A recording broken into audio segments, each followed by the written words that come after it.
I'm going to set that to a default value of 14, but when you instantiate the object from the class, you can put whatever you want in that. Then we're going to initialize the storage and limit variables. So we'll say this dot storage, and we're going to set that to an array. So this is where everything will be stored ultimately, is going to be in this array. And then let's set this dot limit and set that to the limit that's passed in.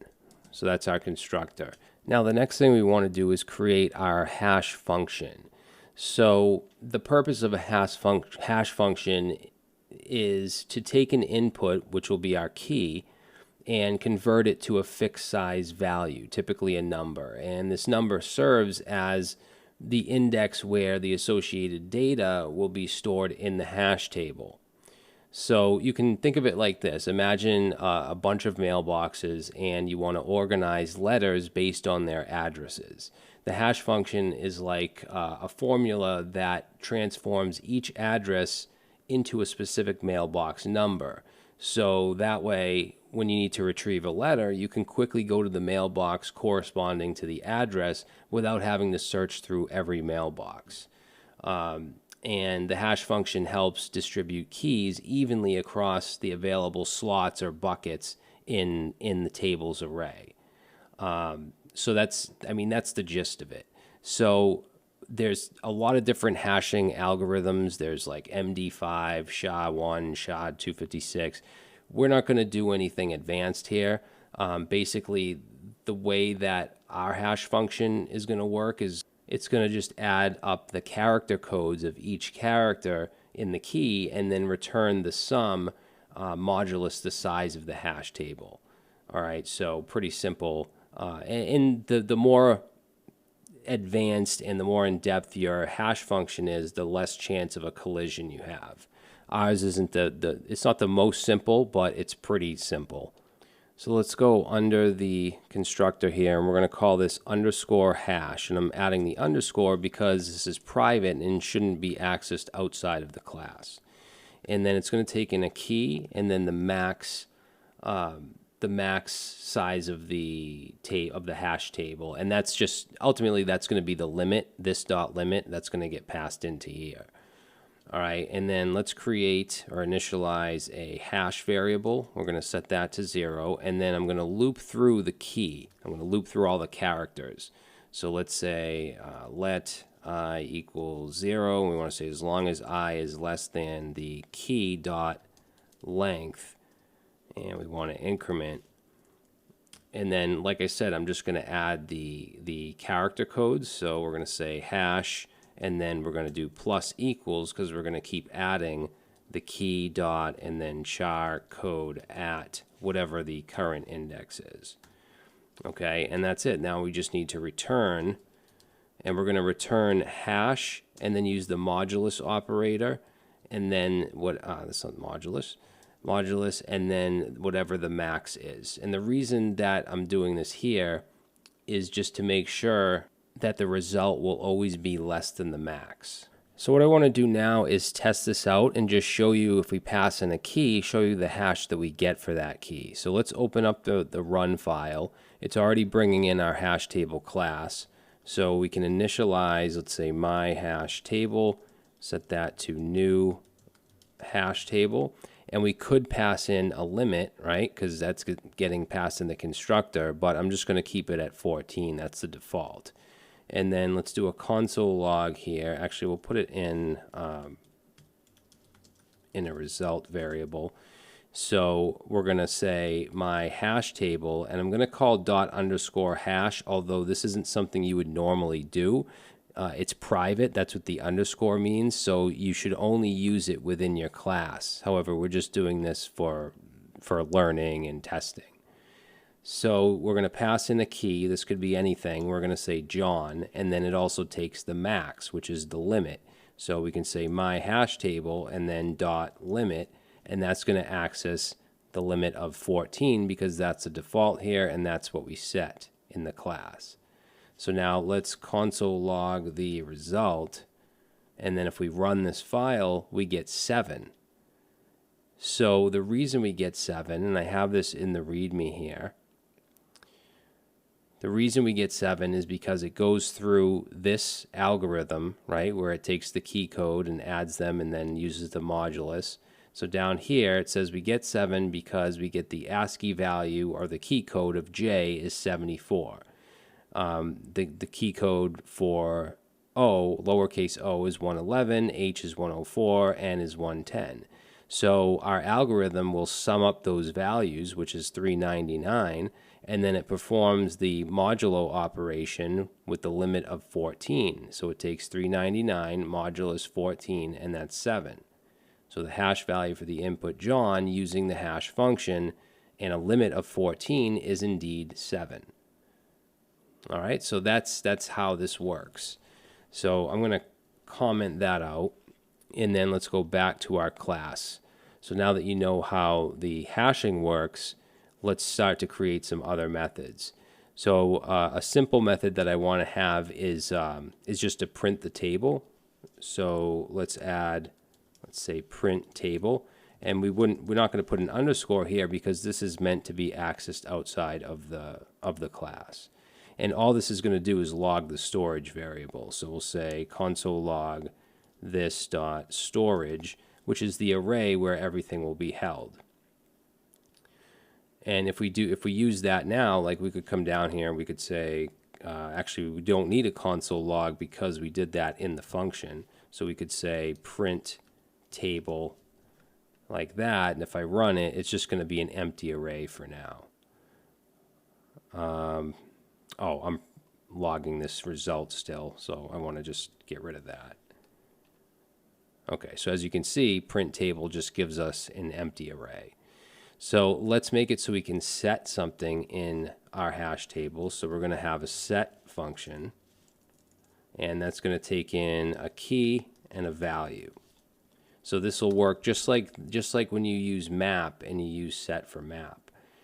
So let's start off by creating a variable called index. We're going to set that, and this is where we use our hashing. We do this dot underscore hash, and we're going to pass in the key that's passed into set as well as this dot limit. So that'll give us the index. Next, we're going to check to see if this dot storage, which is our main array that holds our data, if that index is equal to undefined, so if it's not set.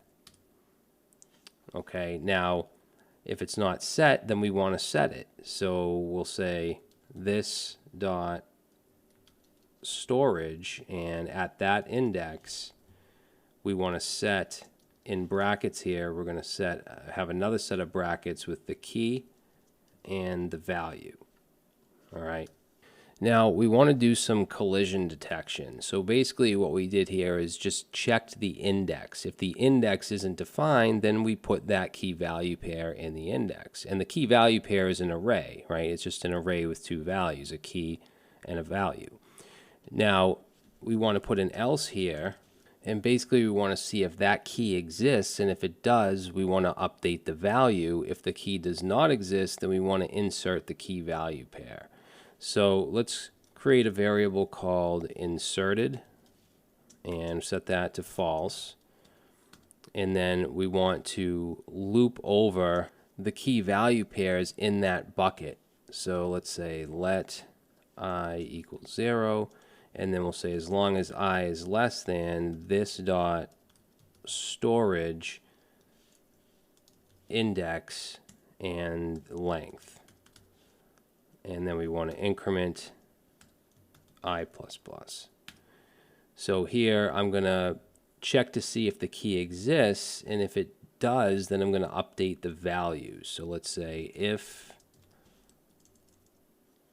this dot storage index, and at the current I position, the first value 0, because remember that's the key. A key value pair, again, is an array with a key and a value, so 0 would be the first, which would be the key. So we want to check to see if that is equal to the key. And if that's true, then we're going to want to update the value. So we'll say this dot storage and pass in the index, and then I, and then 1, which is the value, brackets 1, which is the value. So then we're setting the value equal to the value that's passed in. All right, so that takes care of that. Then we'll set inserted. Inserted will be set to true because it was inserted. Now let's go under the for loop, and we're just going to check that inserted value. So we'll say if inserted is equal to false, then we want to insert the key value pair. So let's say this dot storage index, and we want to then push an array with key and value. And that should do it. Now, just to reiterate, we're setting a key value pair in our hash table. We're getting the index or the bucket or the slot, whatever you want to call it. Actually, if I open up this image here, so we're getting one of these, right? We're checking if it's undefined, then we're just going to simply put the key value pair into that index, into that bucket. If it is defined, right, if there is an index, then we're going to loop through the key value pairs in that index. So this is basically checking for collisions. And if the key is, if there's a key that's already equal to the key that we passed in, then we're just updating that value. And then we're setting inserted to true. Okay, down here, we're checking to see if inserted is false, then we're simply going to push it in because it's not, it doesn't match the key, right? The key isn't already there. So John isn't already in a bucket, or the value for John. So here we're putting it in the bucket. Here we're updating it. So hopefully that makes sense. I know this is a little confusing. Now let's test out the set. So we can actually get rid of this line right here. And we're going to take our hash table, and, or sorry, my hash table. That's the instance. And then we're going to call set, and we simply pass in a key value pair. So let's use John, and then we're going to put in a phone number for the value. So 234 and 3455. All right, so now I'm going to save this and run it. And you can see we get John. John is now in a bucket, and it says 7 empty items. And you might be saying, well, we have 14 buckets. That's the limit that was set. That's the default limit right here. However, it's only going to say the empty items for the buckets before John. And if you remember, the hash came out to 7 for the key John with an uppercase J. It'll be different if it's a lowercase j. So it's only showing the 7 before him. In fact, we can change the print table to be a little more clear. So let's do that. Instead of just logging the storage, let's get rid of that. Whoops. And then let's do a for loop. So we'll say let I equals 0, and then we're going to say as long as I is less than this dot storage dot length. And then what we'll do is check to see if that bucket is undefined. So we'll say, or not undefined. So we'll say if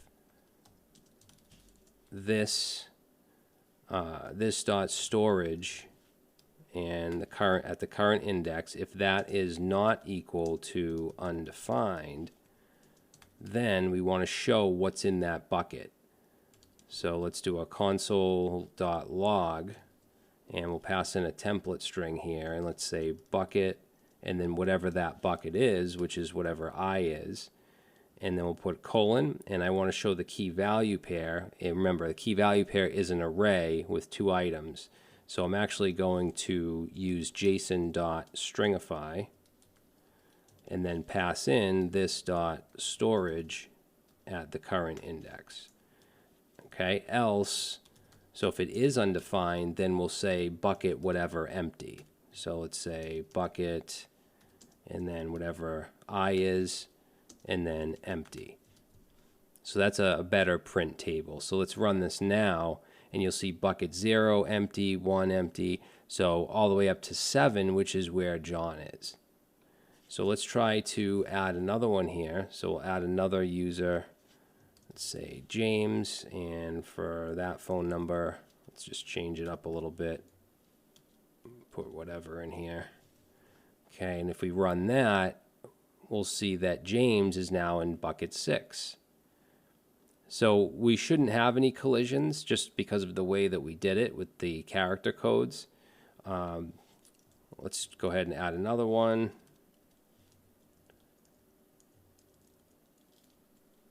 We'll do, and we'll change this to, let's say, Sarah. Run code, and Sarah is put in 13. All right, and it should be a max of 14, which you can, of course, change simply by passing in here. You could pass in 100. So hopefully you see how this works. What we're seeing down here is exactly what we see in this image. So they get put into certain buckets or certain indexes. And this is working, and we could use this in our code, just like we can use map. When we say new map and we call whatever our map name .set, we're doing the same thing here. Under the hood, it's doing the same thing. It's not as advanced under the hood. We have a pretty simple hashing, but it is similar to that. Now, this video is getting long, so we're going to stop here, and in the next video, we'll start to work on some other methods because we want to be able to remove items. We also want to be able to get items, so we'll do that next. All right, guys, so now we want to be able to get a specific value using the key, just like you can with maps and sets, and we also want to be able to remove them. So we're going to start on that, and I'm just going to move the print table to the bottom of the class, just preference, and then let's go underneath the set and we'll create our get function or get method. So this is going to take in a key. So basically we just want to be able to pass in a key like John or Jack or whatever, and then get the value, which would be in this case the phone number. So we want to first hash the key. So we're going to say const index and set that to this dot underscore hash. And we want to pass in the key, and we also want to pass in the limit, so this dot limit, and then we want to check to see if the index is empty first. So let's say if this dot storage at that index, so if that is equal to undefined, if that is equal to undefined, then we're going to just return undefined. Okay. Else, then we're going to check to see if the key exists, then we want to return the value. Now we do have to iterate over the storage, over the key value pairs. So let's do for, and we'll say let I equals 0, and let's say as long as I is less than this dot storage, pass in index, and then the length. Okay, and then we're going to check, let's say if, we want to say if this dot storage and the index, and then I, and we're checking the key, so we want the first item in the key value array, so that's going to be 0, and we're going to see if that is equal to key. If it is, then we want to return that value, so let's say return this dot storage index I, and remember the value is the second item, so that would be at the 1 index of that array. That should do it. So let's come over to our run file now, and let's say, actually I'm going to comment out the print table, and let's do a console log of my hash table.get, and we can pass in any of those indexes. Let's say we want to get John's phone number. So we'll run that, And there we go. We get 2343455, which is John's number.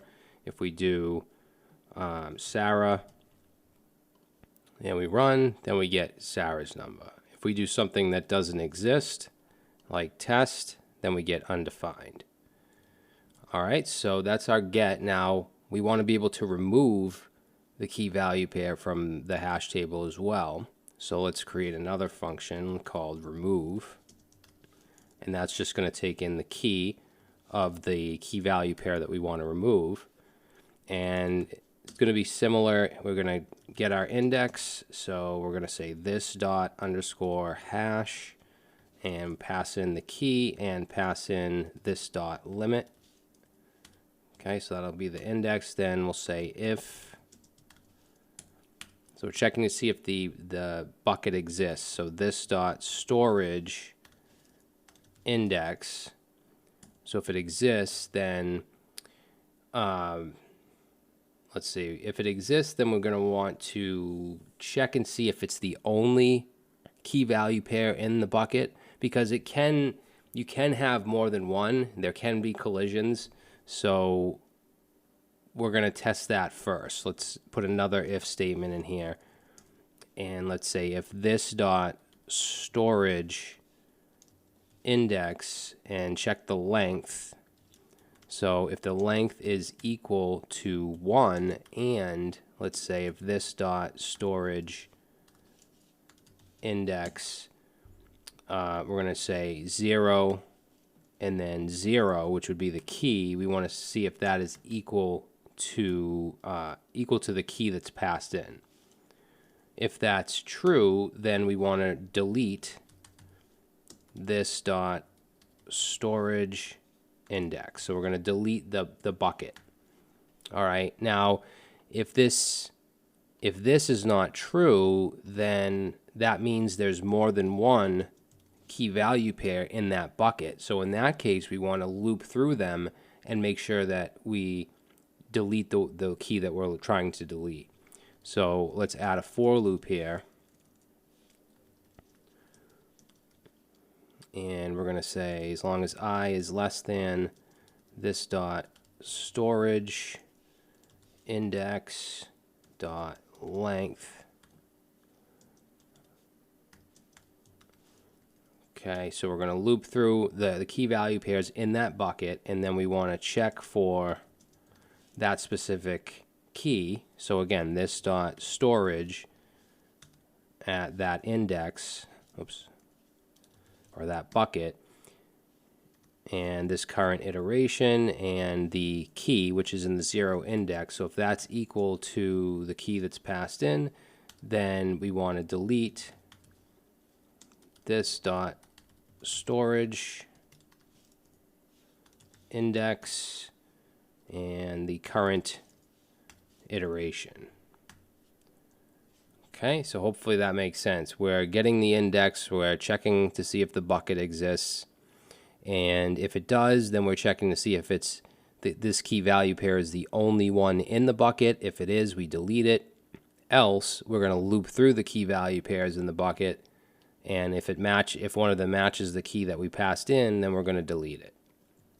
So let's try that out. Let's do my hash table dot remove, and let's remove James, and then I'm going to run the print table. So if we run that, you can see we have 7 with John and 13 with Sarah. So James, which I believe was 6, I believe, is now gone. And if I do, let's console log James, we should get undefined. Yep, so James was removed. Now let's create a has method. So we want to be able to check to see if a certain key is in the table. So we're going to go right here. Let's call this has, and it's going to take in a key. And if you want to pause the video and try this on your own, you should be able to do it. I mean, most of what we're going to do in here we've done in these other methods. So first we're going to get the index, and we're going to do that using the hash method. And we want to pass the key, and we're going to pass this dot limit. Okay, then we're going to check the bucket. So this dot storage index. Okay, so if that exists, we want to iterate through the bucket's key value pairs. So let's say for let I equals 0. I'm so sick of writing for loops. But they are an essential part of anything you do like this. And just to kind of go on a little rant, there's a lot of people that say, oh, you don't even use for loops. Yeah, if you're building like a front end, a small UI in React or something like that, you're probably not going to use a for loop. But they're a foundation of computer science. You need to understand for loops. And this is why I shouldn't talk and type at the same time. So that should be index dot length and increment. Okay, so then we're just going to check.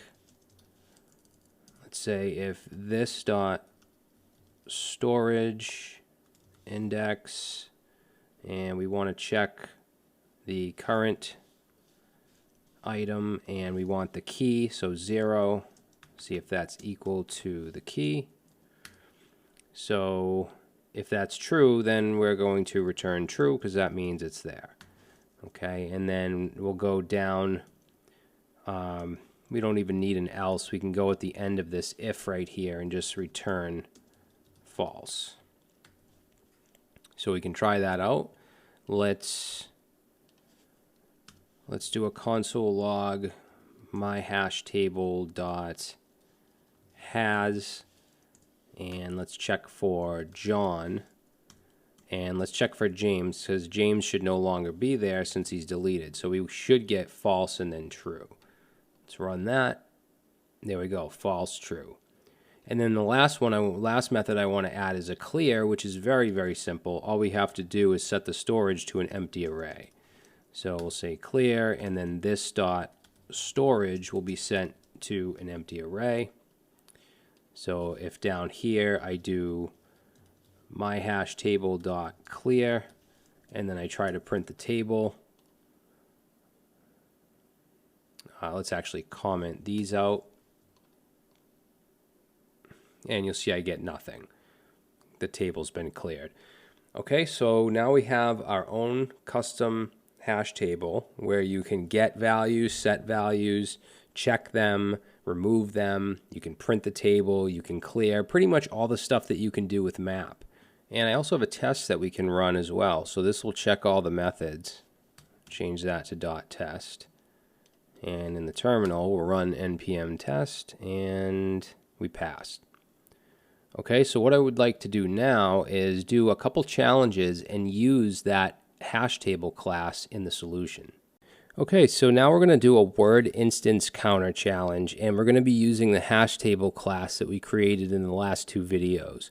Now this is pretty similar to the word frequency counter that we did a few lessons ago, and in that challenge we used a built-in JavaScript map and its methods. Well, this one is similar, but we're going to use the hash table class, and we're going to use the methods that we created. And as far as what we're going to do, it's a little different than the last one. In the last one, we just created, we return the entire map with the word as the key and the count as the value. Here, we're not going to return our hash table. We're going to return the number of instances of a specific word. So if we pass in this sentence as the first argument and we pass in the as the second, it's going to look for that particular word and return how many times it's in there. So in this case 2, and it doesn't matter that this is an uppercase T because we're going to make everything lowercase right away anyway. All right, so if you want to look at the other challenge we did, that's fine because there's a lot of hints in there, but I would suggest trying it on your own. So let's go into the JavaScript here, and you can see I'm already bringing in the hash table. I have that in this folder, so you need to make sure you bring that in. Then we're going to pass in our string and the word that we're trying to look for or count. And then let's create an array of words from the string. So we're going to set that to the string. I want to make everything lowercase. so that it's case insensitive. So 2 lowercase, and then we're going to split it. And we want to split on the words. Basically, we want to split on non-words, so it'll give us an array of words. So I'm going to pass a regular expression in here of \uppercase W plus. So if it's a space or punctuation, any non-word character, it's going to split on that and make an array. So now let's create a variable for our hash table. We'll call it word frequency, because that's what it's going to be. It's going to be key value pairs where the key is the word and the value is the frequency or the count for that word. So let's initialize a new hash table or instantiate a new hash table. Then we want to get our target word. So let's say target word, and we're going to set that to the word that's passed in, but we want to make it 2 lowercase because we don't want to have to worry about dealing with different cases. So now I'm going to initialize a count variable to 0. It's going to start with 0. Then we're going to loop through that array of words. So we'll say for const current word. So that's what we'll call the current word of words, which is the array that we created from the string. And then in that, we're going to first check to see if the current word is, I want to see if the current word is equal to an empty string, and if it is, then we're just going to continue. Okay, now we want to check to see if the word exists in the hash table already, and if it does, then we just want to increment the count. So let's say if the word frequency, which is our hash table, and remember we have our has method that we created, and we want to say if it has the current word, so if it's already there, then we want to increment it. So we're going to say word frequency, and we're going to set. And what we want to set is the current word. We want to set it to 1 plus whatever is already there. So let's get the value first. So word frequency dot get current word. And then we want to just add 1 to that. Else, if it's not there, then we're just going to set it and set it to 1. So word frequency dot set whatever the current word and set that to 1. All right, now we want to go underneath this if else, and then we want to check to see if the current word is the target word. So let's say if the current word is equal to the target word, then we're going to set the count equal to whatever that is. So let's say word frequency dot get and current word, and that'll give us the count because the count is the value. And then let's go underneath everything here and return that count. So now I'm going to go to the run file, and we're passing in this sentence here with the word brown, and if I run that, you see we get 1. If I pass in the word run it, we're going to get 2. And it doesn't matter that this one has an uppercase T because we set both to lowercase, right? We set the words array, all the words are lowercase, and then the target word, we also set that to lowercase. So the last thing to do is just run the test. So we'll rename that file, and let's run npm test. Okay, good. So we did a challenge with our own custom hash table class. We're going to do one more with it, and that's going to be basically the anagram grouping. We did that a few lessons back, but we're going to do that with our hash table. All right, so this challenge is going to be a little different. Instead of just using the hash table to solve something, we're going to be adding to it. So I want you to add a getValues method, and what it should do is return an array containing all the values stored in the hash table, irrespective of their keys. So you want to add the getValues method to the hashtable.js file. And to give you an example of what it would do, if we create a new hash table and we set name Alice, age 30, city New York as key values, if we call getValues on our table, then we should just get an array with just the values, Alice, 30, and New York. Okay, so you need to iterate through all buckets in the storage array and all key value pairs within each bucket. create an array to store the values, iterate through each bucket, and then iterate through each key value pair. That's kind of the same thing that I just said. Push each value onto the array. After iterating through all the key value pairs, return the array of values. All right, so let's go into hashtable.js, and if you want to pause the video now, you can. So this is all the stuff that we've already done, we've already created. So I'm going to go down to the very bottom here, and we're going to add get values. It's not going to take in any arguments or anything like that. So let's first create an empty array called values. Then we want to loop through the values in, or we want to loop through our buckets. So let's say for let I equals 0, and then as long as I is less than this dot storage, and get the length of that.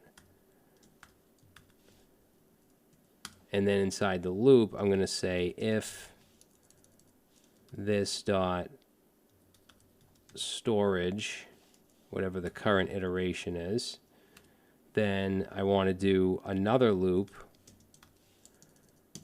and we'll say let, actually we're not going to do that, we're going to use a for of here. So let's say const, and we can get the key and value of this dot storage I,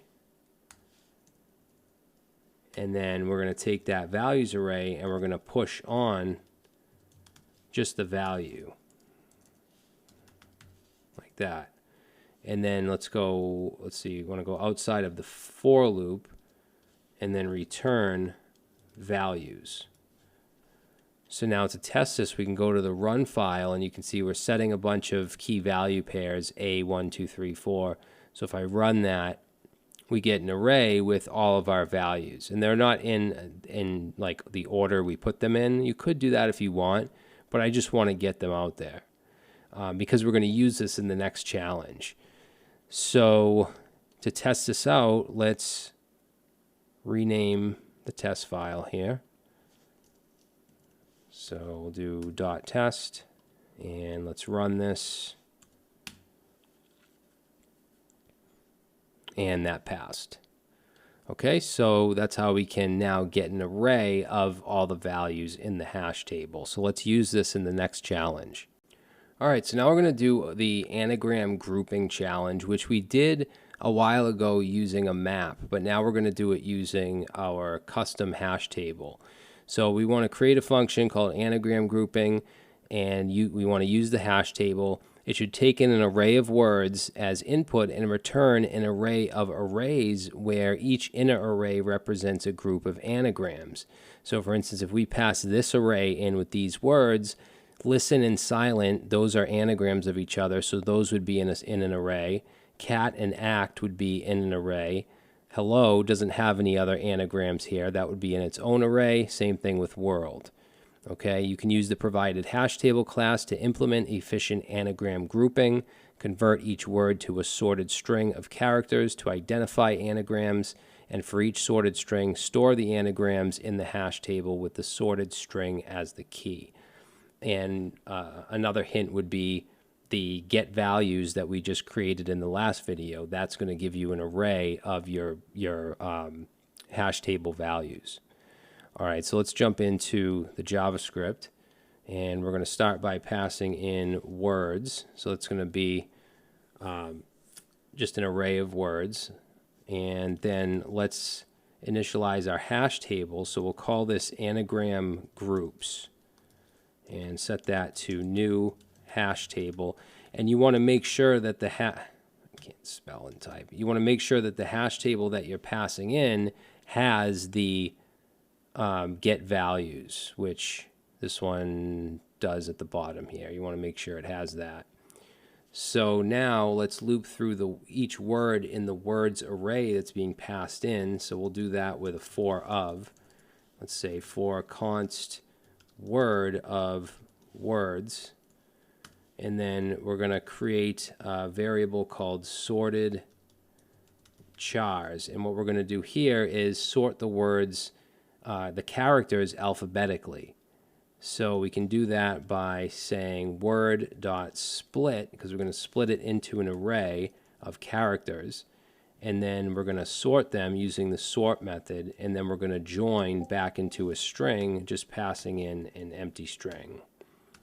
Okay, and I'll just go ahead and console log the sorted chars just so we can see this, and then go to the run file and run, and you can see now everything is sorted.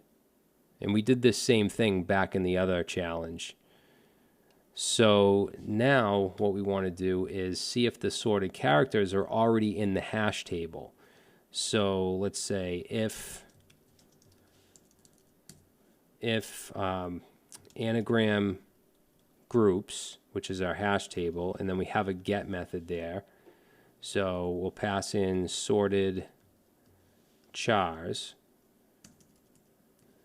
So if that's true, then let's say anagram groups, and then we want to get sorted chars, and we want to push, say dot push that word onto it. All right, now else, then we want to set the sorted characters as the key, and the word is the value. So we're just adding it to the hash table. So we'll set, and we're going to set sorted chars, and we're going to set it to an array with just that one word. All right, because it's not there yet, so now we're creating a new array with that one word. So then all we have to do is go to the bottom of the function, and then we're just going to simply return anagram groups dot get values, because that should return an array of the values. So now if we go to the run, and we're passing in all this stuff here, and we run, you can see we get an array of arrays with hello, bar, foo. Those are all just on their own because there's no anagrams. However, cat, act, and tack are all anagrams, so they're in their own array. Silent and listen are anagrams, so they're in their own arrays. All right, so that seems to be working. Let's go ahead and run the test now.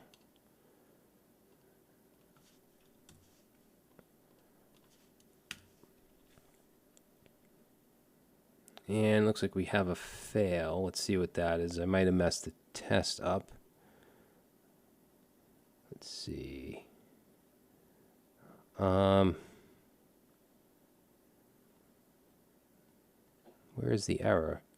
Cannot find module anagram. Yeah, see, I knew I messed something up here. So anagram grouping, it should actually be custom anagram grouping. And I'll fix that on you guys' file. But yeah, let's run that again. And there we go. So now it passes.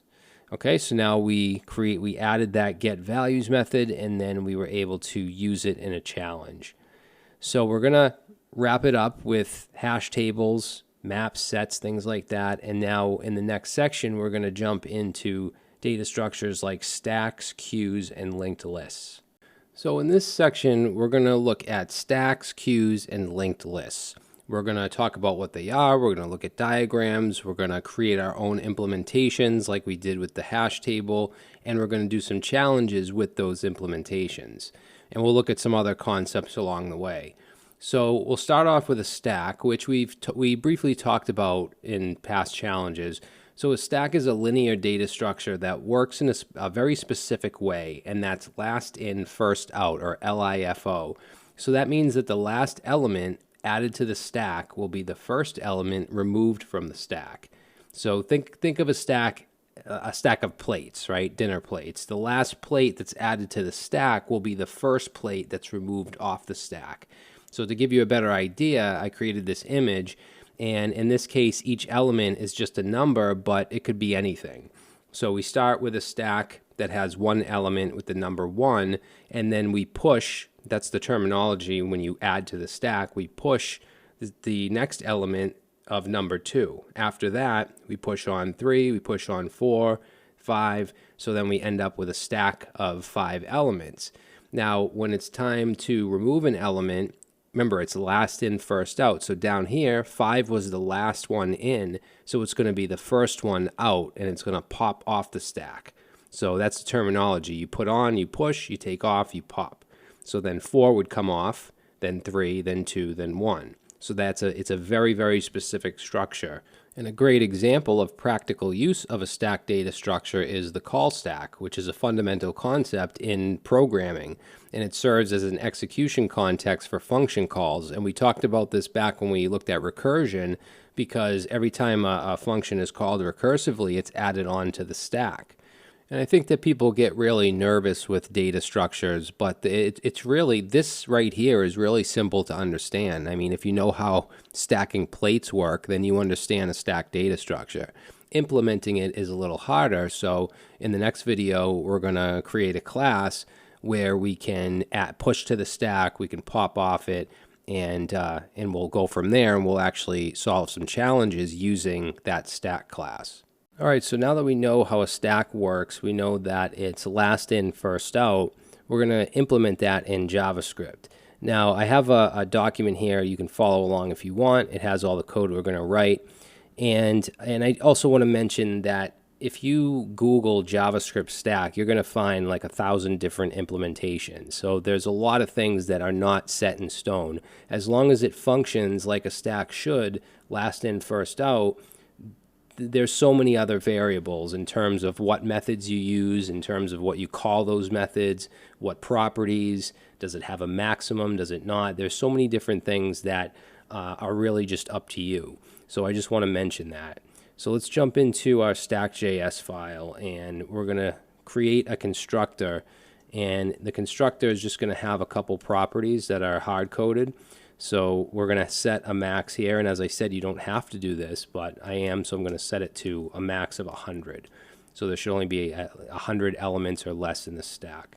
And then we need a place to store our data, so you could call this data or storage. I'm just going to call it stack, and that's going to be just an empty array to start out with. And then we need to create a property for the top, and I'm going to set that to -1. Now, the reason I'm setting it to -1 is because when you add an item to the stack, it's going to have an index of 0. So we're starting with it empty. That's why it's -1. Okay? If we have one item, that'll be 0. Next one will be 1, 2, and so on. This means it's empty. So now we want to be able to push an item onto the stack. So we're going to have a push method, and like I said, you might see add or something else, but push is the most common.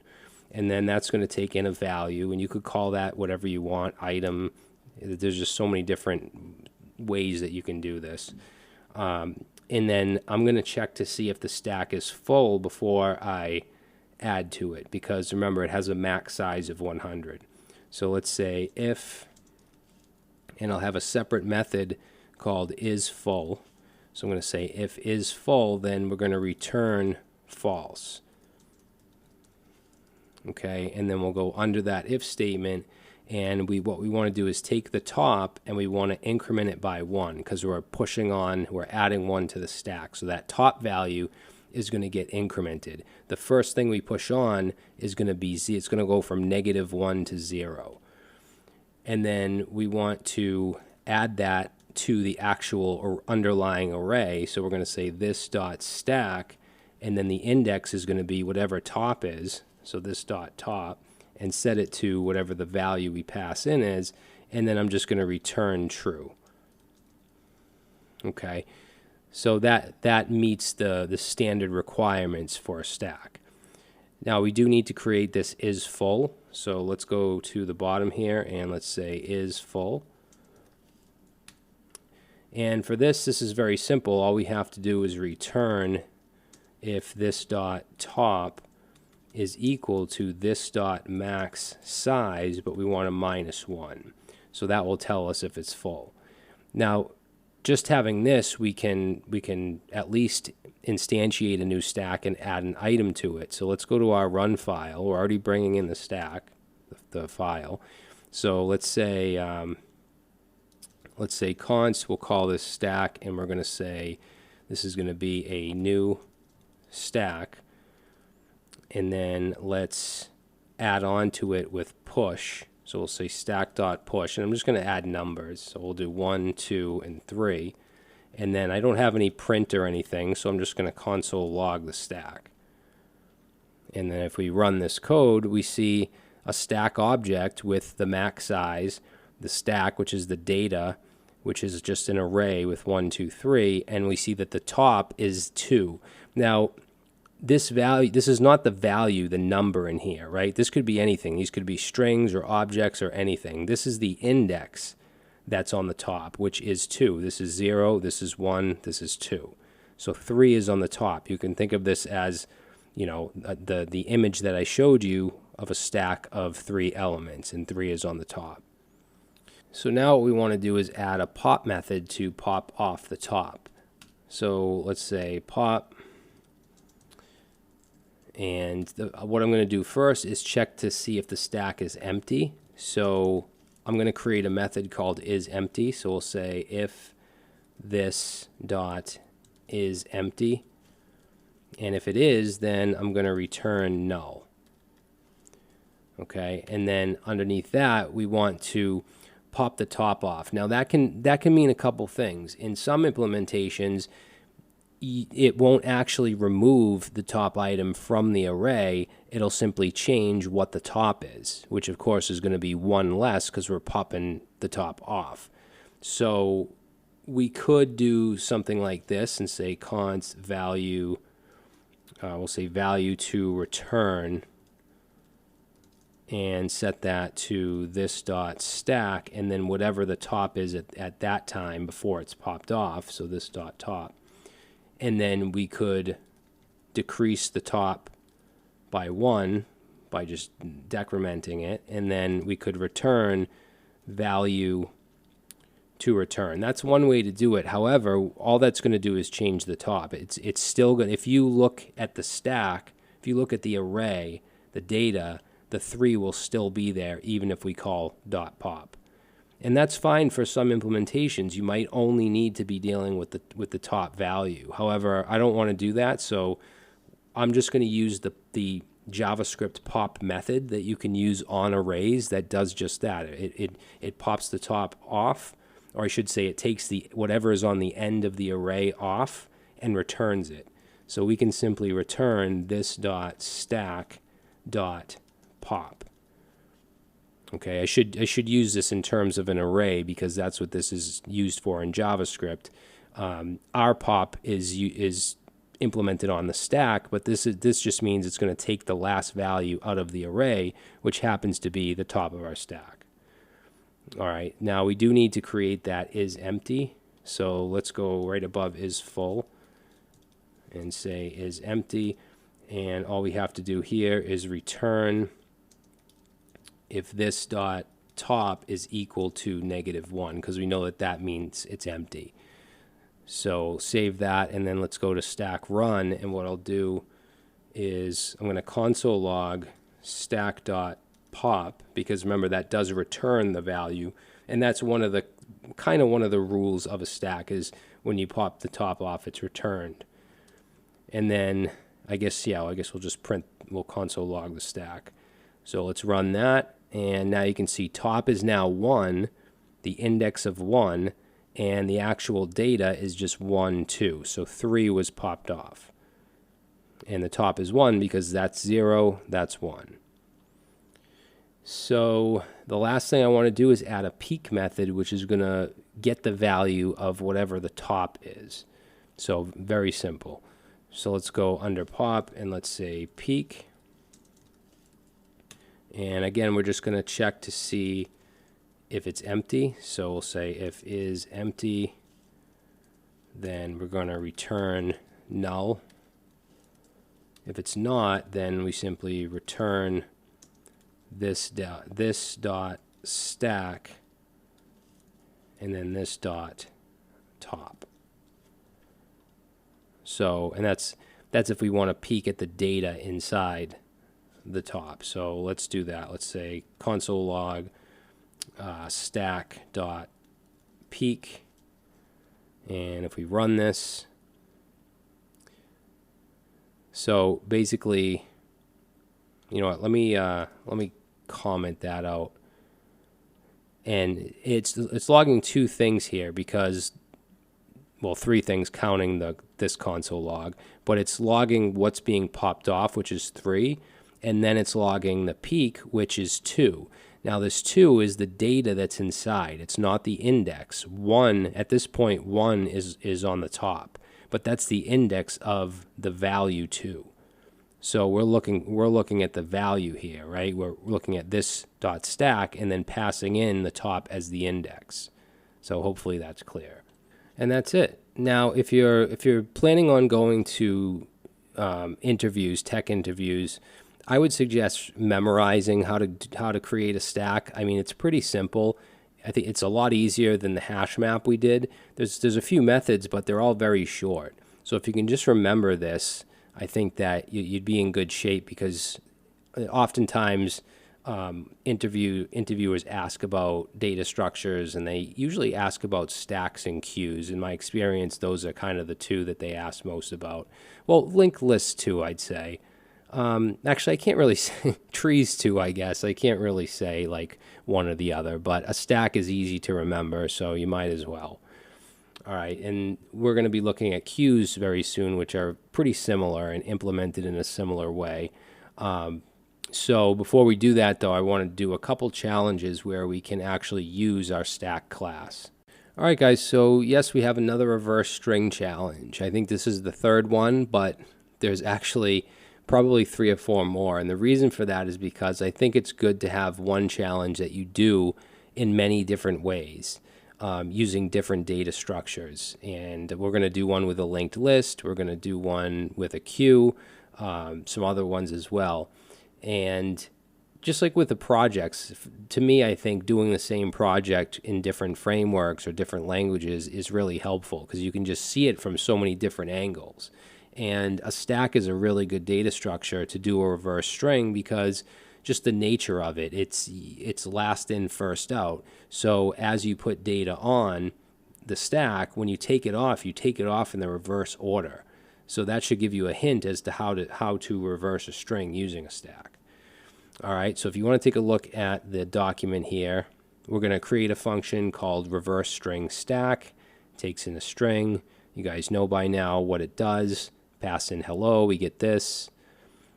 Push each character onto the stack, that's a hint. Pop the characters from the stack to construct the reverse string. So I pretty much gave it to you there. All right, so let's jump into the JavaScript file. And I'm already bringing in the stack here. So we're going to pass in the string to reverse.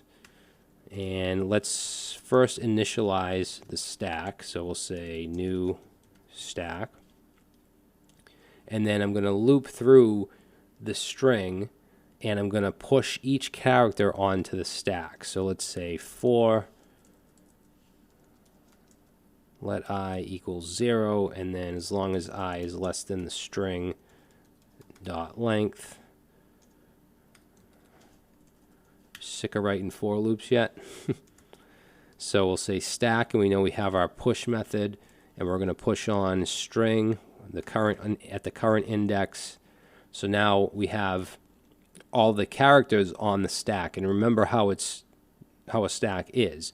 The first character, right? So let's say we put hello in, the H is going to go at the bottom, then the E is going to get added, then the L, and so on.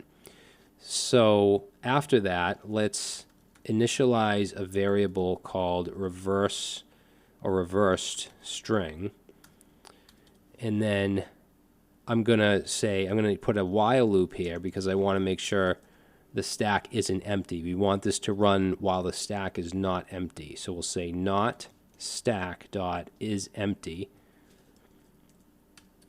Then we want to take that reversed string variable, and we want to add on to it stack.pop, because remember the character or the element that you're popping off is returned from pop. So now those are going to get added to this reverse string, and that's it. Now we just go outside of the loop and return the reverse string. We'll try it out. Let's go to the run file. We're passing in hello world, and Let's see, why are we getting undefined?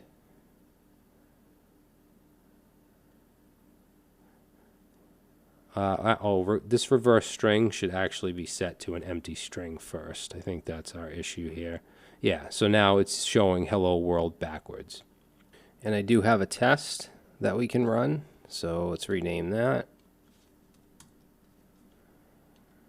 Go ahead and run the test. And we pass. Okay, so in the next video, we're going to do one more challenge using our stack class. Okay, so our next challenge is called balance parentheses. So we're going to try one more stack challenge, write a function called isBalanced that takes in a string and checks if the parentheses are balanced. The function should return true if the parentheses are balanced and false if they are not.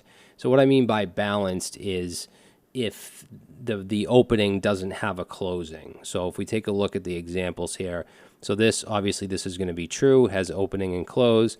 This will be true because they're balanced, open, close, open, close. That one's true because you have open here, open, close, and then close. This one would be false because it's open, open, and close. This one would be false because it's close and then open. All right, so constraints, the string will only contain parentheses and no other characters. As far as hints, there's quite a few here, so push each opening parentheses onto the stack, pop the stack when a closing parentheses is encountered, and if the stack is empty when a closing parentheses is encountered, the parentheses are unbalanced. So quite a few hints there. So let's jump into balance parentheses JS. We're already bringing the stack in. Let's pass in the string of parentheses, and we're going to initialize a new stack. Whoops.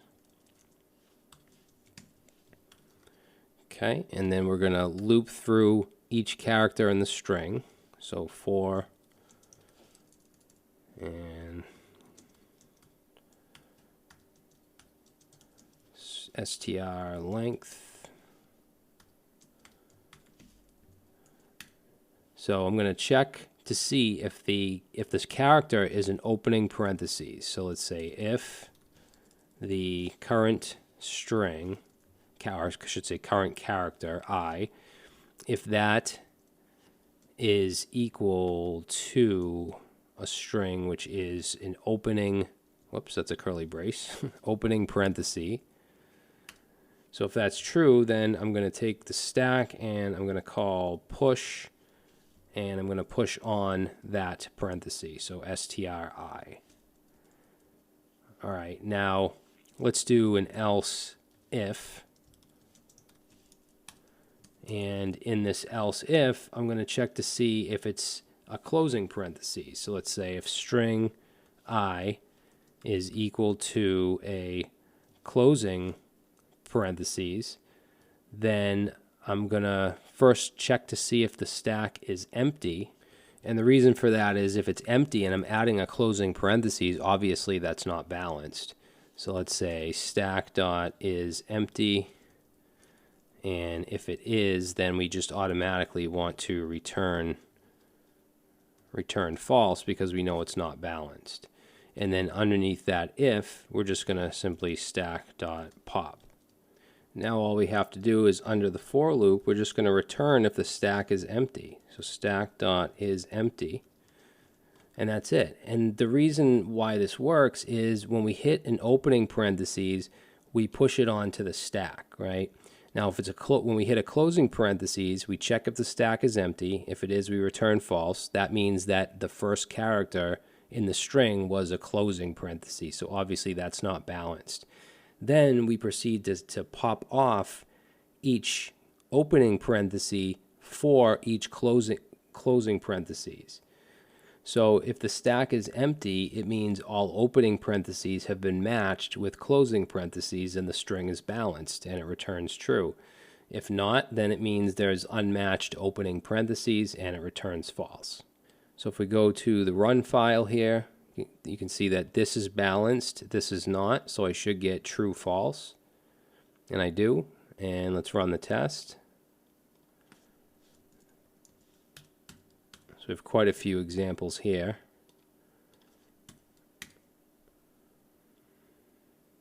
and the test pass. All right, now we're going to get into the next data structure, which is a queue. All right, so now we're going to move on to a queue data structure, which also works in a specific way, and that's first in, first out, or FIFO. So remember, a stack is last in, first out. A queue is first in, first out. That means the first element that was added to the queue will be the first element removed from the queue. Think of a line at a grocery store. The first person in line will be the first person to be served. And to give you a better idea, I have this image here where we just have some elements, and in this case we have some other vocabulary that we use. With stacks we usually use push and pop. With queues we use enqueue and dequeue. So enqueue is putting into the queue, and here one was put in first, right? So it's just like any line at a grocery store, at an amusement park, whatever.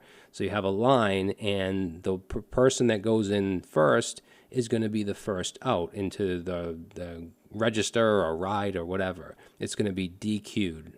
Next is going to be 2, because 2 is the next one in, then 3, then 4. So it's a little easier to understand than a stack, in my opinion. Now, we know in JavaScript that arrays have a push and a shift method, and we can use arrays as a queue. We can also create our own queue class that only exposes the enqueue and dequeue methods, which is what we're going to do. Another example, or a example of a queue, is the event loop in the browser or in Node.js. So when we write JavaScript and we use a web API, like let's say set timeout, what that does is it registers a callback function, and that callback function goes on to something called the task queue. And like I said, it's first in, first out. So whatever callback comes in first is going to be first to leave the task queue, and then it gets added to the call stack to be executed. And if you want to learn more about this whole process, you can check out my modern JavaScript course.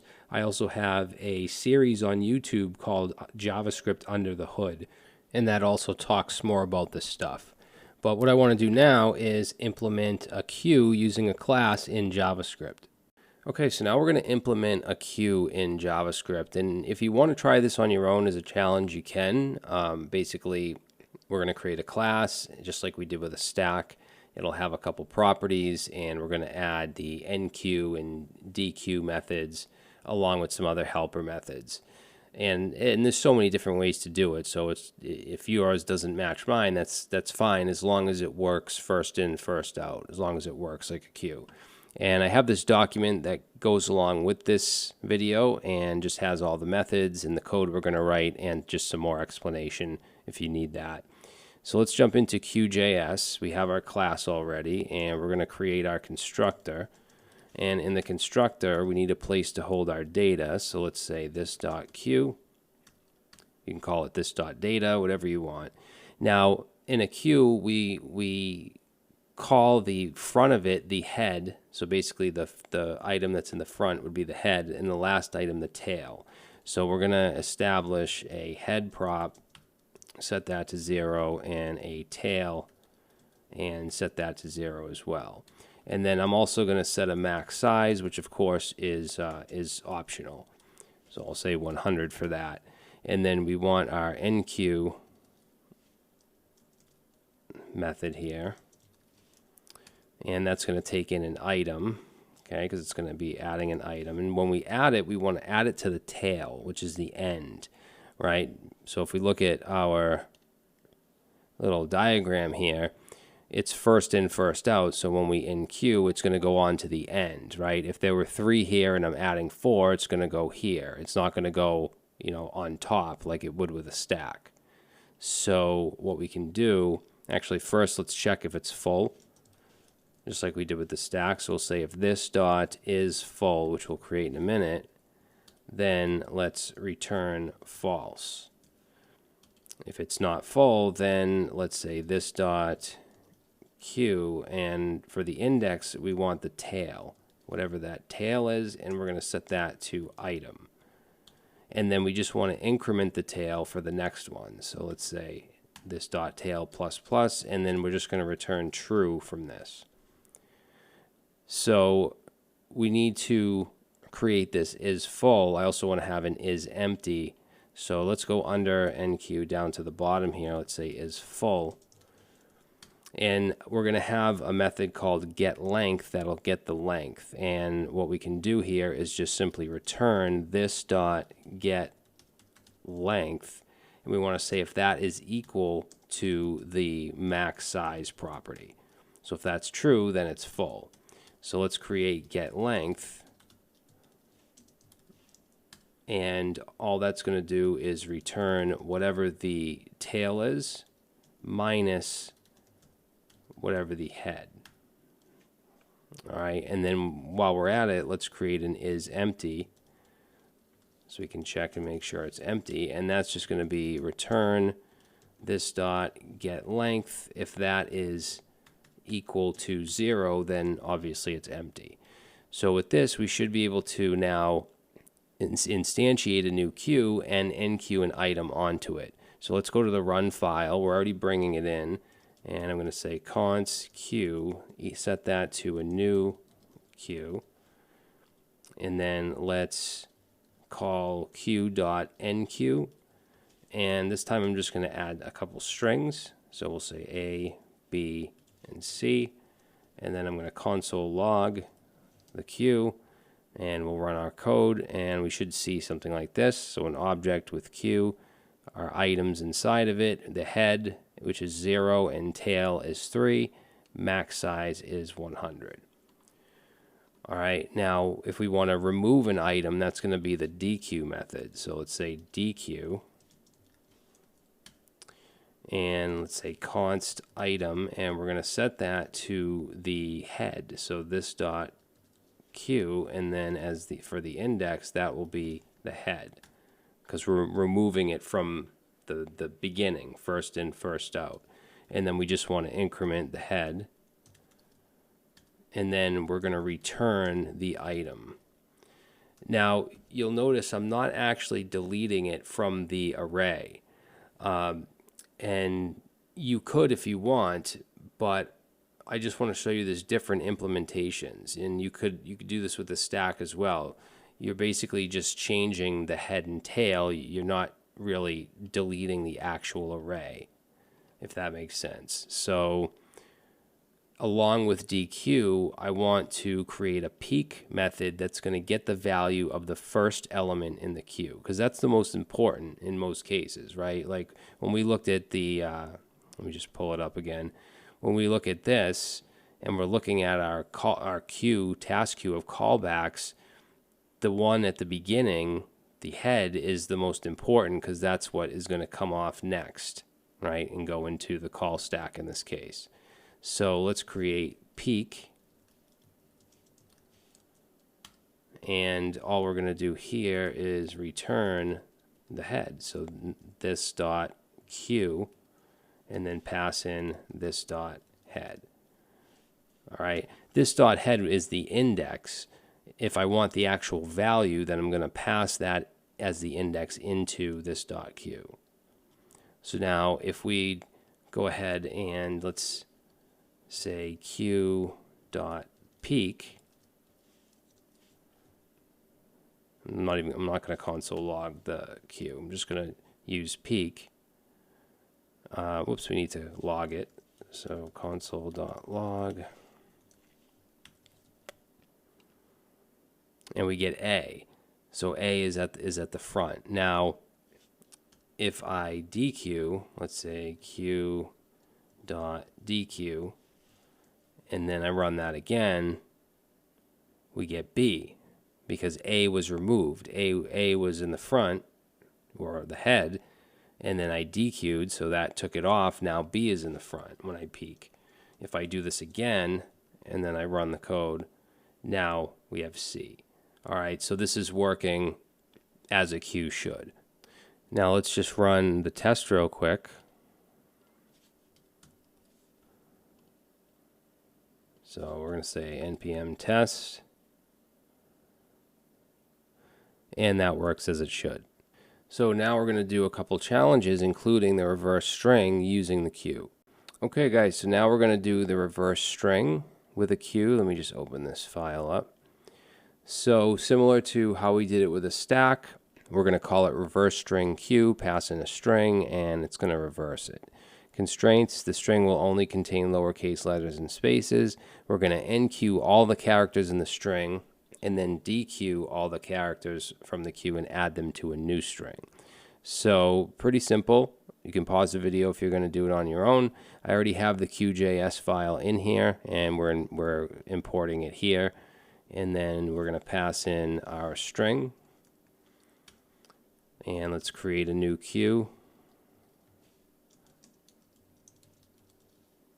Okay, and then let's loop through. Now when we loop, we're gonna set I to the end of the string. So we're gonna say string, or let I equals string dot length, and we want a -1. So we're starting at the end this time, and then we're going to say as long as I is greater than or equal to 0, then we're going to decrement. So make sure you do minus minus here.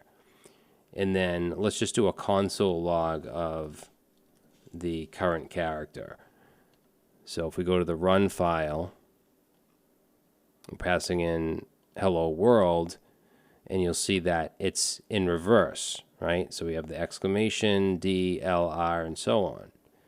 So we're going to add enqueue them in the reverse order. So let's say q dot enqueue, and then pass that in.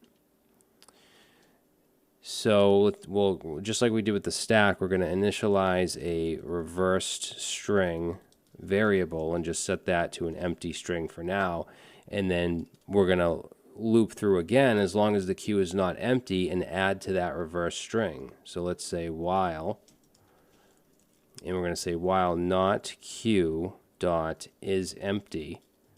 Okay, so as long as it's not empty and there's something there, then we're going to take the reversed string and we're going to add to, so plus equals q dot dequeue, because remember that returns the value that you're taking off. And then we're going to return the reversed string. So let's go ahead and try this out. We'll run this file and we get hello world backwards, and then we'll try the test.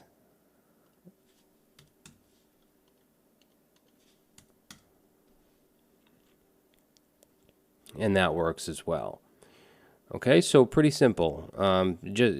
Just like the stack, except the way a stack works, it already does the reversing when you add it to the top, and then you take the items off the stack, then they'll be in reverse. In this case, we reversed it with the for loop, setting it up the way we did, and then enqueued the reverse characters, and then we just looped through them and took them off and put them into the variable. All right, so that's it. Let's move on to another challenge. We're actually going to do a palindrome challenge where we use both the queue and the stack class that we created. Okay, so now we're going to do a palindrome challenge, and we're going to use both the queue and the stack. And I really like this challenge because I think it kind of shows the essence of both and how they work. So basically, we're gonna create a function called isPalindromeQStack and pass in a string, and it's going to return true if it's a palindrome. And again, a palindrome is just a word that's the same both forwards and backwards. So race car would be true. This is actually, I believe this is like the longest palindrome there is. This is the same forwards as it is backwards. You can see a man, a plan, so it's pretty cool. Now, as far as hints, you want to remove all alphanumeric characters from the string, and then enqueue and push the characters of the string into the queue and stack respectively, and then dequeue and pop the characters from the queue and the stack respectively, and then compare the characters from the queue and the stack. And the reason this works is just because of how a queue and a stack work. With the stack, by nature, it's going to be reversed when you add to it and then you remove all the items from the stack. With a queue, it's not. It's going to be just, it's first in, first out. So when you in Q and DQ, it's in the same order. So hopefully that kind of helps and gives you enough hints to be able to try this on your own. Now I have the Q and the stack.js files here, and then if I go to the palindrome Q stack.js, I'm bringing both of those in. So let's pass in the string, and then the first thing we want to do is format the string by removing any non-alphanumeric characters. So let's call this formatted str, and I'm going to set that to the string that's passed in, and then we're going to use replace, and then I'm going to pass in a regular expression, so we want double forward slashes, and then in brackets we're going to add the caret character, and then A to Z in lowercase, A to Z uppercase, and 0 to 9. And then after the slash, we're just going to put G, because we want to make sure we don't just get the first, we look through the whole string. And we replace any non-alphanumeric character with just nothing, an empty string. Okay, and then I just want to lowercase it as well, so we'll say to lowercase. And then I'll return this just so you can see what we get. So we'll return formatted string. Let's go to our run file, and I just want result 1. Actually, we'll just print both. But you can see result 1 has spaces, it has punctuation, so it should strip all that out so that we can match it forwards and back. So let's run this file, and there it is. So this is the same forwards and backwards. Obviously it wouldn't work if you had the the punctuation. So you want to strip all that stuff out. So now we're gonna get rid of this return, and let's initialize both a queue and a stack. So I'm going to say const, and we'll call it char queue, set that equal to a new queue, and then let's say const char stack and set that equal to a new stack. Now I'm just going to loop through each character just normally. So let's say let I equals 0, and as long as I is less than, and make sure you use the formatted string, not the regular string that's passed in, and you want the length. Okay, and then in the loop we're gonna create a variable called char, and we're going to set that to the formatted string, and then we want to call on that char at whatever the current character is. And then we're simply going to enqueue that character and push that character onto both the queue and the stack. So let's do the queue first. So make sure you call enqueue here, not push, push is for the stack. And we're going to pass in char. Then we're going to take the char stack, and we're going to then push onto that, the char.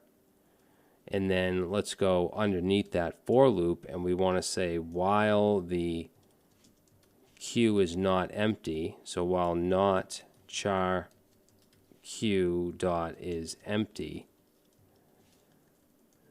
then we're going to just compare the character that's popped off of the stack against the character that's popped off as the, not popped off, dequeued from the queue. So let's say if char queue dot dequeue, because remember both dequeue and pop will return the correct character, the one that we're removing. So we want to say if that is not equal to the char stack dot pop, then we want to return false, because that means it's not a match and it's not a palindrome. So let's say false, and then we just want to return true down at the bottom. So this is if the loop completes without returning false, that means it's all matched, and we want to return true.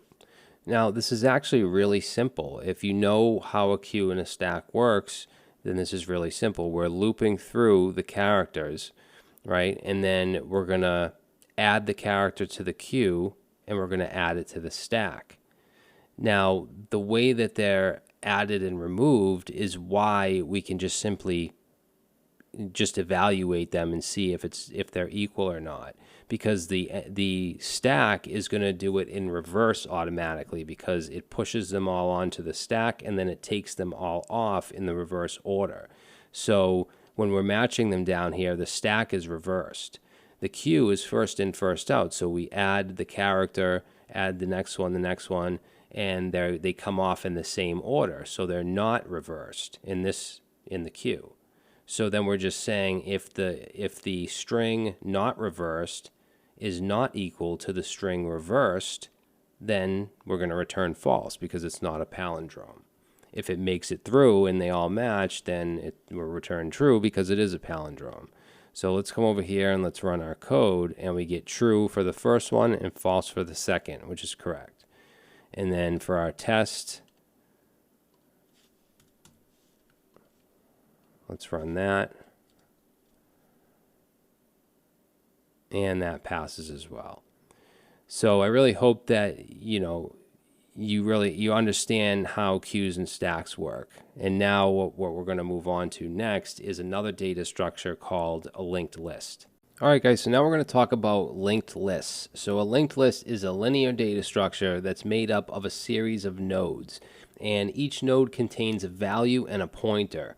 So a pointer can mean a lot of different things in programming, but in the case of a linked list, it's a reference to another node, the next node in the list. And the first node in the list is called a head, and the last node is called the tail. And the tail always points to null, and that indicates that it's the end of the list. Now, we looked at queues, which also have a head and a tail, but they serve different purposes in a queue versus a linked list. In a queue, the head refers to the front of the queue where elements are dequeued or removed, and the tail is where elements are enqueued or added. In a linked list, the head refers to the first node in the list, and the tail refers to the last node and always points to null. And elements can be added or removed from both the head and the tail. So as you can see in this image, we have a linked list with 4 different nodes, and each node has a number as the value, 100 to 400. That could be anything. They're just numbers in this case. And the last node points to null. Now, unlike arrays, linked lists don't store elements in contiguous memory locations. Instead, each node in a linked list contains a pointer to the next node, and this can be very efficient in certain ways, such as inserting and deleting data. It just involves changing a few pointers, and it can actually have an O of 1 time complexity, or a constant time complexity. However, there are use cases where they're not very efficient, including looking up items by index. That's something that an array is much more efficient at doing. So just know that the basic building blocks of a linked list is a node, and the node typically contains 2 parts. One is the data, where it holds the payload that represents the information being stored in the list, and then the pointer, which is also called next, which is a reference to the next node in the sequence. Now, there are some advantages and disadvantages of linked lists, so I'm going to just go over those real quick. So one advantage is the dynamic size. So linked lists can easily grow or shrink in size as elements are added or removed, as they don't require contiguous memory allocation. Insertion and deletion, so inserting or deleting elements at the beginning or end of a linked list is efficient, as it involves updating the references in the affected nodes.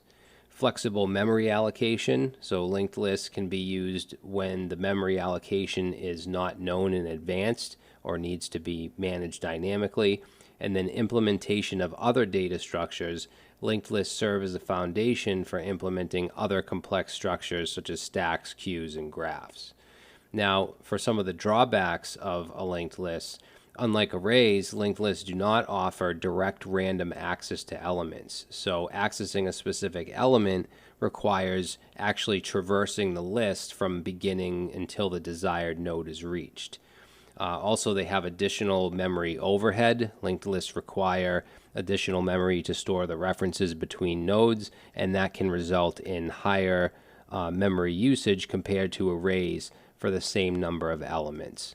and then reverse traversal, while singly linked lists, which is what I just showed you, they have references to the next node, they can only be traversed in one direction. However, there is something called a doubly linked list, which we're actually going to look at in a little bit, where you have references to both the next and the previous nodes.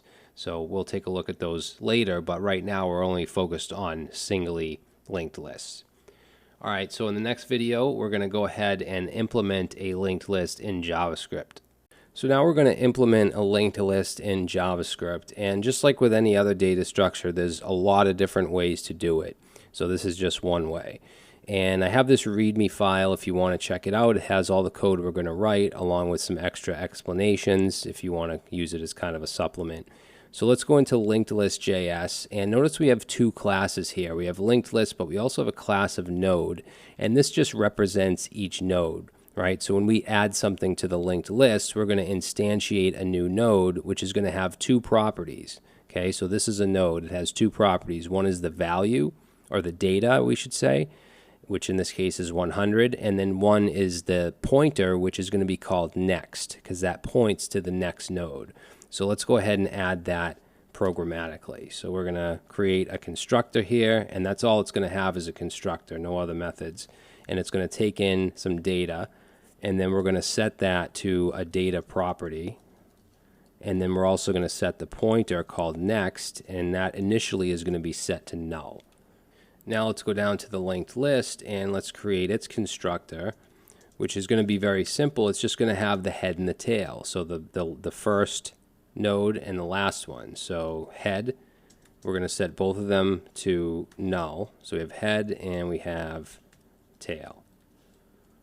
So that's all we need for the constructor. Now the first method I'm going to create in the linked list is going to be add, because we want to be able to add a value. So we'll pass in some data, and then we're going to instantiate a new node. So let's say new node, and we're going to pass that data in.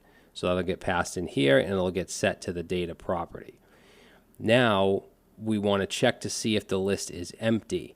So because it's going to be different, how we add the node will be different depending on if the list is empty or not. So let's say if the head, so this dot head, as long as it's not empty, it'll have a head, right? So we're going to say if that is equal to null, then we know it's empty. And if it's empty, then we're going to set that node to the head.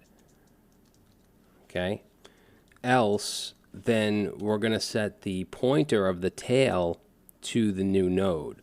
So if we look at this image here, the tail right now, the pointer, we're going to set that to the new node.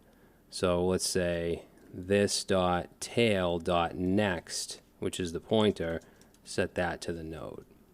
And then we want to set the actual tail to the new node. So outside of the if statement, we'll say this dot tail equals node.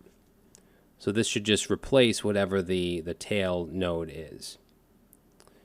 Now, before we add the get and insert and all that, let's create a print all method that will just print all of the nodes. So we'll say print all, and let's set a variable called current, and we're going to start at the head, so this dot head. So we're starting at the beginning of the linked list. Then we're going to loop through it, so we'll say while the current, which is the head, is not equal to null. Okay, so while there's something in the list, we're going to loop through, and we're going to console log the current node data. And then we want to set current to the current node next, because we're going to traverse through and keep logging out until current is equal to null. So let's save that, and then we can go to our run file and we can try to add some data, add some nodes. So let's say const list, set that to a new linked list, and then we can add to it with the add method. So let's say list add. I'll just do the same numbers that are in the diagram there. So 200, 300, 400, and then we're going to call list.print all, and we don't need to do a console log because we did the console log in the function. So let's run this, and now you can see we have 100, 200, 300, 400. All right, 100 being the head and 400 being at the tail. So now I want to be able to pass in an index and get a specific, get a specific value or specific node. So let's go under add and let's say get. And get is it's gonna take in an index so we know which one we're getting. Now, like I said in, I think it was the last video, the way that the nodes are stored, it's different than with an array. With an array, it gets stored right in memory, and you can just put the index in and get it. And that's a constant complexity. That's an O of 1 solution. With linked lists, it's a little different because they're not stored in contiguous memory. So we can't just directly access it. We actually have to loop over and go through each one up to the one we get, which is an O of n solution. So it's less efficient than it is with something like an array. So let's start with setting current to this dot head. So this is essentially the same thing we did, down here. So we're going to set that to the head, and then we're also going to set a variable of I and set that to 0. So that's going to be the index of the current node. And then let's do while, let's say while I is less than the index, then we want to move to the next node. So we can do that with current and then set that to current.next and then increment the I. Okay, and then underneath the while loop is where we're going to return the current dot data. So let's save that. Let's go to our list here, or our run file, and let's see, we're going to comment out print all, and let's say list dot get, and I'll pass in 2. And then let's run that, and you'll see I don't get anything. Oh, I need to log it, because this returns a value. It doesn't log it from the function. So now I get 300, and the reason I get 300 is because this is the 0 index, this is the 1, this is the 2 index, so I get 300. Copy that down. Let's say we want to get the 0 index, so we should get 300, and then we get 100. So now we're able to get a node. Now I also want to be able to insert at a specific index, because right now we can add a node, but it just always gets added on the end, on the tail. So let's add an insert at.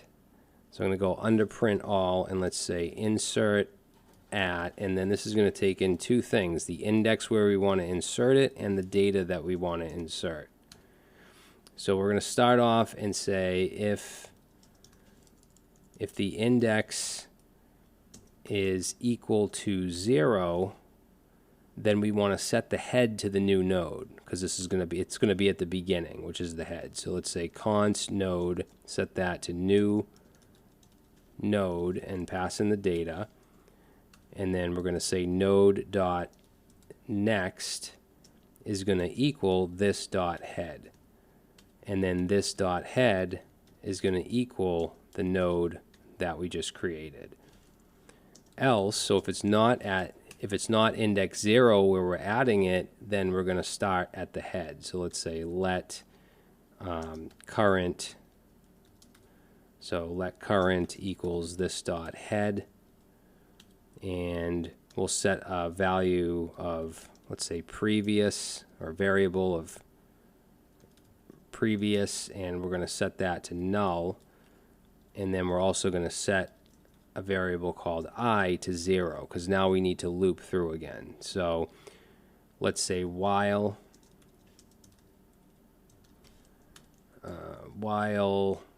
I is less than the index, then we're going to loop through until we hit the index that was entered. So we can set previous equal to current, and then we can set current equal to whatever's next, current.next. And then we will just want to increment I. So we're doing essentially what we did up here. And then underneath the while loop, we're going to set or create the new node with the data that's passed in. And we want to set the next node of the new node to the current node. So we can do that with node.next and set that to current. And then we also want to set the next node of the previous node to the new node. So we're just basically just moving it along. So previous dot next is going to then be equal to node. All right, so now we should be able to insert some data wherever we want. So let's go to we'll just go right here and say list dot insert at, and let's pass in the index. So I'm going to say I want this to go in the 1 index, and the value, we'll just put a string of a. And then let's see, I'm going to comment these out, and I want to print all. So let's run that, and now you'll see we get 100 in the 0 index. A is in the 1 index because we said we wanted it at 1. If I set this to 3 and I run, now A is in the 3 index. So I can insert it wherever I want. Now this has a time complexity of O of n because, again, it has to kind of loop through and find the index where we want to put it, and then put it in. Now I also want to be able to remove from a certain index, and that's going to be very similar to this. So we can actually copy, we can copy the insert at, and let's paste that in, and let's change it to remove from. Now we're removing data, so we don't need data, we just need the index where we want to remove it. And then we're going to check to see if index is 0, and if it is, then we want to set the head to be the next node, because we're going to be removing, in that case, we'll be removing the first one. So then the head would get set to the next one. So we want to point to this dot head next. Okay, if the index is not 0 that we want to remove, then we're going to do this same thing where we set current to this as head, previous to null, set our I variable, we're going to loop through, we're going to move to the next node, so previous equals current, current equals current.next, and then increment I. And then down here, we can get rid of this, and we're just going to set the previous dot next equal to current dot next. All right, because we're deleting that, so we're setting the previous one to the current one. All right, so now let's go to our run file, and let's say list dot remove from, and let's say we want to remove 1, which should be 200. So if I print all now, you see it goes from 100 to 300 because I removed 200 from that index. So this all seems to be working, so let's go ahead and run the linked list test.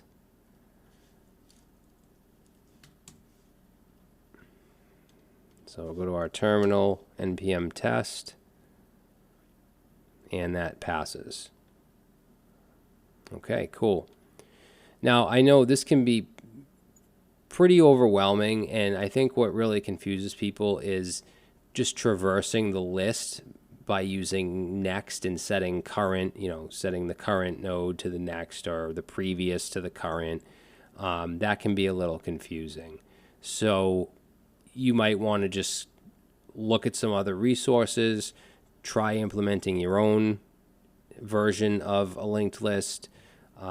It does take a little bit of studying to kind of get used to and understand it to the point where you can just jump into a empty file and create a linked list. All right, so now we're going to actually use this linked list class in some challenges. All right, so we're going to do another reverse string challenge, but now we're going to use a linked list. So if we come down here to the hints, we can loop through the string and add each character to the linked list, and then loop through the linked list and build the reverse string. So it's going to be similar to what we did with the queue and the stack. So let's go into the JavaScript file here. And the first thing I'm going to do is pass in the string here. Let me get my keyboard straight.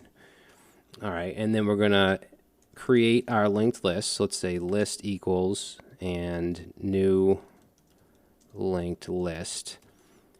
I'm curious to why I have curly braces around this. Let's see. Oh, because I exported. I'm exporting node and linked lists, and I'll get rid of all that. Yeah. So I mean, we can use the node class by itself if we wanted to, but we don't need to for this challenge. All right. So we have our linked list. Now we want to add each character to that linked list. So let's do that. So we're going to loop through the string. So we'll start I at 0. I'm sorry, we're not going to start I at 0. We're going to add it to the linked list in the opposite direction. So we're going to set I to the string dot length -1, and then as long as I is greater than or equal to 0, and we're going to decrement I. And then we'll take our list, and actually before we do that, let's just see what that looks like. So console log string I, and then we'll go to the run file, passing in hello world, and you can see that we're getting it backwards. Okay, we're console logging it backwards, and that's the order we want to add to the list, just like we did with the queue. So list.add, and then let's go underneath the for loop. We're going to create a variable, reverse string, set it to an empty string to begin with. And then there's a few things we could do from here. What I'm going to do is set a variable called current, and we're going to set that to the first node, which is going to be the head. So list.head. And then let's do a while loop. And in the while loop, we're going to check if current is not equal to null. So meaning if there's something in the list. And if there is, then we're going to take our reverse string variable and we're going to add onto it the current node data. And then we want to move to the next node after that. So we're going to take current and we're going to set it to current dot next. And then we just need to go outside of the loop and return the reversed string. So in the run file, if we run this code, come down the bottom here, and you can see we get hello world backwards. If we run the test,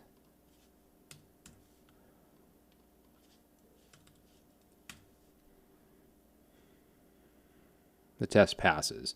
So very simple. I know this is a little repetitive, but like I said in the past, I think it's good to do the same challenge in different ways using different methods, different data structures. So in the next video, what I want to do before we do another challenge, I want to talk about a concept in computer science called fast and slow pointers, because we're going to use that in the upcoming challenge. So in the next challenge, we're going to be working with something called the fast-slow pointer pattern. And before we get into that, I just want to talk about pointers in general and give you a simple example of the pattern and how that works. So the very first thing I want to do is talk about how we can use pointers in JavaScript. Pointers are really prevalent in languages like C and C++, and it works a little different when it comes to variables being assigned and memory addresses and stuff like that. But in JavaScript, pointers can be used. They're just not explicit. The underlying mechanism is still there when you're dealing with objects and arrays. It's different with primitive values because it copies by value or assigned by value, but objects and arrays are assigned by reference. So let me give you an example of what I'm talking about. So with primitives, which are, numbers, booleans, strings, null, etc., they're passed by value. So if I create a variable called A and I set it to 1, and then I create a variable called B and I set it to A, and then I console log B, and we run that code, you see, of course, I get 1. The value of A is assigned to B. So if I were to change, let's say A equals 2, and then I console log B, B is still 1 because that value at that time was assigned to B. With objects, it's a little different. It's passed by reference. So if we create an object, let's call this C, and I create an object with whatever, we'll say name, and we'll set that to John. Okay, and then let's say I want to use let here, not const. And then let's say I do D, I create D, and I set that to C. Now if I were to log D dot name, of course I'm going to get John. Now let's change C dot name to something else. We'll change it to Brad. So if we now log D dot name, it's Brad. It didn't stay John because the way that it assigned the variable is different with objects and arrays than it is with primitive values. So when I set D to C, I set it to the reference. I set it to that place in memory that has this object. So when that changes, as it did here, then D also changes. So I just wanted to explain how pointers work in JavaScript between primitive and reference. Now, as far as the fast slow pointer method, basically this is used to solve problems where you need to find a certain node or element in a linked list or an array. And remember, nodes are objects, so they're passed by reference. And the idea of this pattern is that two pointers start at the same point, but one moves faster than the other. And the faster pointer moves at twice the speed of the slower pointer. So when the faster pointer reaches the end of the list, the slower pointer will be at the middle. So I have an image to kind of so you can visualize what I'm talking about. So in this case, I would be the slow pointer, J would be the fast pointer, and J you can see is moving at twice the speed. So it goes from 0 to 2 to 4 and so on, while the slow pointer goes from 0 to 1 to 2 to 3 and so on. So when J, the fast pointer, meets the end, the slow pointer will be in the middle, and that allows us to find the middle node.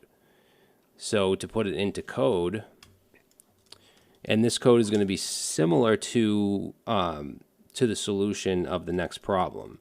So this should help you out. So let's say find middle, and what we're going to pass in is the head, the first node of the linked list. And then we're going to define our pointers. So the first one is slow, and we're going to set both of these to the head. So set the slow to head and set fast to head. Okay, and then we're going to say while the fast pointer is not equal to null, and the fast.next is not equal to null, because remember, each node has a value and a next property. So we're making sure neither one of those are equal to null. Then we're going to set fast equal to fast.next, which would be the next node, and then .next again, which would be the one after that. Okay, and then for slow, we would set slow to slow.next. So they're both initially set to the head, which is the first node. Then fast is set to 2 ahead of that, just like this image. So fast.next would be this, but fast.next.next would be this. And then slow.next would be this. And then what you would do is return the slow pointer, because that would give you the middle. Now this isn't going to work because I don't have any linked list to apply it to, but that's the gist of it.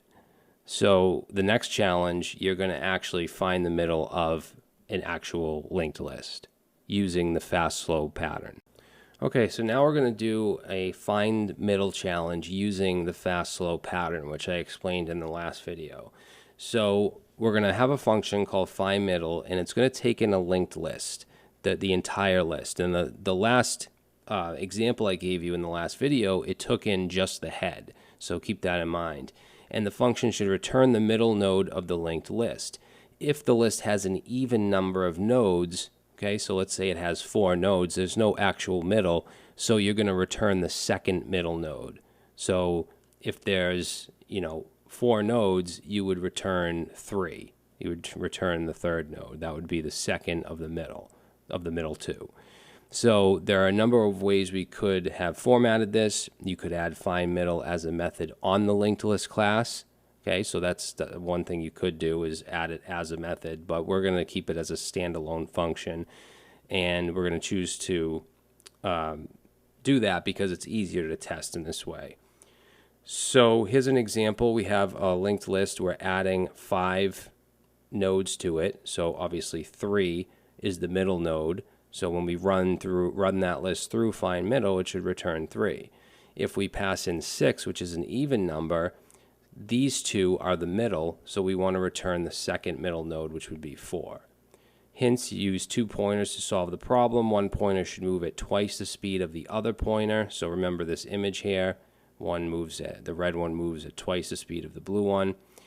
When the faster pointer reaches the end of the list, the slower pointer should be at the middle node. All right, so, I didn't put a drop down for the solutions. I'll have to fix that. So let's go into find middle.js, and it's going to take in a linked list, and then we want to set our pointers. So just like I showed you in the last video, we're going to set that to the list.head. Now remember, in the last video we just passed the head in, so we just set it to head, but this time we're passing in the entire list, and they're both going to get set to that, so slow and fast. And then I'm also going to set a previous value as well, which initially will be set to just null. Okay, then we want to loop through the list, so we'll say while the fast pointer is not equal to null, and we also want to check for fast.next and say that is not equal to null. Then we're going to move fast forward by 2.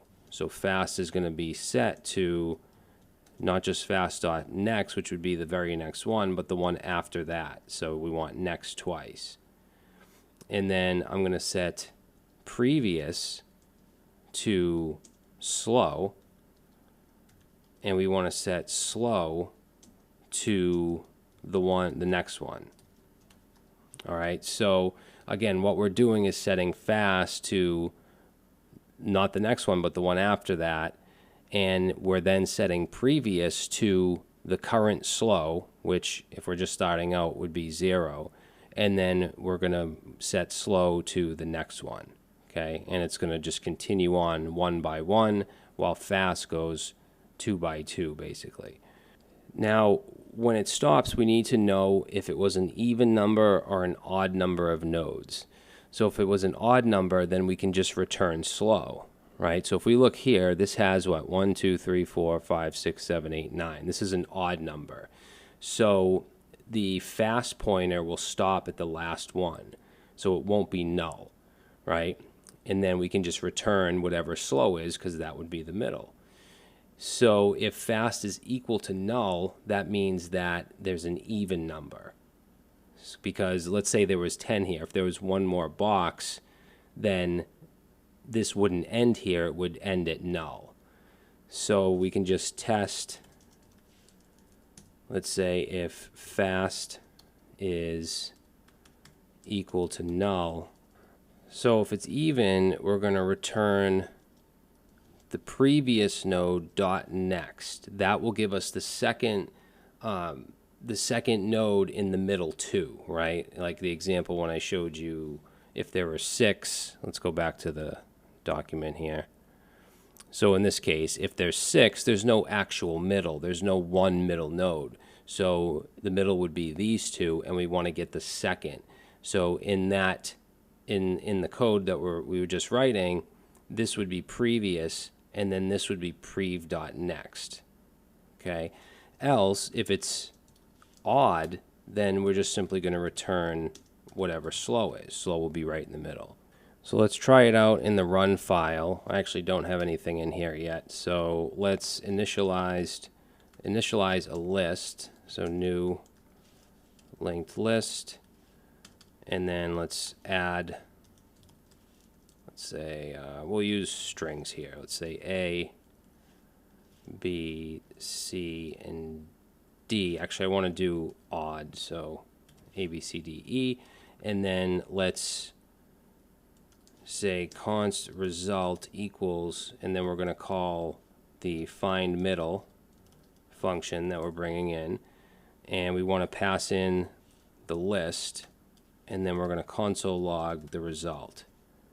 So let's run that, and we get node with the data C. So C is in the middle. If you want just the data, then we could just log, result.data, and that will give us C. Now if I add another one here, what we should get, since these are the two in the middle, we should get D, which is the second one. So let's run that, and we get, wait, we're still getting C. Did I save it? I might not have, no, I didn't save it. All right, so we are getting D. Good. So let's run the test.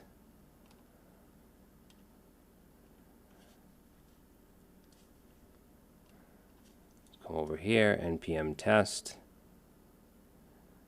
and that passes.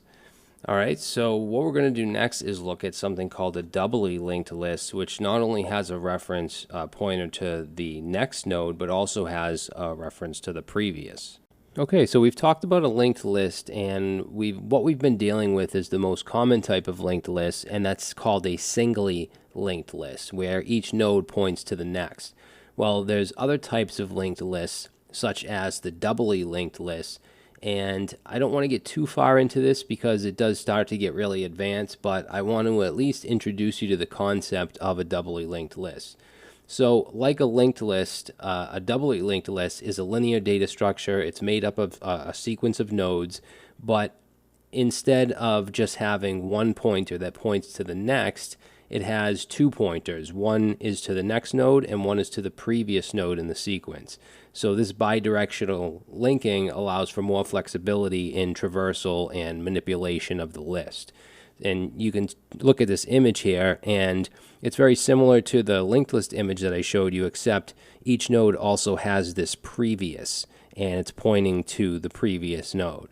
Now the head, the first one in the list, obviously doesn't have a previous, so that's going to point to null, just like the tail points to null. The next value points to null. Okay, so those are the three parts of the node.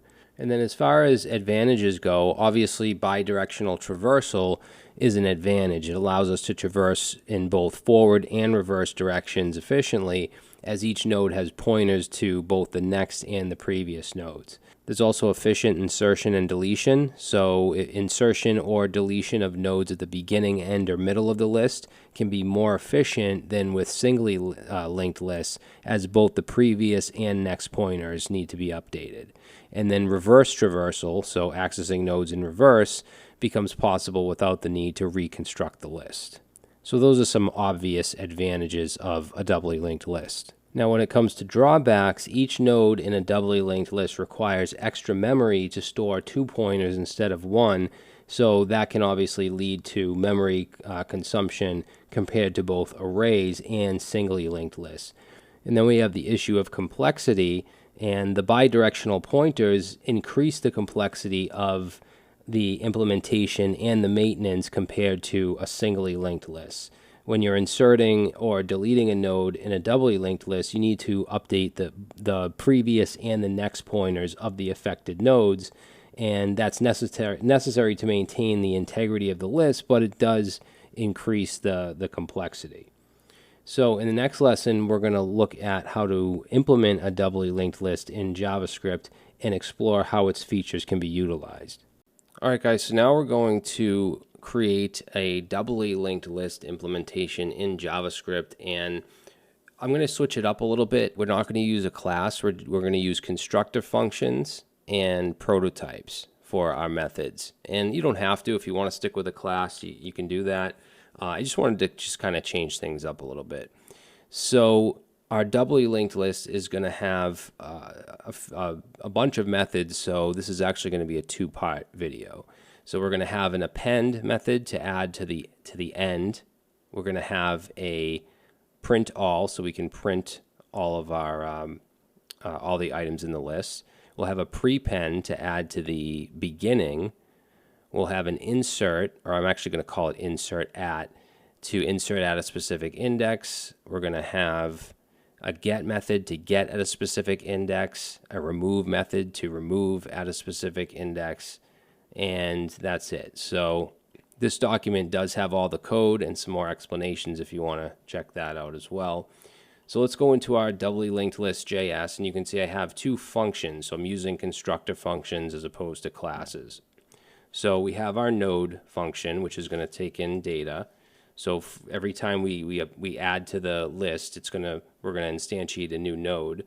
This is going to have three properties: the data that's passed in that we want to add, the next pointer, which will start off with null, and then also the previous pointer, which will start with null. Because remember, this is a doubly linked list, so it doesn't only have a next pointer and property, it has a previous as well.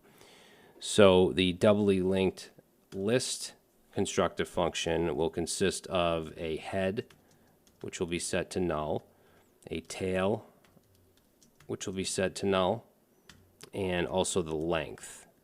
So let's say this dot length, and that's going to be set to 0 to begin with. So those are our constructor functions. Now, the first method I want to create on the prototype is append, to add to the end of the list. So let's say doubly linked list dot prototype dot append, set that to a function, and that's going to take in the data that we want to append. And the first thing we're going to do is construct a new node. So let's call this new node, set that to a new node using the constructor function, pass in our data, and then we want to check if the list is empty. So we can do that by just saying if not this dot head. So if it doesn't have a head, then it's empty. And if it's empty, then the new node is going to be both the head and the tail. So we're going to say this dot head equals the new node, and this dot tail equals the new node, right? Because if we have just one, then it'll be both the head and the tail. Now if it's not, so if it's not empty, then we're going to set the new node dot prev, the previous value will be the current tail, so this dot tail. And we'll use this image and data throughout these videos. So if we insert or append at the end, then obviously the current tail is going to be the one previous to that. So we're setting the pre value of the new node to the tail. And then we're going to set the current tail next value to the new node that we're adding, that we're appending. So we can say this dot tail. Remember, we haven't added the new node yet, so we're talking about the current tail. So that next is going to be the new node. And then finally, the new tail is going to be the new node. And that should add it. Now, we do want to make sure that at the end we add to the length, because 1 has been added to the list. So we're going to increment the length by 1. Now, I want to try this out, so let's add a print all. So we'll go down here, let's say this, not this, doubly linked list dot prototype dot print all. Okay, so this will just print our whole list. And this is going to be, let's say we'll set the current value variable to the head, because we're starting at the head, and then we're going to just loop through it. So we'll say while current, and then we'll console log the current node's data, and then we just want to set the current, so we're going to increment by setting the current to whatever is in the next node. So now if we go to our run file, we're already bringing it in. So let's say const list, set that to a new doubly linked list. And then I'm going to append, let's say list.append. And I'm just going to use the same as this image here, because I'm going to reference this quite a bit. So it's just 100 through 400. So that'll be 200, 3, 400. All right, and then we'll print it, which we don't have to console log because we did that from the function. So print all, and if we run this, we should see an error. Let's see what's going on here. Oh, this isn't the format we're using. We're doing equals function like that. All right, so there we go. So we get 100, 200, 300, 400. So now we can append to the list. I also want to be able to prepend to the list, meaning that I want to add on to the beginning. So let's go back and let's copy append because it's kind of similar. And I'm going to go right below it and paste that in and change this to prepend. And same thing, we're going to construct the node. We're going to check if it's empty. If it is, then we just set the head and the tail. And then if it's not, we're going to change this up a bit. We want the new node next value to be the current head because we're putting it at the beginning, so we want it to go before the head, the current head. So we're setting the next value of the new node to be that current head. All right, and then we want to set the head, so the head previous, the current head previous is going to equal the new node because this current head will be pushed over one, so that previous value will be the new node. And then we just want to replace the head with the new node. So now if I save that, we go back here. What I'm going to do is move this 100 down, and I'm going to set this to prepend. So that should add it to the beginning, and we should have the same thing, same 100, 200, 300, 400. All right, so now we can add to the beginning and end, but what about somewhere in the middle? We want to be able to insert at a specific index. So we're going to create another function here called insert at. So prototype.insert at, set that to function, and we're going to pass in an index and then the data we want to add at that index. All right, now we're going to do a couple checks here. So the first one, we want to check to make sure that the index, if that is less than 0, then obviously that's not going to work out. Or if the index is more than the amount of items in the list, so let's say if the index is greater than this dot length, and in those cases, we'll just return null. Okay, and then let's check to see if the index is 0, because if the index is equal to 0, all we're doing is prepending it. So we can then return this dot prepend and pass in the data. Okay, same thing if the index is equal to this dot length, then it's going to be the last one in, so then we can append it. So we want to return this dot append and pass in data. All right, now if it's in the middle, that's a little more complicated. So we didn't have to construct a new node here because that's done inside the function, right? So if it's in the middle, then we're going to have to construct a new node, set that to new node, pass in the data. Okay, then we want to set a current node value because we have to iterate through the list. So this current node, we're going to set that to the beginning, which would be the head. Then I'm going to create a for loop, and I want to go up to the one before where we want to insert. So using this image, let's say we want to insert a new node into the 2 index, which would be right here. This is 0, 1, 2. So basically we want to put it in the middle of 200 and 300. So let's iterate up to the one before the index we want to insert. So we can do that by, let's say, let I equals 0, and then we're going to say as long as I is less than the index minus 1, because we're going up to that point, up to that index right before it. And then we're going to set that current node equal to the current node next. Okay, so we're just iterating through. Current node starts at the head, and then it's going to just keep going until current node is equal to whatever the one before the index. All right, then we can start setting the properties. So we're going to take our new node and we're going to set the next value to the current node dot next value.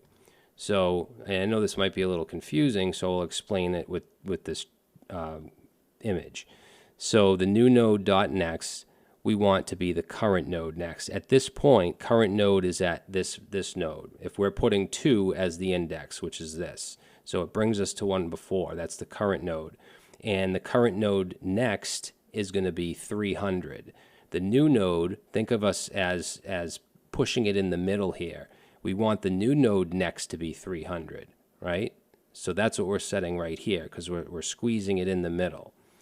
So we want to set the previous value of the new node. So let's say new node dot prev. And that's why doubly linked lists are a little tougher, because you have to, think about more. With a singly linked list, it's just the next. Now the previous is going to be the current node, because again, we're squishing it in the middle here, so the previous should be the current, which would be 200. And I'm going as if we're passing 2 as the index. Obviously, if you pass a different index, then it would be somewhere else. But if it's 2, then the previous we would want to be this 200. So let's say set the previous to the current node, which is that 200 value. Now let's set the current node, and this is going to seem a little weird, but we're going to set the current node next dot prev to the new node. So let me explain that. So looking at this image again, remember the current node, if we pass in the index of 2, is going to be, we're at 200 right now after going through the loop and all that. So the current node next would be right now 300, right? We haven't inserted the new node in it yet. So the next value is 300. We want that previous of the next of 300. This is the previous. We want that to point to our new node, because that's going to go right here in the middle. Okay, so hopefully that makes sense. You want to picture this without the new node there yet. So the current node next, which is 300, previous value should be our new node. That's where we want it. And then at the same time, we want the current node dot next value to be the new node. So the current node we're at 200, that next should point to the new node, because you always want to picture, if we're using index 2, you want to picture it as we're squeezing it in here into index 2. And that's it. We just need to now increase the length. So length will be ++. And now we can test it out. We're going to come down here and let's say list.insert at. And we're going to insert at 2, index 2, and we'll put a string of new. So now if we run the code and we take a look, you can see that in between 200 and 300 we have new, because we have 0, 1, 2 index. So hopefully that makes sense. I tried to explain it the best that I could. Now in the next video, I want to be able to get at a specific index, and I also want to be able to remove and also check to see if a list contains a node with specific data. Okay, so in the last video, we implemented part of the doubly linked list that we're doing here in constructor functions and prototypes. So we have append, so we can add on to the end, prepend, so we can add on to the beginning, and then print all, so we can print our list. So now the next one I want to add, next method is get, which will get a specific node at a specific index. Now it's similar to insert at. We're going to do some of the same stuff. So I'm going to copy insert at. Let's grab that and then let's put that right under insert at. And we're going to call this get. and we're not going to pass in any data because we're just getting the data at the index, or the node at the index. We're going to do this same check to make sure that the index is greater than 0 and less than whatever the length is. We don't need these two lines. We also don't need to initialize a new node. We do want to loop through here with the current node for the start. So this will start at this dot head. And instead of saying index -1, we want to just set as long as I is less than index. And then we're going to assign the current node to the current node dot next. And that should do it. I mean, the current node should end at whatever index we're asking for. So we can get rid of all this. We don't need to increment anything because we're not adding anything. And then we can just return the current node. So now let's go to our run file and let's go under this stuff. I'm just going to comment out the print all and make sure you console log. And if we do get 0 and we run this code, we should get the first node, which, let's see, list.get0, yeah, the data is 100, and then the next node is 200. Let's just get the data so this is a little more clear. So we'll say dot data. So list.get at the 0 index, and we want the data value. So if we run that now, we should just see 100. All right, if we get the data at the 1 index, we get 200. If we get the data at the 2 index, we get new. We should get the new string because remember we inserted that at 2. Now we're going to add a remove method. So let's go above print all and say doubly linked list dot prototype dot remove. Set that to a function that takes in an index. And then we're going to do the same check we did to make sure it's not less than 0 or more than the length of the list. If it is, we return null. Then we're going to say if, basically we want to check to see if it's the first node. So if the index is equal to 0, then we're going to set this dot head equal to this dot head dot next, right? Because now the first one is going to be the one that's in the next slot for the current head. And then we'll say if this dot head, then we want to say this dot head dot previous is going to equal null, right? Because the previous pointer always points to null. Else, then we want this dot tail to equal null. So that's if we're removing the first one. Now we'll have an else if here. So this ends right here. Let's say else if. Then we want to check to see if it's the last. So we'll say if the index is equal to this dot length -1. So if it's the last one, then we want to remove the last node. We'll say this dot tail is now going to be equal to that tail's prev, whatever's in the prev. So this dot tail dot prev. Okay, and then we'll do kind of the same thing we just did above. We'll say if this dot tail, then we'll say this dot tail dot next is going to equal null, else this dot head is going to equal null. All right, so that's the first and the last. Now after the else if, let's say else, so this is basically for anything else that's not the first or last. Then let's set a current node. So current node, because we're going to have to iterate through it. And we're going to start at the head. And then we'll say for, let's say let I equal 0. And as long as I is less than the index, and then we're just going to traverse it with the current node, set it equal to whatever the next one is. So it's current node dot next. Okay, and then after that, all we have to do is update the pointers to skip the current node.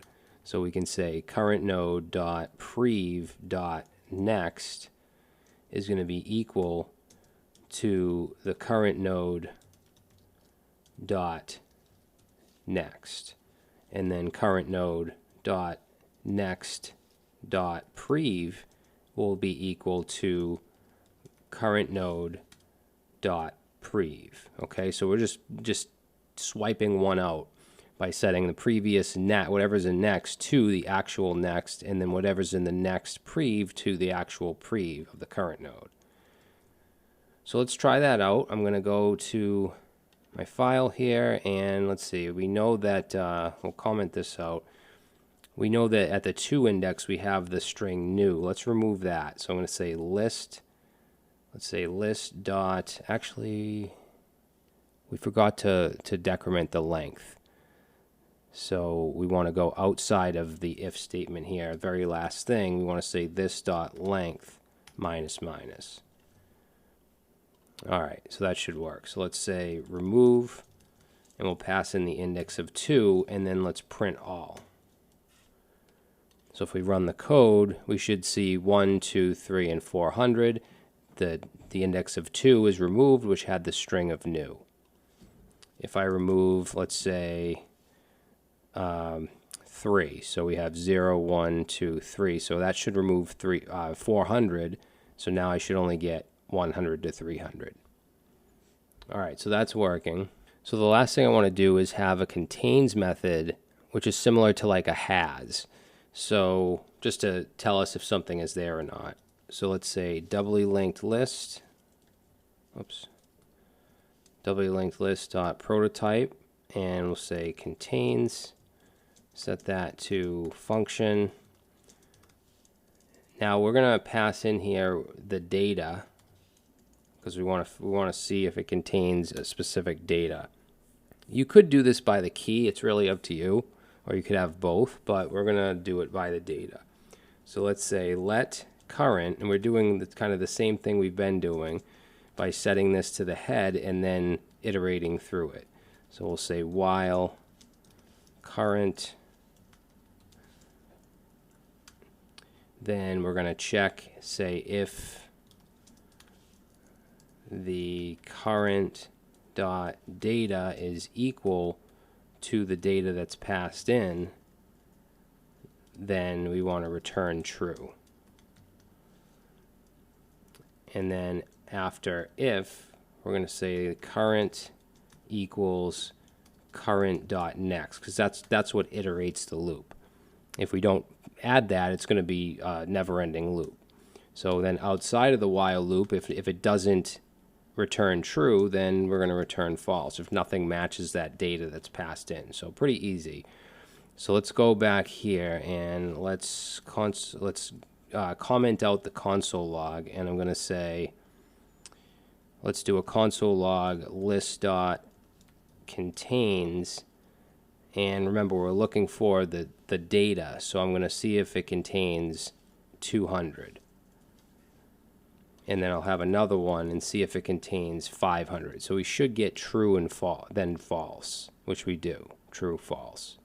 All right, cool. So let's try the test. I'm going to rename that file to .test, and in our terminal we'll run npm test, and it passes. And you can see there's quite a bit to this test. It tests every method that we created. All right, so I would say that that's probably the most advanced data structure we've created so far. So if it confused you at all, don't worry about it. For a lot of this stuff, it's going to take more than just one run through one video. Now in the next video, we're going to use that doubly linked list to do a small challenge. Okay, so now we're going to use our doubly linked list to do a challenge. So this is called find pair sum. So we're going to be given an array of integers and a target sum, and our function should return a pair of distinct elements from the array whose sum is equal to the target sum. I believe we did this back back in the last section, I want to say, or maybe when we looked at recursion. So if no pair exists, return null. You should use the doubly linked list class, which is already included in the file here. And if we look at an example, so if we pass in this array and then we pass in 12 as the target sum, we get back 10 and 2.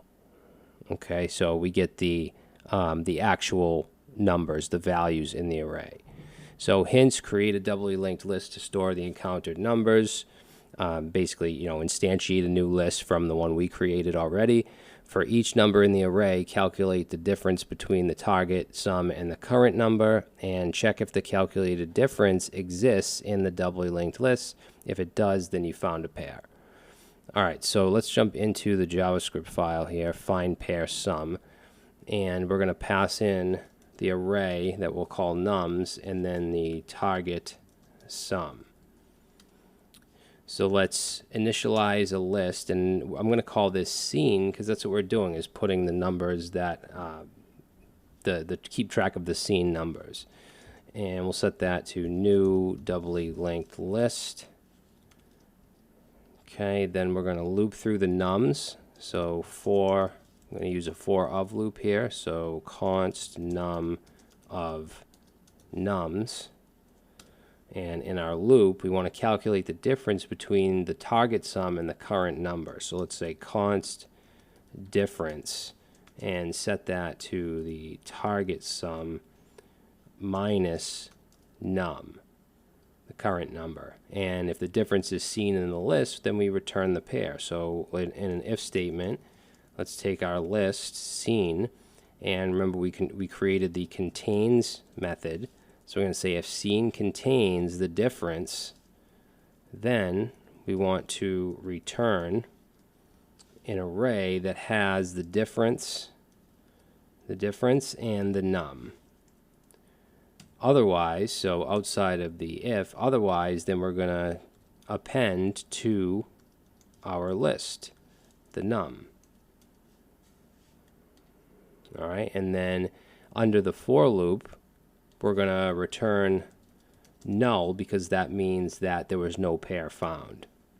Now let's go to the run file. So we have this array here and the target sum of 22. So we're passing in nums and target sum. Let's run the code. And I didn't console log the result. I'll have that in you guys' version. So if we run that, then we get an array with 12 and 10, which does sum up to 22. So if I change this to, let's say, 40, which I know isn't, none of these add up to 40. So let's run that, and we get null. So that seems to be working. Just put that back. Now to test it out, let's rename -test to .test. And then run it, and that passes. So it's a pretty simple challenge, but it gives you an example of using our doubly linked list. So now we're going to move on to the next section and move on to some different data structures such as trees, binary trees, and graphs. All right, so now we're going to move on to the tree data structure, and in particular we're going to be looking at binary trees, which I would say are the most common types of trees. Now, trees are they're widely used in various applications, things like file systems, organization charts, implementing search algorithms, there's many uses. And if you're a web developer, you're probably familiar with the DOM, or the document object model. That's actually an example of a tree structure. Now, I want to go over the vocabulary and the terms when it comes to a tree. So I have a tree on the right here. We have a visual representation, and as far as the vocabulary goes, each of these circles that have a number in it, and these have numbers in them, but it could be anything, any type of data. These are called nodes, okay? So these nodes they hold data or information, and they're connected to each other through what's called an edge. So all of these lines, these are edges that connect these nodes.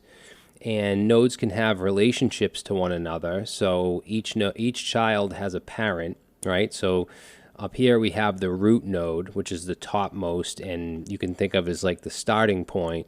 So that has, in this case, two direct children, 2 and 3, and the root node 1 would be the parent to 2 and 3. Down here, 2 has two child nodes of 4 and 5, 3 has a child node of 6, and of course 3 is the parent of 6, 2 is the parent of 4 and 5, and then you can also have siblings. So 4 and 5 are siblings of each other, 2 and 3 are siblings of each other. So any nodes that are on the same level and have the same parent would be siblings. And then we have leaf nodes, which are basically where the tree structure is terminated. So they have no child nodes. So in this case, 4, 5, and 6 are all leaf nodes. And then paths are sequences of nodes and edges from one to another. So for instance, the path from 1 to 5 would be 1 to 2, this edge here, and then 2 to 5. And you might have, a bunch of different levels. So there's another thing that I want to talk about when it comes to trees, and that's depth and height, which are terms that we use to define the structure of a tree, and it helps give us insight to the tree's characteristics and the node's characteristics. So when we talk about the height of a node, that refers to the number of edges along the longest path to a leaf node. So for example, if we're looking at this 2 node, the height of this would be 2 because the longest path would be either from 2, 5 to 8 or 2, 5, 9, and there's 2 edges in between. Okay, so that gives it a height of 2. The root node has a height of 4 because the longest path would be 1 to 3, 3 to 6, 6 to 10, and then 10 to either 11 or 12. So that's 1, 2, 3, and 4 edges. So that would have a height of 4. This 3 has a height of 3. Even though this one is only 1, on the left side it goes from 3, 6, 10 to 12 or 11, which is 3. 1, 2, 3, or 1, 2, 3. Okay? If we look at 11 or 12, these have a height of 0 because they have no child nodes. When we talk about the depth of a node, that refers to the number of edges along the path from the root node to that particular node. So the root is going to have a depth of 0 because it's already at the root node. This 2 or this 3 have a depth of 1 because it's 1 away from the root. This 7 node has a depth of 2 because it's 2 away from the root. If we look at this 11 down here, that has a depth of 4 because it's 4 away from the root. Okay, so that's the depth of a node. And then when we talk about the height of a tree, that's going to be the same height as the root node. So in this case, this tree has a height of 4. And, when you're dealing with trees in an actual program, you're going to have tens, hundreds, thousands of nodes. So, it's not always as simple as just looking at it like this. Now, there's a specific type of tree that we're going to focus on, and that's a binary tree. And that's really what we've been looking at. So there's a couple stipulations when it comes to a tree being a binary tree. So one, it has to have one root node, which in this case, this tree clearly does. 1 is the root. It has no children. You might see a tree that has a bunch of nodes and they're just all connected to each other in a circle. That's still a tree, but it's definitely not a binary tree if it doesn't clearly have one root node. And then it has at most 2 children per node. So here 1 has 2 children, 2 has 2 children, 3 has 1 child, which is fine. It can be 1 or 2. You might see trees where it has 3, 4, 5 plus children. That's not a binary tree. And then it has one path between the root and any one node. So I can start here at 1 and I can go through paths via edges and nodes to get to any node here. You might see trees where you have nodes split off into different sections where, you can't get from a root node to any of the other nodes in those other sections. That wouldn't be a binary tree either. So this is the most common type of tree, and that's what I really want to focus on. If you're going to job interviews and stuff, that's usually what you're questioned on, if you are questioned on trees and data structures.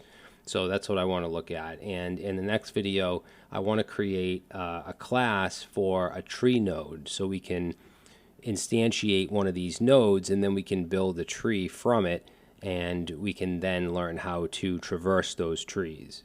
Okay, so now we're going to create the base class for a tree node so that we can manually create trees. And you can look at this as a challenge. I have a test and all that. And basically we want to create a tree node class. It's going to represent one of these nodes, and it will have a value property and then a left and a right property, and those will point to the left and right child nodes respectively, and they'll be initialized with null when the node is created. And then you can use that class to create the following tree. This is pretty much the same tree we've been looking at, except we have letters inside instead of numbers. So hence the constructor will take a value parameter, initialize the left and the right to null, create an instance for each node in the tree, and assign the appropriate values to the left and the right properties. So you would assign, obviously, B would be to the left of A, and E would be the right of B, and so on.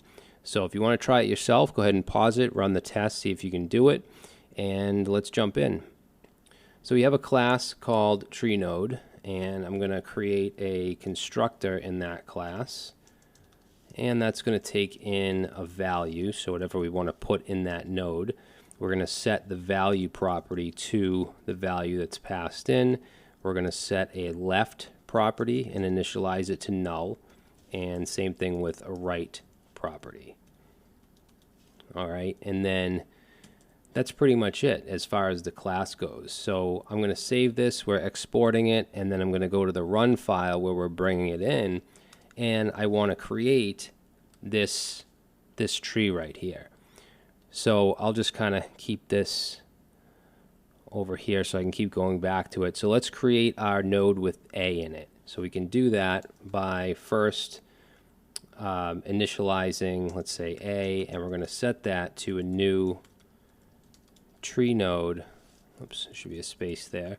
So new tree node, and then the value gets passed in, so we're going to do a string of A. So that creates this node. Now, before we assign the left and right values, let's just create all the nodes, which is A, B, C, D, E, F. So A, B, C, D, E, F. And we're going to change these. So let's say that'll be B and C, D, E, and F. So we have all of our nodes. Now they're just kind of like, they're just there. They're not connected in any way to form a tree. So let's set A dot left, set that to B. Because again, if we look at this, B is the left of A. All right, so we get that. Now let's set the right of A. So A dot right equals C. Because if we look at this, C is the right. And then when we look at B, we have D on the left and we have E on the right. So let's take B and let's say left, B dot left equals D, and then B dot right equals E. Okay, so that takes care of all of them except for this one here, F, which is going to be the right of C. There is no left of C, so that's to the right. So C dot right is going to equal F. So if we were to console log A, if we run that, we should see we have value A, and the left is a tree node, which is B, and the right is a tree node, which is C. If we want to look at B, and we run the code, you can see that the value is B, the left is D, and the right is E. Now I do have some tests that we can run for the tree node class that we created. So this will basically just do what we just did manually, except it's going to run it in a test, and it's going to verify that the correct left and right values are what they should be to form this tree. So let's change the name of the test file,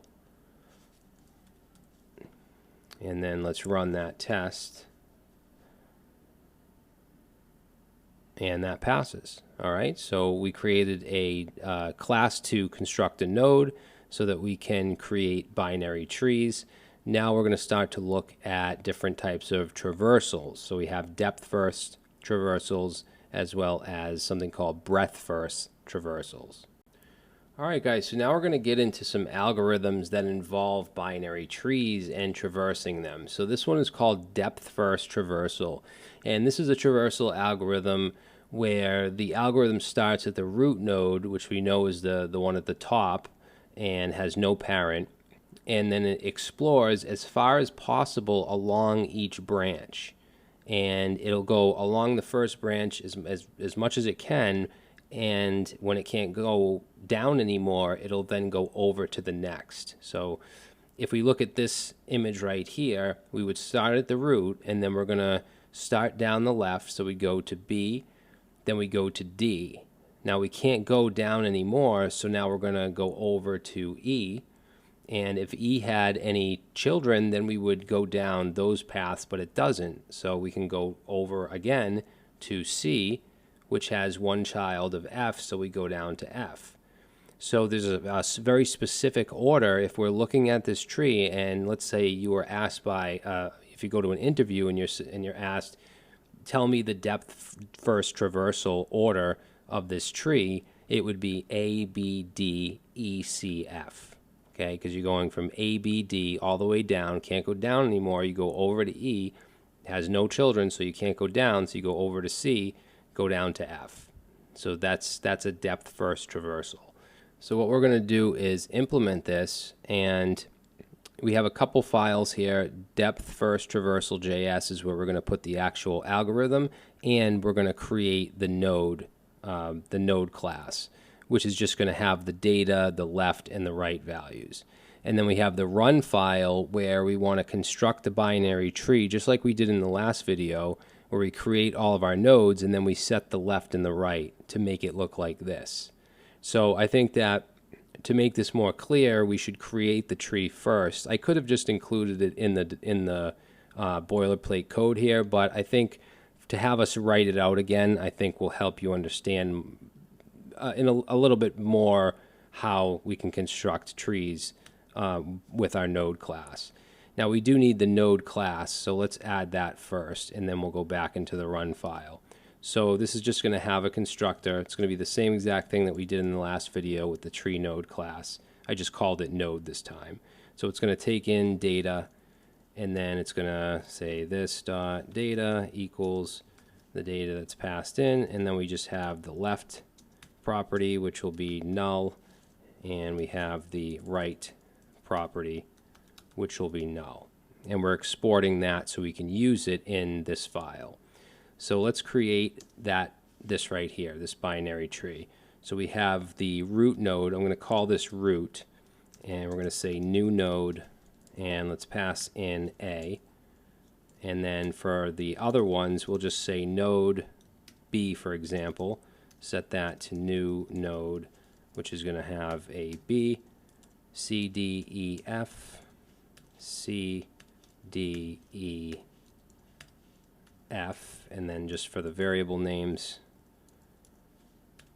C, D, E, and F. Okay, so now we have our nodes. So to construct it to look like this, we're going to set the root dot left to node B. We're going to set the root dot right to node C. We're going to set node B dot left to node D, and node B dot right to node E, and then we have node C dot left to node F. Okay, so now we have the tree. So I want to be able to pass just the root node into the depth first traversal and get back an array. So if we look at the test, we want to get back this array, because remember, this is the order if we're doing a depth first. That's the same order that we have right here, A, B, D, E, C, F. A, B, D, E, C, F. So that's what we want. So let's create a result variable, and we want to call depth first traversal, and we just want to pass the root in, and then we're just going to log, console log the result. And we're bringing in depth first traversal here, so we should be able to call it. So that's all we want to do in the run file. If I run this right now, we're just going to get undefined because we don't have anything in depth first. So let's now add to depth first traversal. The root is going to get passed in. And then we're going to just check and make sure that there's a root passed in. If there's no root, then we're just going to return an empty array. And then we're going to initialize two variables. One is going to be the result array, which is what is going to be returned, and it should be in the correct order, and that's what we're going to test for. And then we have our stack, which we could do one of two things. We could set it to an empty array and just use that, and just use push and pop, which are our JavaScript built-in methods, or we could use the stack class that we created earlier. What I'm going to do is just start off with just using an array, and then I'll just change up a couple lines and we'll use the stack class just to show you that as well.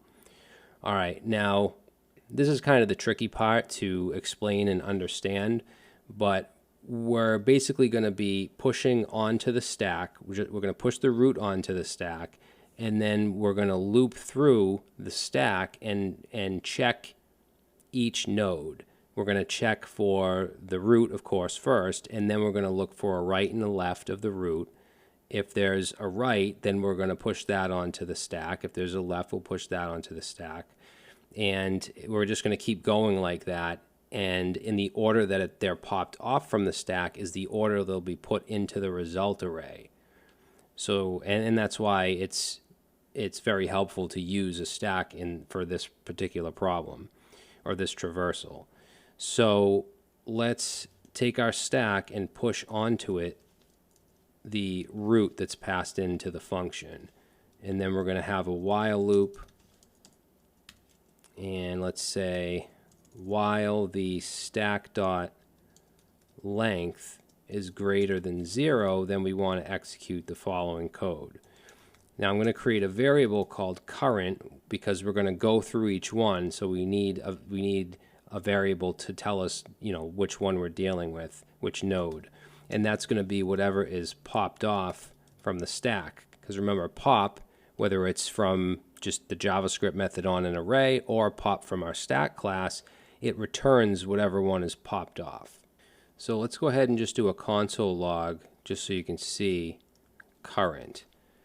And then we're going to come over here and we're going to run our code. Remember, we're passing in the root here. So if we come down here, we're going to see the node with data A, that's the root, that has a left of B, of data B. And if we look at the actual visualization, it has a left of B and it has a right of C. And then it shows you B has a right of D and a left of D. B has a left of D and a right of E. And then C has a left of F and a right of null, because there's no edge coming out with a node, so that's going to be null. So we have all the information we need in there, and all we have to do is, first of all, we're going to push on to the result. So as we pop off the stack, we're going to push it onto the result array. So let's say result push, and we're going to pass on not the whole node, but just the data, so current.data. All right, and we want to make sure we check for a right and a left. So let's say if the current node has a right, then we want to push that onto the stack. So stack.push, and we're going to push on current.right. And then we want to do the same for the left, so I'll just copy that and then change this to current.left. And if it has a left, then we're going to push that onto the stack. So this will do everything we need, and then all we have to do is go under the loop and return the result. Everything should get added as we need, as a depth first traversal. So if we come over here now and we run our code, what we get back is an array of A, B, D, E, C, F, which is the correct order. Now, if this loop confuses you, in the README file here, if we look at the markdown, I put a list of exactly what happens in that while loop. So we first push the root onto the stack, and then we set the current to whatever's popped off, and it'll first pop off A and then process it. And when I say process it, I mean add it to the result array. Then it pushes on current.write, which is the write of A, which is C. So that gets put onto the stack. Then it checks left, which is B. That gets put onto the stack.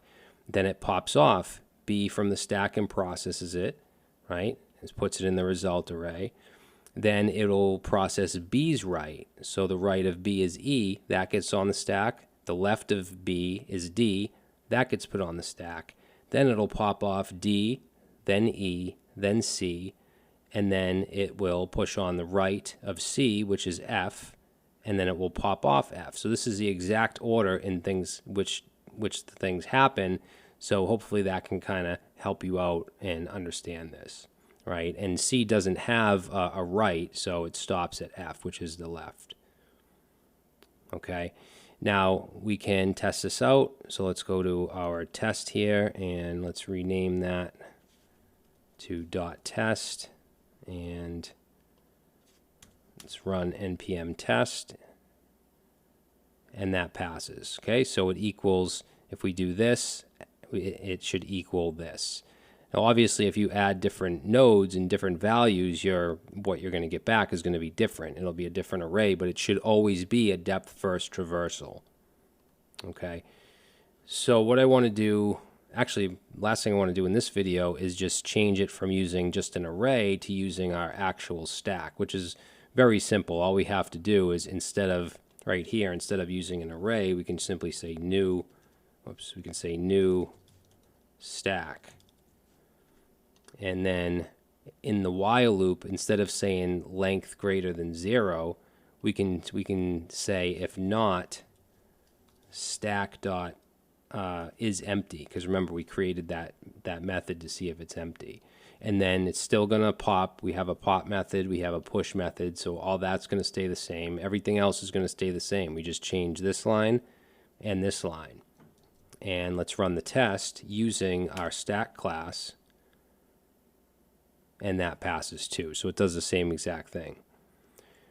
All right, now in the next video I want to do another depth first traversal, but I want to do it in a different way. There's two main ways to do this. One is using a stack and one is using recursive. So we're going to do it recursively in the next video. Okay, so in this video I want to do the same thing we did in the last video, but instead of using a stack to do the depth first traversal, we're going to do it recursively, which is, to me, is actually a lot cleaner and easier, believe it or not.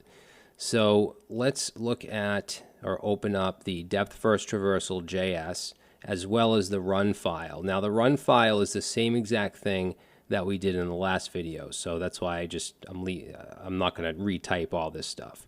So we're creating this tree with our node, and we just have to add the node code here. I could have included that, but it's so short, we'll just write it out. So just constructor takes in the data, then we set this dot data equal to the data that's passed in, and then we have the left, which is going to be initialized to null, and the right, which will also be null.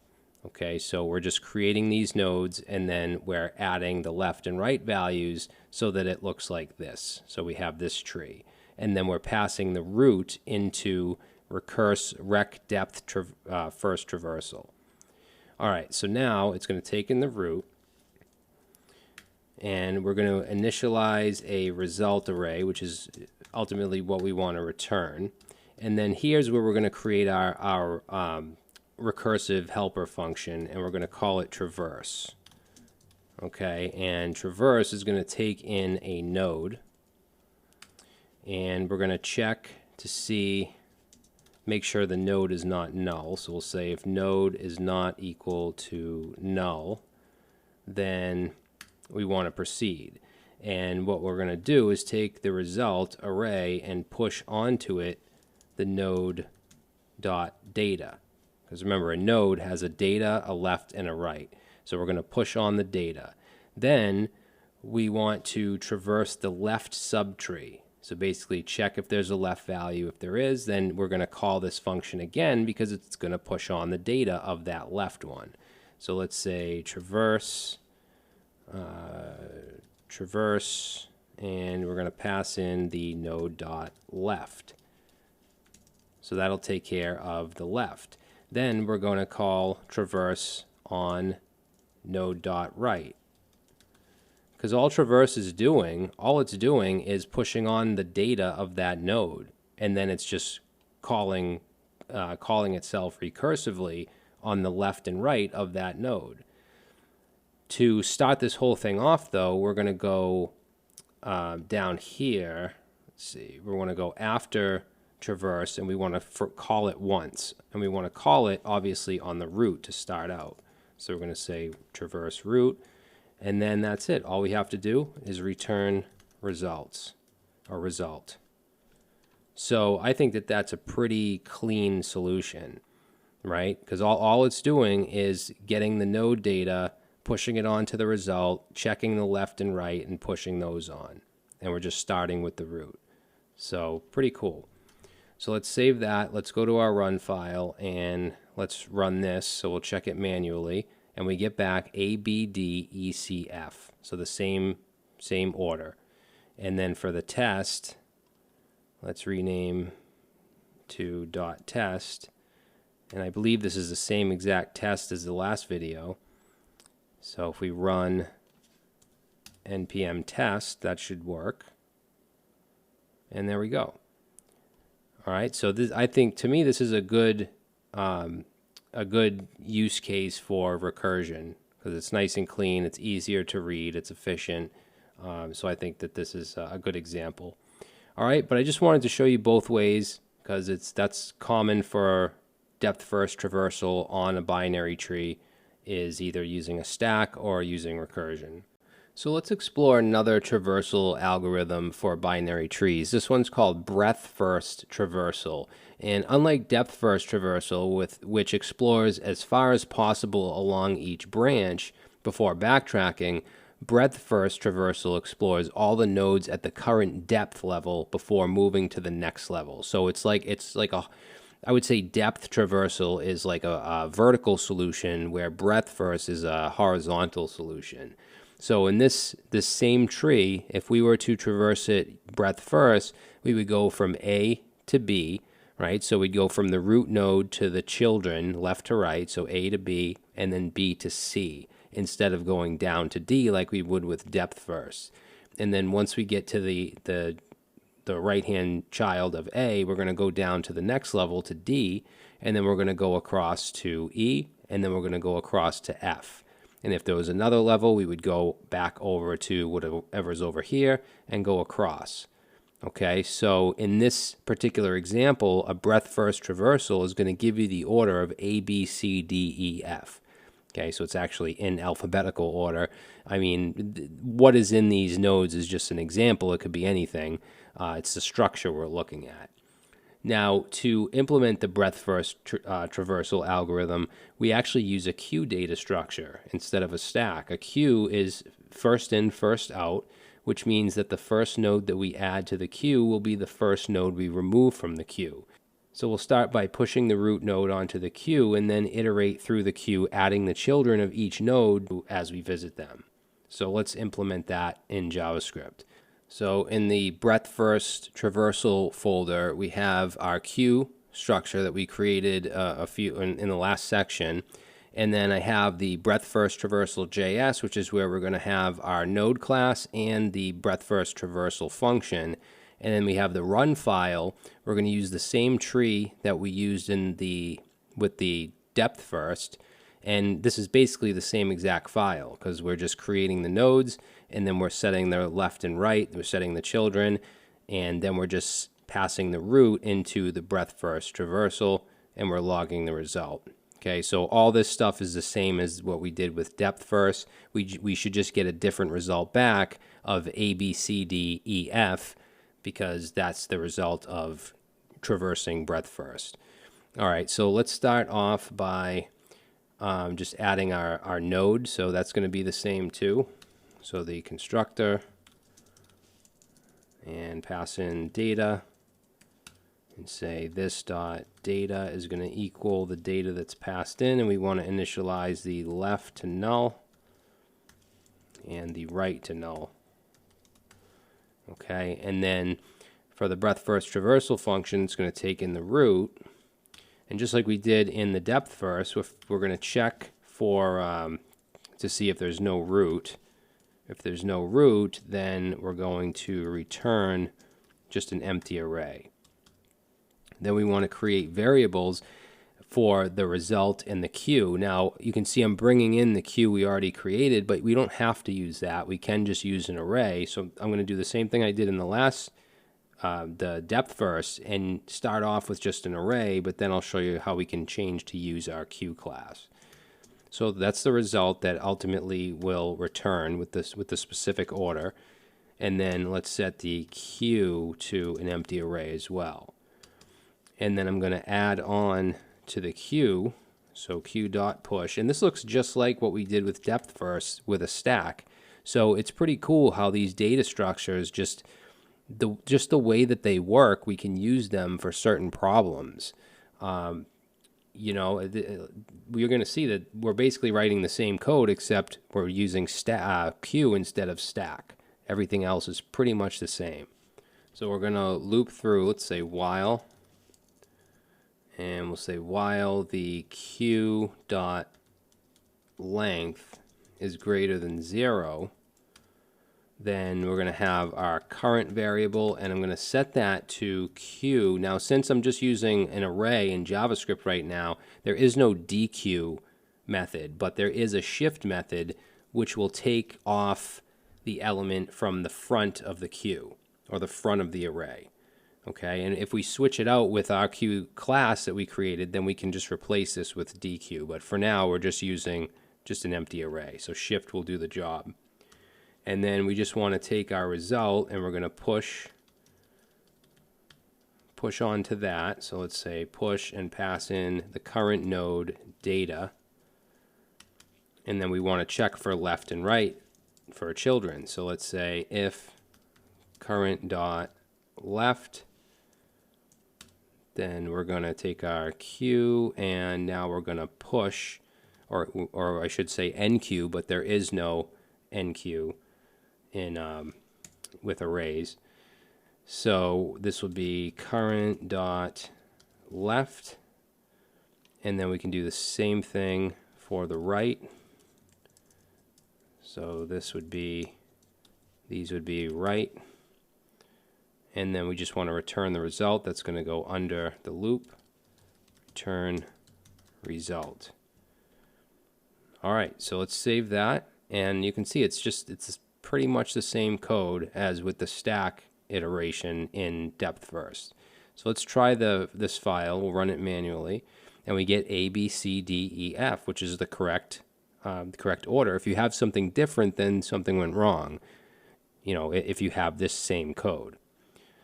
So let's run the test, and then I'll show you how to switch it out for our queue class. So run the test. All right, so that passes. Now let's go back to this file here, and now I want to use the queue class. So down here where we initialize queue, instead of an empty array, we'll set it to a new queue. And then, let's see, instead of using push, we're going to use the enqueue. And then we're going to say while queue, and remember we have that is empty. We're going to switch that out for that. So if queue, well actually we want to say if not is empty, and of course we don't want to do this. We just want to say, make sure it's not empty. And then we're going to set current to q dot, not shift, but dq. So we've created this abstract of a queue over an array. We added our own methods like dq and nq. These aren't methods that you can use on a regular JavaScript array. And then here we're going to result.push the current data. Then we're going to check for the left. And again, we're going to switch out push here and here with nq. And that should do it. So let's save it. And if we run the test, it should still pass. Okay, so that works. We just replaced the using an array with using an actual queue class. All right, now I know that this stuff can be really confusing, so I would suggest that instead of just watching the video, following along, and moving to the next, play with it a little bit. Console log some values, really see how it works. Use ChatGPT, paste the code in ChatGPT and ask it to explain it. And you can ask questions, you know, I mean, I'm making a video here, but you can't just directly ask me a question through the video. You can do that with ChatGPT, so it's really great for that stuff. So don't be afraid to use AI. It's not all bad. It's not all gonna, you know, take your jobs and stuff. It can help you. So that's breadth first. Now I want to do a challenge where we deal with binary trees. So we're going to do a maximum depth challenge in the next video. Okay, so now we're going to do a challenge called maximum depth. So max depth is going to be a function that takes in the root of a binary tree as input and returns the maximum depth of that tree. And the maximum depth is defined as the number of nodes along the longest path from the root node down to the furthest leaf. So if we look at an example, if we were to pass this tree in, the maximum depth would be 3. The longest path would be 327 or 32015, but it's going to be the number of nodes on the longest path. So 1, 2, 3. Right? If we pass this in as a tree, it would be 1, 2. So the maximum depth is 2. If there is no root, if it's just an empty array, then the output would be 0. All right, and you can solve this problem using a depth-first traversal approach, and you can also use recursion to explore the left and right subtrees of each node and return the maximum depth between them. So this is going to be very similar to what we did in the depth-first traversal recursive video. So if you want to go back and look at that, you can. Binary tree node, so same node class we've been using, just has a value, left value, right are going to be null to begin with, and that's pretty much it. So I have the maximum depth JS file here. This is also where we define the node. I already have it defined because we've already written this like 2 or 3 times. And then the run file, which I don't have anything in except for the tree that we want to create. So let's create the tree first because we have to pass that into the function. So what we'll do is create the nodes first. So let's say const, and we want to create the root. So new node, and the root node has the data of 3. Then we'll say const node, let's call this node 9, and say new node, and that has 9. And then we'll copy that down a few more times. The next one is going to be node 20, has the data of 20. Then we have 15, has a node of 15, and then node 7 has data of 7. All right, so now we have our nodes created. Now we need to construct the tree. So the root, let's say the root.left is going to equal node 9. The root.right is going to equal node 20. Okay, node 9 doesn't have any children. That's a leaf node. So we're going to go to 20, say node 20, and then we're going to say dot left. That's going to be node 15, and then node 20 dot right is going to be node 7. So that constructs this tree right here. And then we want to, let's create a result. We're going to have a function called max depth, which we should have we're bringing in right here, and we're going to pass in the root. All right, and then we want to just console log that result. So that's how we can run the file, and we can create the tree to pass into the function. So now let's go to the solution page here. We already have our node class, right? And we just used that. We exported and used it in the run file. So now for max depth, let's pass in root. And then I'm going to say if, actually we don't need parentheses. So if no root, then return an empty array. And this is very similar to, remember, this is very similar to the depth first recursive solution. So I want to recursively call this max depth on the left and the right. So let's say const left depth and set that to max depth. And we're going to pass in the root dot left. Okay, then we'll do the same with the right. So we'll call this one right depth. And we want to set that to root dot right. And then all we want to do is return from this the max. So we can use math dot max, and we're going to pass in the left depth and the right depth. Now we want to add 1 to this because we want to count the root node as well. If we don't do that, then it's going to give us, for instance, if we passed in this, it'll only give us 2 because it's not going to count the root node, and that'll be counted as a depth of 0, and then it'd be 1, 2. We want this to give us 3, so we're going to add 1 to it. And that's it. It's as easy as that. So let's save it. Let's go to our run file. We're passing in this tree. This is the visual representation of this code, and we're going to run it, and we get 3. Now, if I were to take off, let's say we take off the 15 and the 7, I'll just comment that out. So now these aren't here, and we run this, and now we get 2. Okay? If I take off the 9 and the 20, and we run this, we get 1. So it would be just 3. So hopefully that makes sense. I'm just going to uncomment these. And now we're going to run the test. So let's rename that. Let's come over here. And the test pass. All right, so yeah, I mean, I think that this is a really clean solution using recursion. Like I said a bunch of times, using recursion usually cleans up your code, makes it less error prone, easier to read. But if it is a really large tree that you're traversing, you can run into memory issues because every time you call the function, you're adding to the call stack. You're adding to the recursive stack.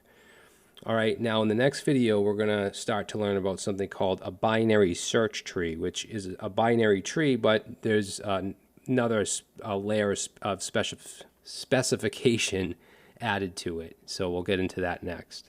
Okay, so now that you know what a binary tree data structure is, we're going to look at a binary search tree, or a BST. And a binary search tree is a specific type of binary tree that follows a very particular and specific ordering property or sorting property. Now, while the ordering rule is commonly associated with numeric values, as we're doing here, it's important to note that binary search trees can handle various types of data, not just numeric. And one of the key advantages of binary search trees are that they're very versatile and they can accommodate pretty much any data type that can be compared for ordering. So for instance, consider a binary search tree that stores strings representing names in alphabetical order. So the tree structure will ensure that the names are organized in a way that allows for efficient searches and insertions, deletions, whatever operation you're doing. And binary search trees can be used for custom objects where the ordering is determined by a specific property. So for instance, if you have a product, right? You have products that you want to order by price. You can order it by the price property of the product. All right, so we're basically just using these simple numeric values just for simplicity, and so you can wrap your head around everything. All right, now let's look at this tree right here, which is a binary search tree, and let's look at the rules for a binary search tree. So each node has at most 2 child nodes, so we already know that. That's a rule of a binary tree. However, where binary search trees differ is the order of the sorting. So the left child is going to be less, or has to be less than the parent value. So if we look here, we have a root node of 9, and on the left, we have 4, which obviously is less than 9. And then the right child is greater or equal to the parent. So in this case, we have 11 on the right, which is greater. Now, one thing I want to stress is it's not just the direct child that matters. Everything on the left of a node should be less, and everything on the right should be more. So this is valid. So everything 4, 2, 7, 5, 8, all less than 9. If we look at 4, yes, 2 is less than 4.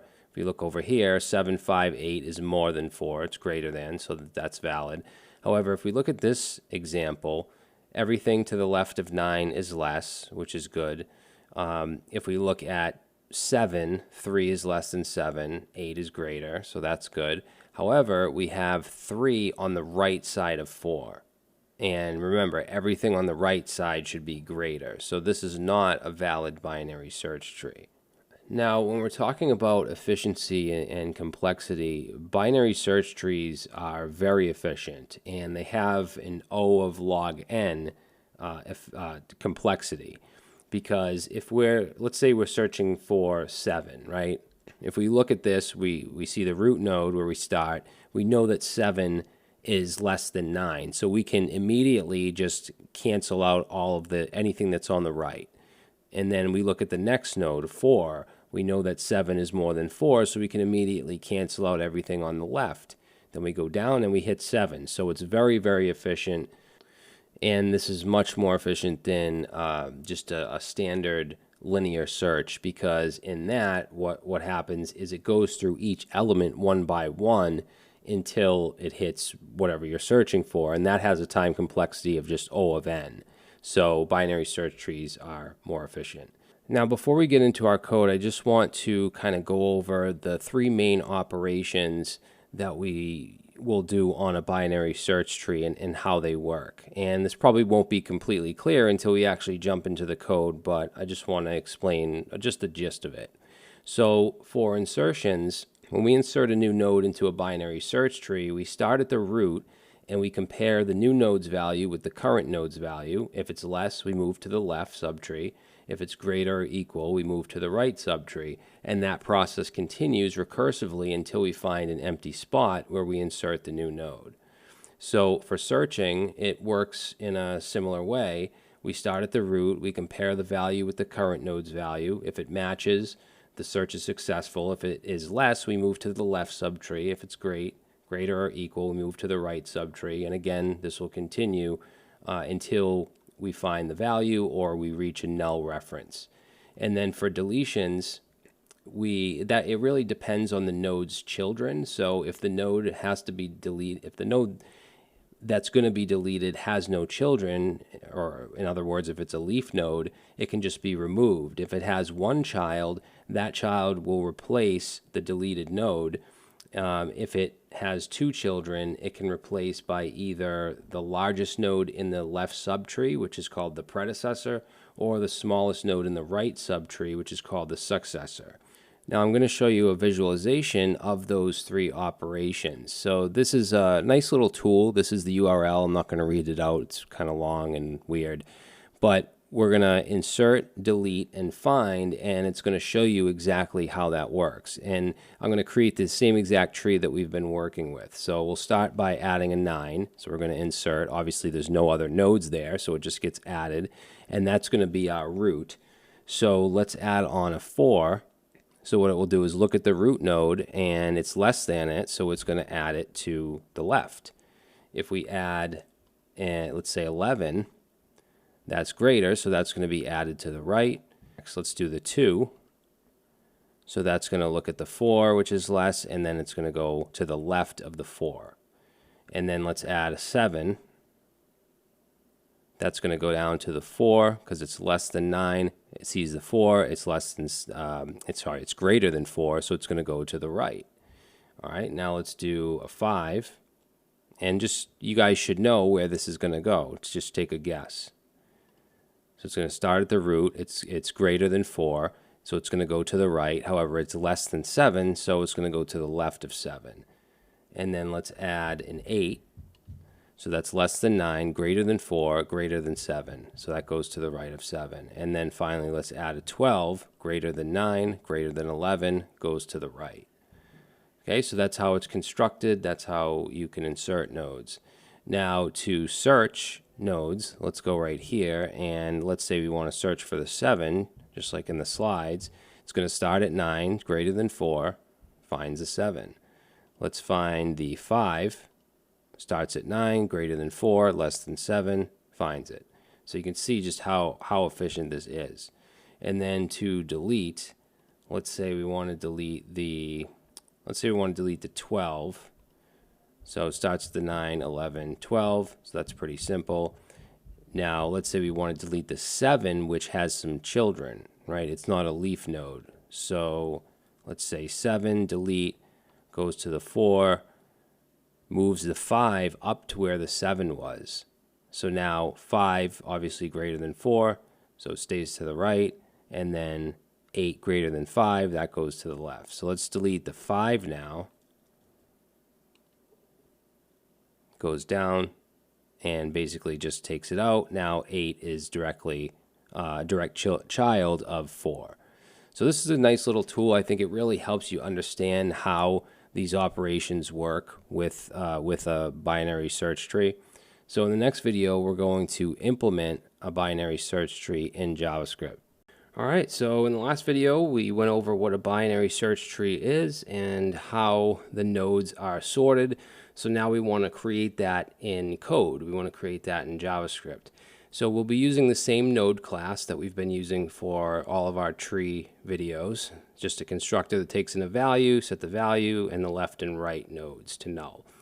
And then we're going to create a class called binary search tree. And if you want to try this on your own first, without watching the rest of the video, you can do that because you should know how at least it's traversed when we insert, because basically we're going to have a few methods: insert, lookup, which is going to be a search, remove, and then I think the last one is print tree, which will just print the tree in order, print the values. All right, so let's jump into, we're going to open the binary search tree JS file, which is where we have our node. We'll just type it out real quick. I thought I had it there, but that's fine. And then our class for the binary search tree. And then we have our run file. And in the run file, we're going to use our node class to construct this binary search tree. So let's go back to this file, and we'll start off with our node class, which will take a constructor with a value. Set this dot value to whatever the value is, and then set the left to null and set the right also to null. Okay, now in our binary search tree, we're going to have a constructor here as well, and we're just going to set the root node. So this dot root is just going to be set to null to begin with. And then the first method I want to create is the insert. Okay, I want to be able to insert into the binary search tree. And if we go back to, let's see, this right here, we can kind of visualize how this will work. So if we add a 9, it will insert obviously as the root node. If we add 5, it'll get added to the left. If we add a 13, it'll get added to the right, and so on. So you know how it's constructed. Now we just have to implement that code. So we'll start off, obviously, by creating the method, and that insert is going to take in a value that we want to insert, and then we want to, of course, create a new node. So we'll call this new node. We'll say we want that to be a new node with the value. All right, now if the tree is empty, obviously then that value we insert is going to be the root. So we can check if the tree is empty by just checking for the root. So let's say this dot root, if that is equal to null, which is its default value, then we're going to set that root to the value. I'm sorry, not the value. We want to set it to the node, not the value. So new node. Okay, else, so if it's not empty, then we're going to start at the root. So let's create a variable called current node, and let's set that to the root. Okay, and then we want to loop until we find a node without a left or right child. So let's say while, and I'm just going to put true in here. And then we want to check if the new value is less than the current node's value. If that's true, we want to go left, right? Because remember, the left is less, right is more. So we'll have an if statement here, and we're going to check to see if the value that's being inserted is less than the current node's dot value. All right, if that's true, then we want to check to see if there's already a left there. If there's not, then that's where the node goes. Okay, the logic of this is actually pretty easy. So we're going to say if not current node dot left. So if there is no left node, then we're going to set that current node dot left equal to the new node that was just created, and then we're simply going to return this. We're going to return the actual object. All right, now otherwise, so basically if there is a left, then we want to move to that left child and repeat the process. So we would say current node equals current node dot left. All right, now this if right here, where we're checking to see if the value is less than the current node value, we want to have an else. So this is if it's greater than, and if it's greater than, we want to check to see if there's a right. So let's say if the we'll say if not current node dot right. If there's not a right, then that's where we want to put this. So then we'll say current node dot right is now going to be the new node, right? Because it's greater than the root, or it's greater than whatever the node we're looking at. So we want to look at the right. If there is no right, then our new node will be the new right. Okay, now otherwise we want to move on to the right child and repeat the process. So we'll say current node equals the current node dot right. Okay, and then it will just repeat.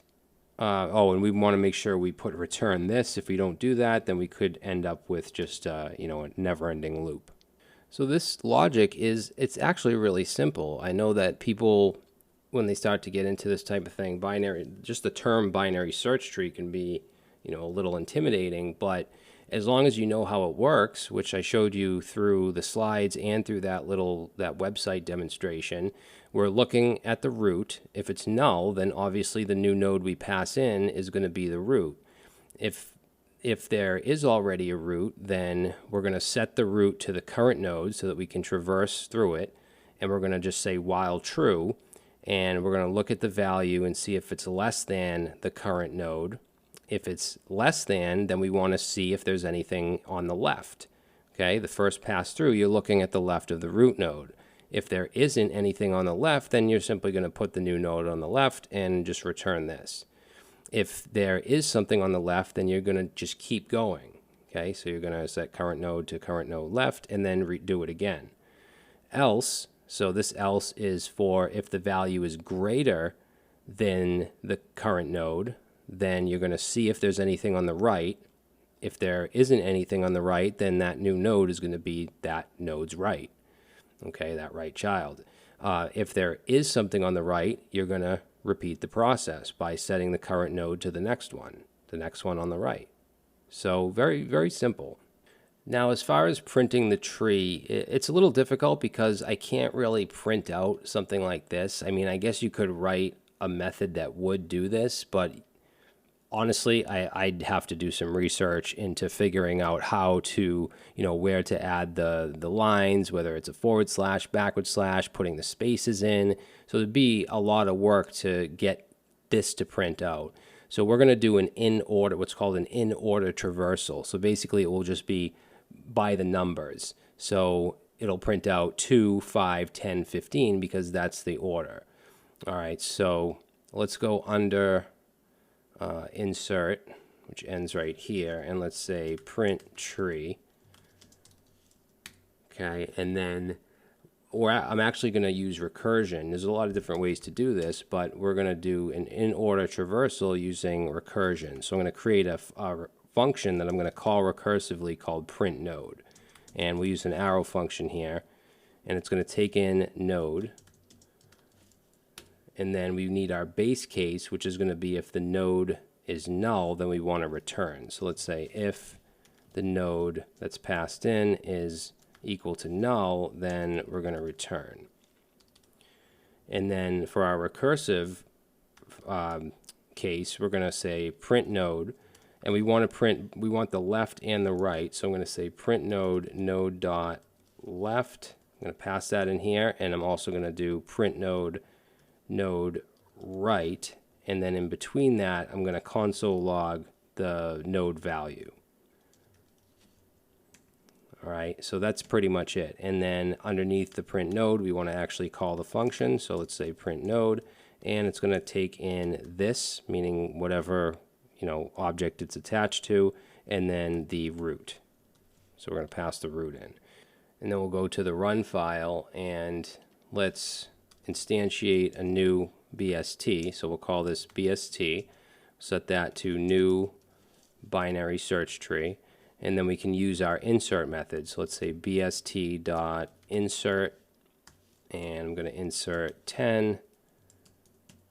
So we got 10, we got 5, 15, and 2. And then let's do bst.print tree. Save that, run it, and we get 2, 5, 10, 15. So it's going to be in numeric order. All right, now in the next video, I want to be able to search or look up a specific value and get the node for that. And then I also want to be able to remove nodes from the tree as well. So we'll do that in the next video. All right, so now we're going to do the lookup or search method and the remove method. So let's add our lookup first, which is the one that's easier.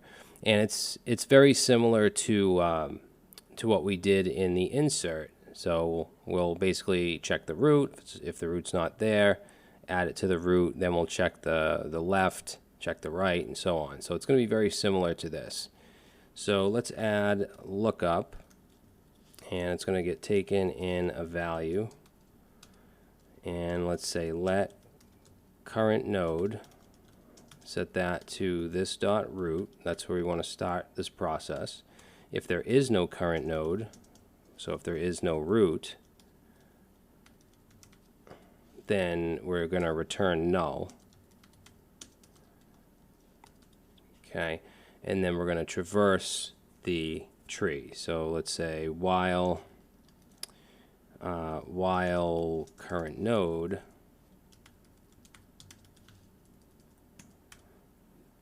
then we're going to first check to see if the value that's passed in, so if the value that's passed in is less than the current node value.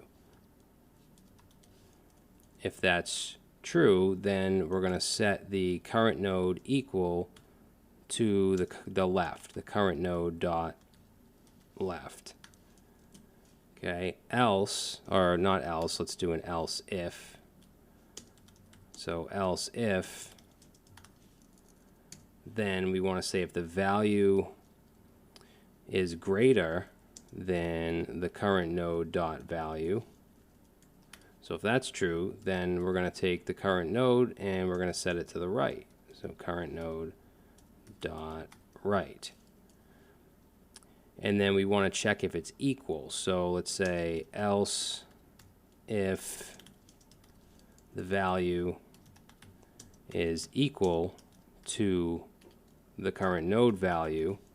If that's true, then we're going to return the current node. And then down at the bottom here, so let's go after the while loop. So if we get to the end without finding the given value, then we're going to return null. So this is doing exactly what this little animation. Let's add one more value. We'll do like 3. So if I'm searching for 3, it's going to start at the root. It's going to then go to the left. And if it's less than this value, this current node, it's going to go to the left again. And it's going to find 3. Then then it will be equal. Then this matches and that current node is returned. All right, so we're just moving along left to the right until it matches that value.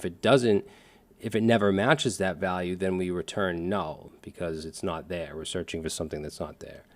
All right, now let's try this out. So I'm going to go save that. Let's go to our run file, and let's look up.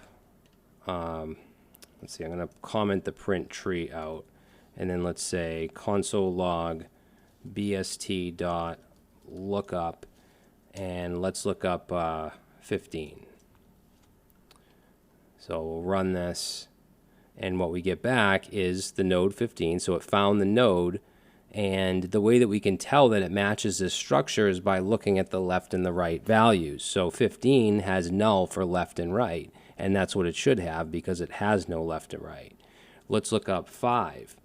Now, before I run this, 5 should have a left of 2 and a right of null. So let's see if that happens. So run.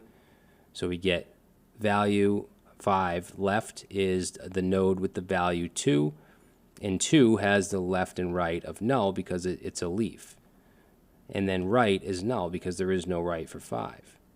Let's look up 10, which is the root, and 10 should have a right and a left node. Let's run that. So value 10, left is node with the value of 5.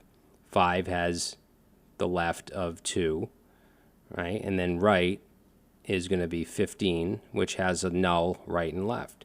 So this is an easy way to test to see if your tree is structured correctly or sorted correctly. All right, so now that we have the lookup, now we're going to do the remove, which is a little tougher than the insert and the lookup.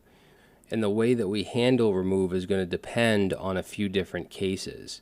And in this README file, I have the 3 cases. So one is if the node has no children or only one child. If that's the case, we can simply return the node's left or right child. All right, so if no children or just one, we can return either the left or the right.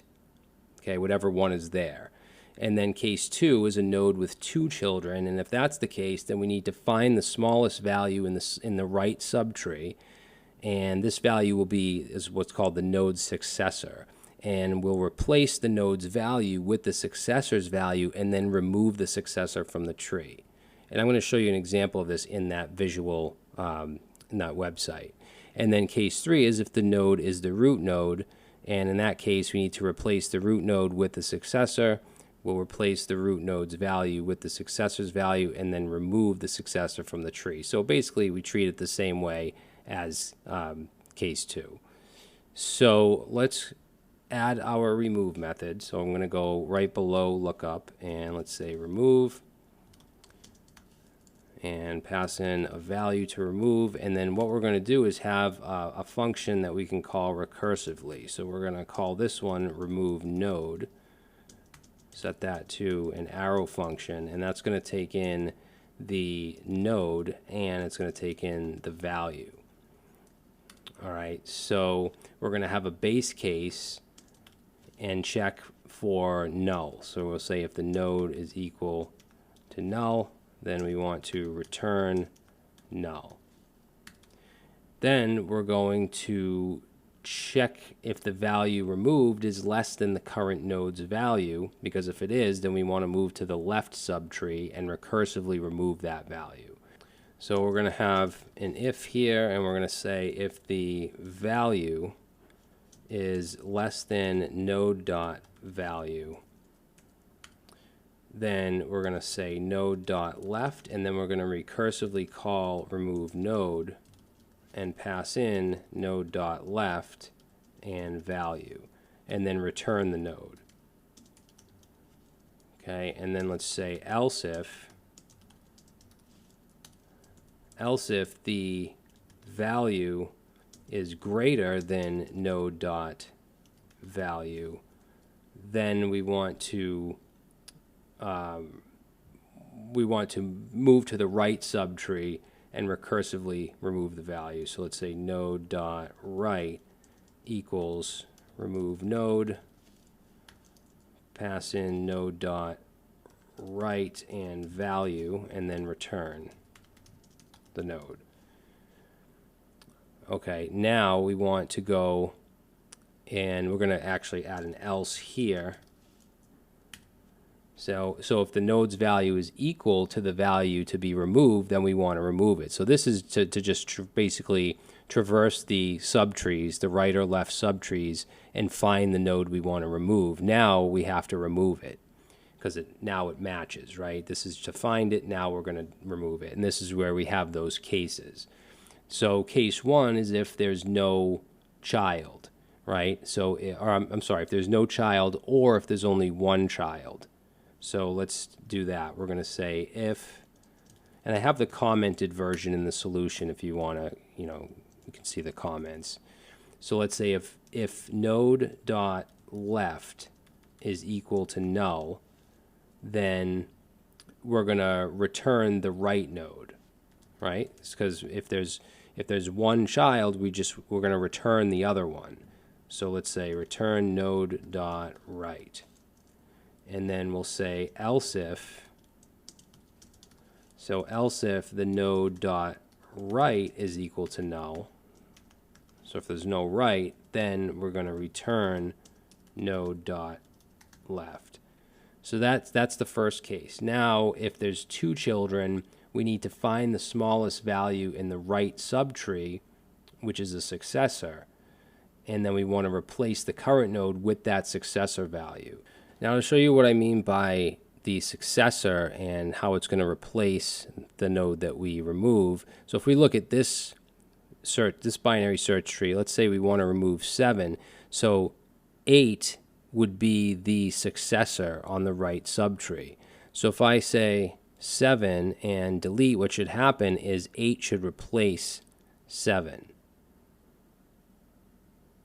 So you can see that it was the successor, which was 8, replaced 7, and 7 was removed. So that's pretty much what we want to do here.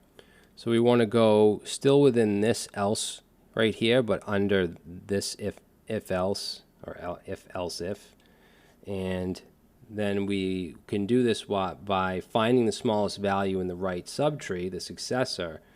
So I'm going to do that. I'm going to create a temp node and set that to the node.right value. So whatever node we're looking at, the right. And then we're going to have a while loop.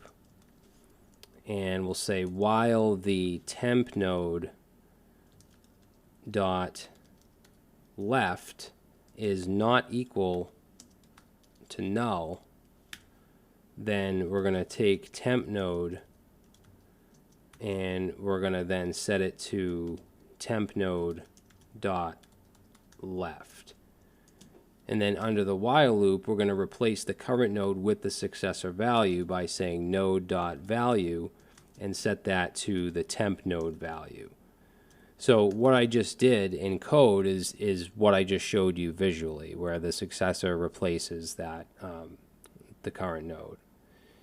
And then we want to remove the successor value from the right subtree. So we can do that. Let's go under that and say node.right, which would be the successor. And then let's say remove node and then pass in node.right and then the temp node.value. And then we can return node. And that should do it. Now we just need to call remove node initially, So let's go under the function here, under remove node, still within the remove method, which is right here, and we're going to set root to remove node, and we want to start at the root, so we're going to pass in the root as the node, and then we're going to pass in whatever the value is that we want to remove. So let's try that out. So if we come over here and then we do bst.remove, and let's say I want to remove the 5. So we'll do that, and then let's see, we'll print the tree first. So we'll remove the 5 and we'll print the tree. So if I run that, we get 2, 10, 15. So you can see 5 is removed. And if I were to do a lookup of 5, I get nothing. Okay, so it's not there. Now, when I removed the 5, that should now make the 2 the left of the root, the left of 10. So let's do a lookup of 10. So the value of 10, or the node with the value of 10, and you can see that the left is now the node with the value of 2.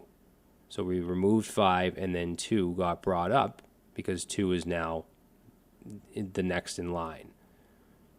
Okay, so I hope that makes sense. I know this is a little difficult. The remove is definitely the hardest of the 3 operations.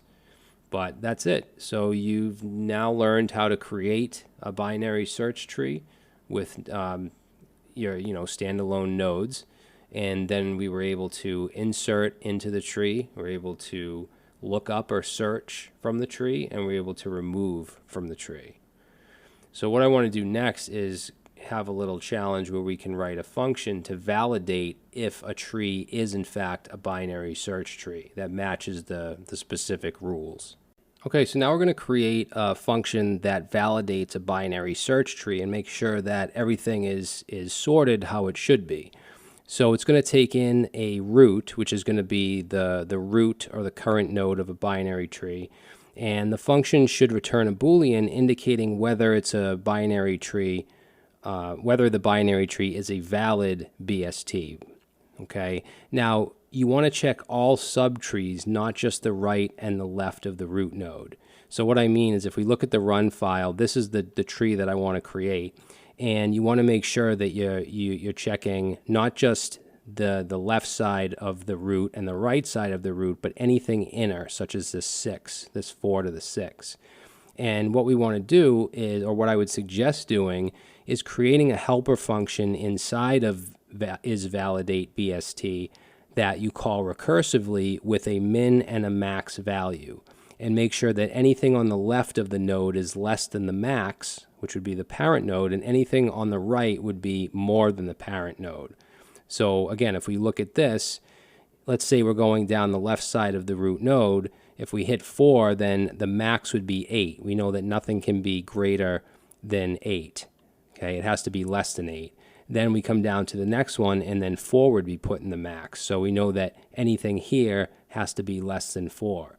And at the same time, when we go down the right side, we want this, whatever this is, to be the min, right? And then whatever we put here, or whatever we check here, rather, has to be greater than whatever is there, greater than the minimum. And we also want to check the inner subtrees. So for instance, the 6 here, we would want to make sure is greater than whatever the minimum, which in this case would be the 4. And this can be pretty confusing. I actually was confused creating this because I had it so basically we were passing the min and max into the main function, but it would only check the right and the left of the root. It would miss anything in here. So if I had changed this to a 3, it would have still said that it was valid. It would still be true, when this is not the case, because whatever is here has to be greater than this number here. So it wasn't checking that. So that's where I came up with having the helper function, which I'm going to call isValidSubtree, that takes in the node, the min, and the max. So let's go ahead and jump into our JavaScript file here, and we have the node class, same class we've been using. And the isValidBST is just going to take the root. And then what I want to do is create a helper function called isValidSubtree, so that we can check all of the subtrees, not just the right of the direct right and left children of the root. And that's going to take in a node, that's going to take in the min and the max. All right, and then we need our base case, and what that's going to be is checking if there's no node. And then if we want to return true, because what that means is we're done traversing the tree. There's no more nodes. Then we want to check for the min and max. So basically we want to make sure that on the left, this is not greater than the max. Okay, same thing here. This is not greater than the max. And the same thing on the other side. This is not less than the min, and anything else, that continued on the right side. So to do that, we're going to have a condition, and we're going to check two things. So I'm going to have a set of parentheses and an ampersand, and then another set. So the first set of parentheses, we're going to check for the min. Now we want to say if it's not equal to null, because it's going to start out as null because we start with the root, and the root doesn't have a min and max. The root can be anything. So if it's not equal to null, I'm sorry, this should be or, not and. And then this should be and. So, and the node value is less than or equal to min. Okay, and then we want to check the max and say if that is not equal to null, and the node.value is then greater than or equal to the max, then we know that that's not a binary search tree. So we want to return false if either of those are true. Okay, now we want to call the function, obviously. We're going to call it recursively. So under this if statement, let's say return, and we're going to call it twice because we want to call it once, passing in the left and passing in the value of the left as the max. Okay, so passing in the left and then the value of the whatever the max, and then call it on the right and the minimum value for the right. So in this return, let's say isValidSubtree, and we're going to pass in node.left and then min, which at that point min is going to be null, and then max, we want to check that against the node.value. Okay, the max is for the left, because on the left we have a max that we don't want to go past. On the right we have a min that we don't want to go under. So now let's do the right and the min. So we'll say and isValidSubtree. Now we pass in the right, so node.right, and then the value is going to get passed in for the min, and then just whatever max is. Okay, and then we want to just call the function initially. So outside of isValidSubtree, right here, still within isValidBST, obviously, we're going to call it for the first time. So let's say isValidSubtree, and we want to pass in the root node because we're starting at the beginning, and then min and max are both going to start out as null.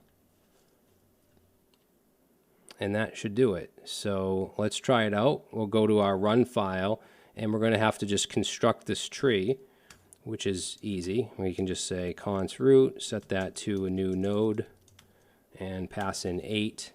Then we're going to say const, node 4, set that to new node 4.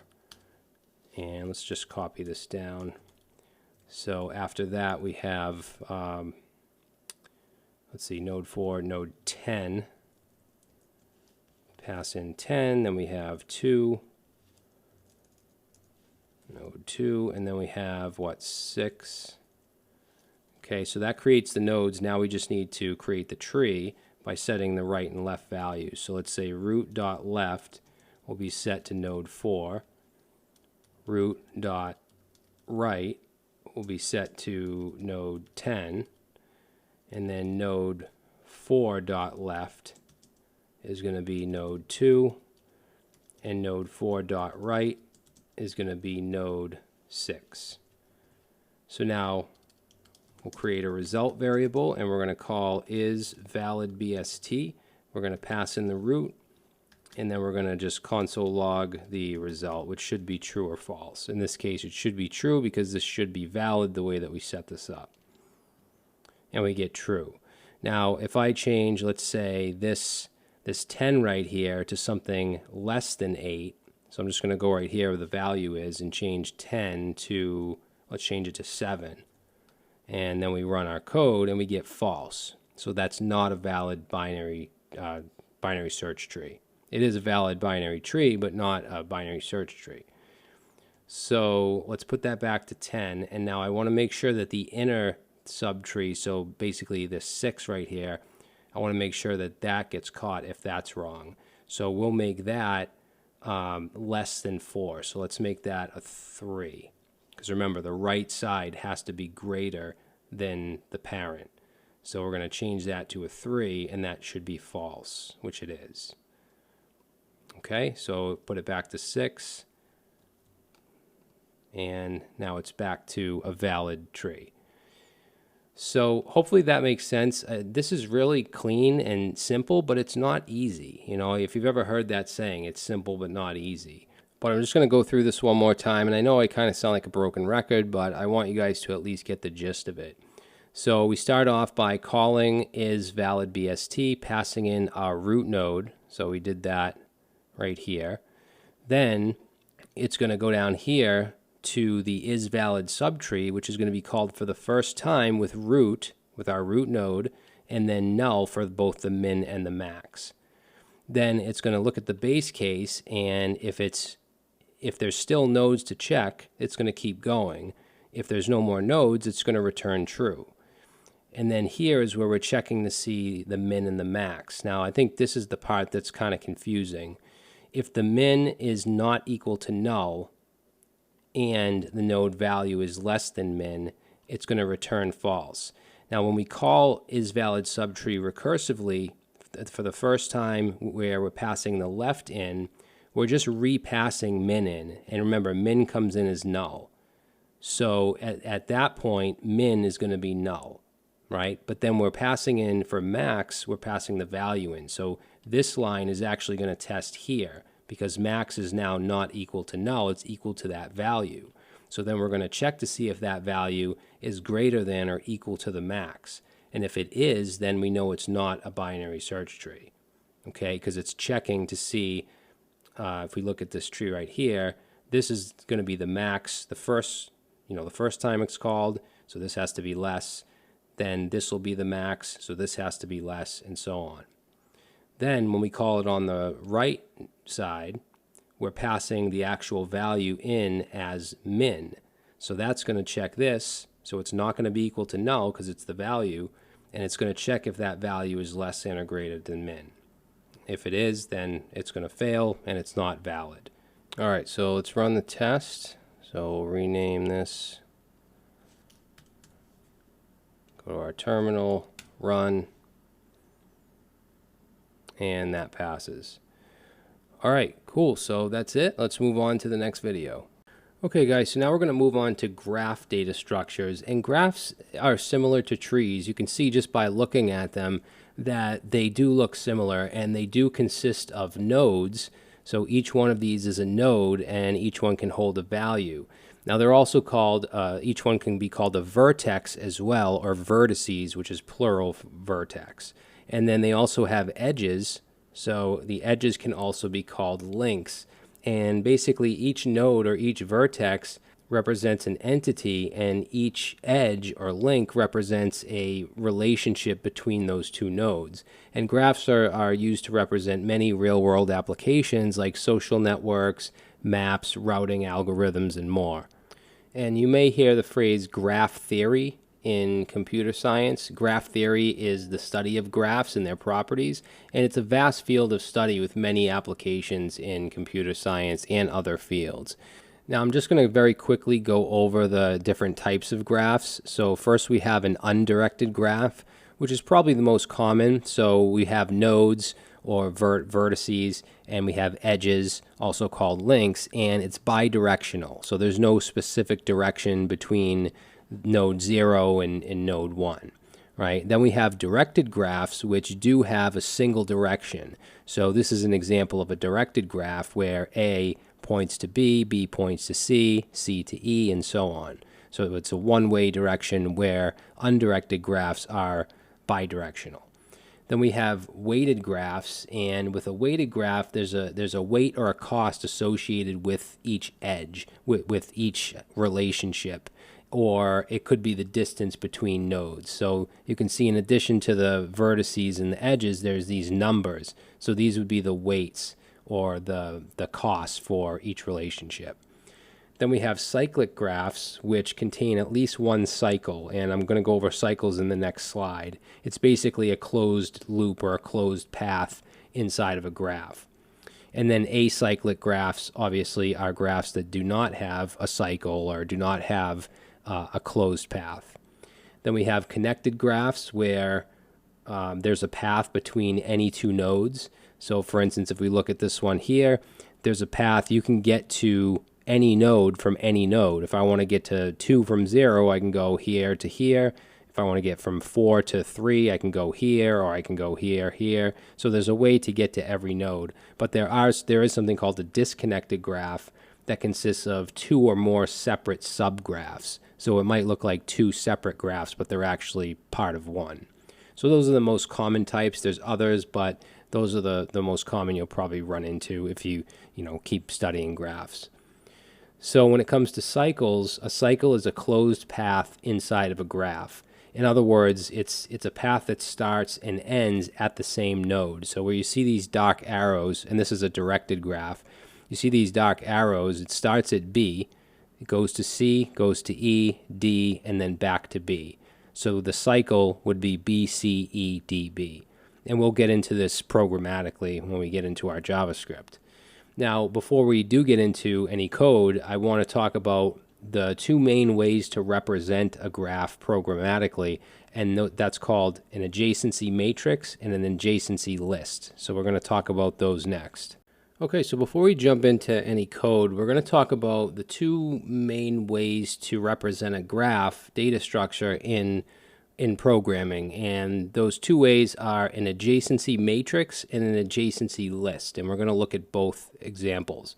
So this is an adjacency matrix. We have a graph at the top, very simple, just have some numbers for data, and then we have our matrix down here, which is basically just a 2-dimensional array that stores the edges between 2 vertices as a Boolean value.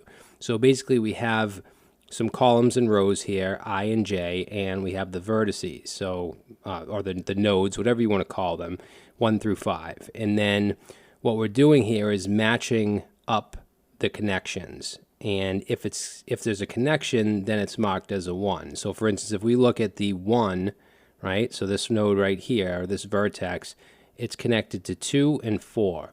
So if we look in the row with the 1, we have a 1 marked in the 2 column and the 4 column. The rest have zeros. All right. If we look at the vertex 2, it's connected to 1, 3, and 4. So we have a 1 marked in 1, 3, and 4, and then we have zeros in itself and 5. Okay. Then we have for 3, it's connected to 2, 4, and 5. So we have a 1 for 2, 4, and 5, and a 0 for the others. If we look at 4, it's actually connected to every node except for itself. So 1, 2, 3, and 5. So we have a 1 for everything except for itself, except for 4. And then if we look at the vertex 5, it's connected to 4 and 3. So we have a 1 for 4 and 3, and then a 0 for the others. So pretty simple. At first glance, it looks complicated, but it's really not. It's just marking off where there's a connection as a 1. If there's not a connection, then it's a 0. And then the formula for that is just the matrix and then the 2 indexes or indices. So we have 1 and 2. If we look at, we can either look right at the graph and see that 1 is connected to 2, or we can look at the matrix and see that there's a 1 in the 1-2 connection. So that's going to equal 1.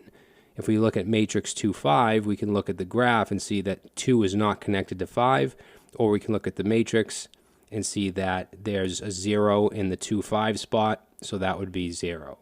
So matrix x, y is always going to equal 1 or 0. So pretty easy. It looks intimidating, but it's really not. So now let's look at an adjacency list, which I think is easier than an adjacency matrix. So it's essentially a collection of linked lists or arrays that list all the other vertices that are connected. So let's look at an example that uses linked lists. So again, this could be linked lists or arrays. Now every vertex has a linked list of all the vertices that it's connected to. So if we look at 1 is connected to 2 and 4. So we have 1 pointing to 2 and 4. And if we look at 2, it's connected to 1, 4, and 3. So we have 2, 1, 3, 4. 3 is connected to 2, 4, and 5. So we have 3, 2, 4, 5. 4 is connected to all of them except itself. So we have 1, 2, 3, 5. And then 5 is connected to 3 and 4. So very, very simple. I think this is more clear than an adjacency matrix. Now, when it comes to which one is better, it really depends on the type of graph and the type of operations that you want to perform on the graph. So if you have a graph with a lot of edges, then the adjacency matrix might be better. If you have a graph with a lot of vertices, then the adjacency list might be better. And if you want to be able to quickly tell if there's an edge between two vertices, you might want to use the adjacency matrix.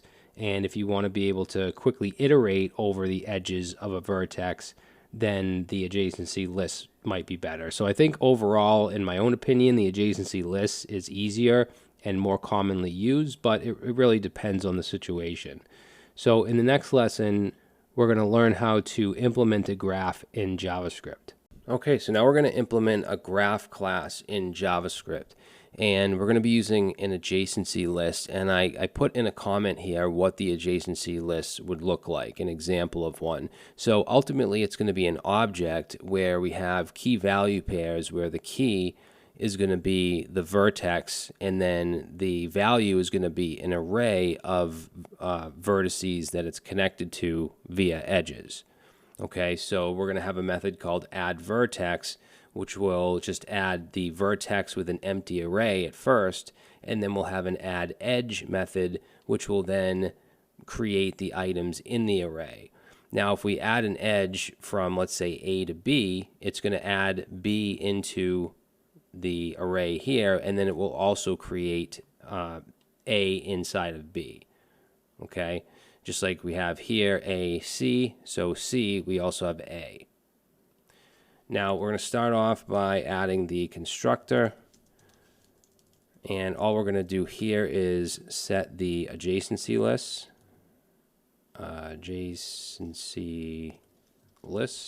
set that to an empty object to start off with, and then we'll have our addVertex method, and that's going to take in vertex, which is essentially just the data that we're going to add, whether it's a string or number or whatever. And all we're going to do here is just going to be one line. We're going to say this adjacency list, and then as the index, we want the vertex, and we'll set that initially to an empty array, because when we add a vertex, it's not going to have any edges by default, so it'll just be an empty array. Now, when we add an edge, we want to put that into here. So let's create addEdge. And that's going to take in two vertices, or two nodes, whatever you want to call them. So vertex 1 and vertex 2. And we want to connect those with an edge, and that means that we're going to add to the array for both of them. So we'll have two lines here. The first one, let's say adjacency list and vertex 1. And we want to push on to that. Vertex 2, and then we want to do the opposite. So this will be 1, and then this will be 2. Because if we add A to B, then B is going to get added to A, and A is going to get added to B's array or list. Now, before we test anything out, let's create a method to print out the lists. So we're going to say print adjacency list. And there's a lot of ways we can do this. I'm going to set a for loop here, and we're going to say for const vertex and we're going to use a for in loop since this is an object. So in this dot adjacency list, and then inside here we're going to do a console log, and let's use a template literal, and we want the vertex. Okay, let's say vertex, and then I'm going to put an arrow here, and then that's going to point to this dot adjacency list vertex, and then I want this to be I'm going to join it into a string, so we'll say join and then just pass in an empty string. Alright, so let's give this a shot. If we go into the run file, I just have a comment with a graph here. So it's just 3 cities, Tokyo, Dallas, and Aspen, and there's an edge between each one. So this is a cyclic graph because we have a cycle inside the graph. So let's start off by initializing, we'll just call it G, set that to a new graph. And then I'm going to add a vertex. Let's say g.add_vertex, and we'll add the vertex of Tokyo. Okay, and then we'll add 2 more. Let's add Dallas, and let's add Aspen.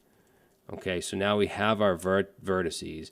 Let's do our print. So we'll say g.printAdjacencyList.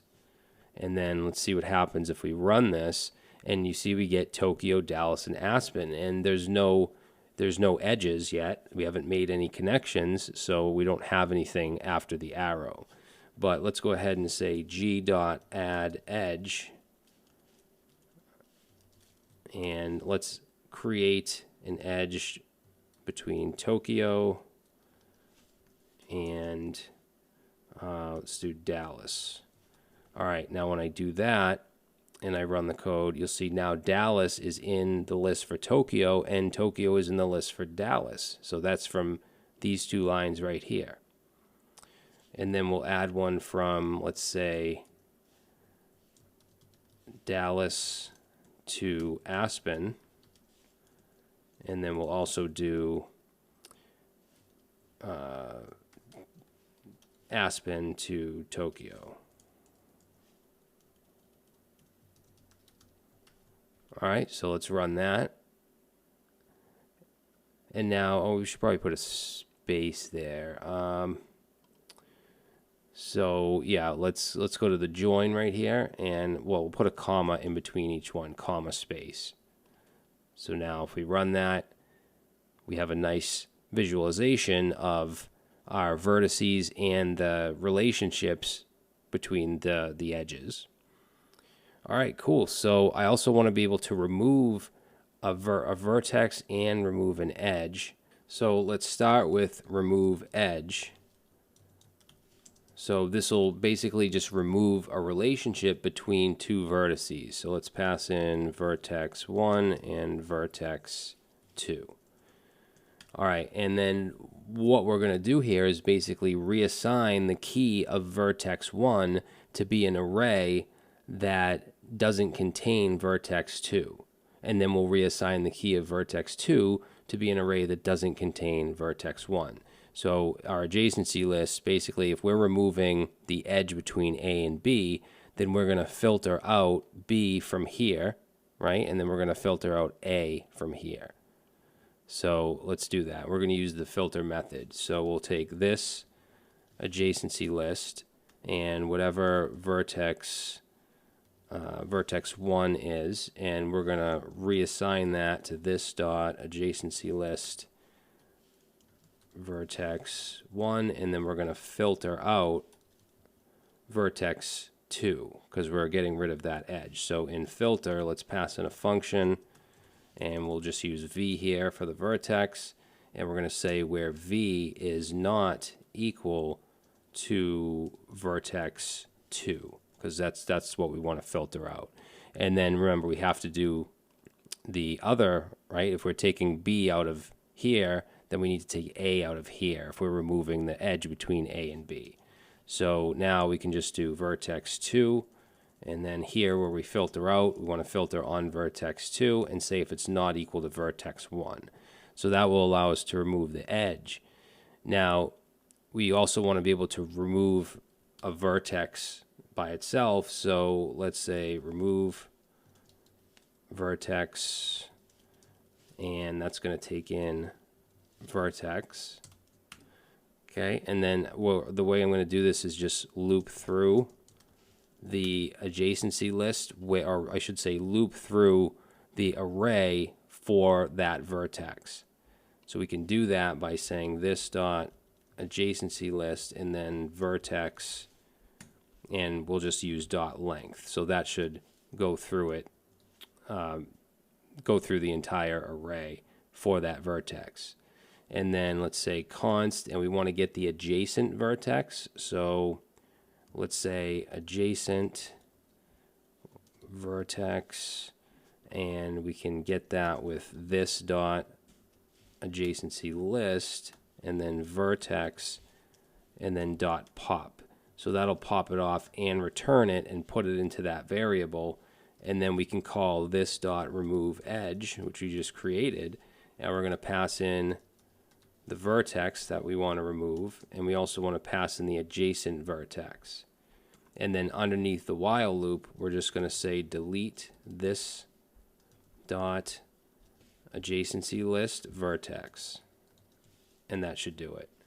So let's go into our run file now, and let's try to let's first remove an edge. So, and we have our list here, right? So they're all connected, but let's remove the edge from Dallas to Aspen. So what should happen is this should go away, right, inside Dallas, and then in Aspen, this should go away. So let's say g dot remove edge, and then and we want to put the let's say Dallas, yeah, we'll say uppercase Dallas for the first vertex, and then let's do Aspen for the second, and then we'll print our list again.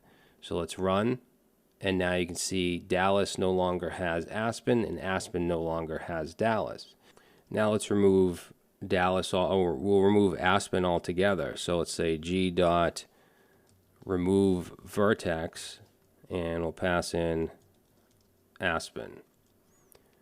And then if we run the code and we look at our table, you can see Aspen is completely gone. So we just have Tokyo and Dallas, and they're connected together. All right, so that's how we can implement a graph. Let's do the test real quick. So we'll rename that to .test, and let's run that, and we get that passes.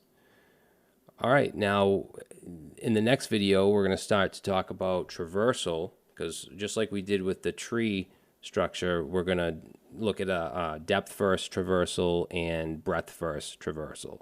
All right, guys, so there's a few ways to traverse a graph, and we're going to look at the two most common traversing algorithms, which are depth first and breadth first. And we've already looked at these using trees, so a lot of the same concepts apply to graphs.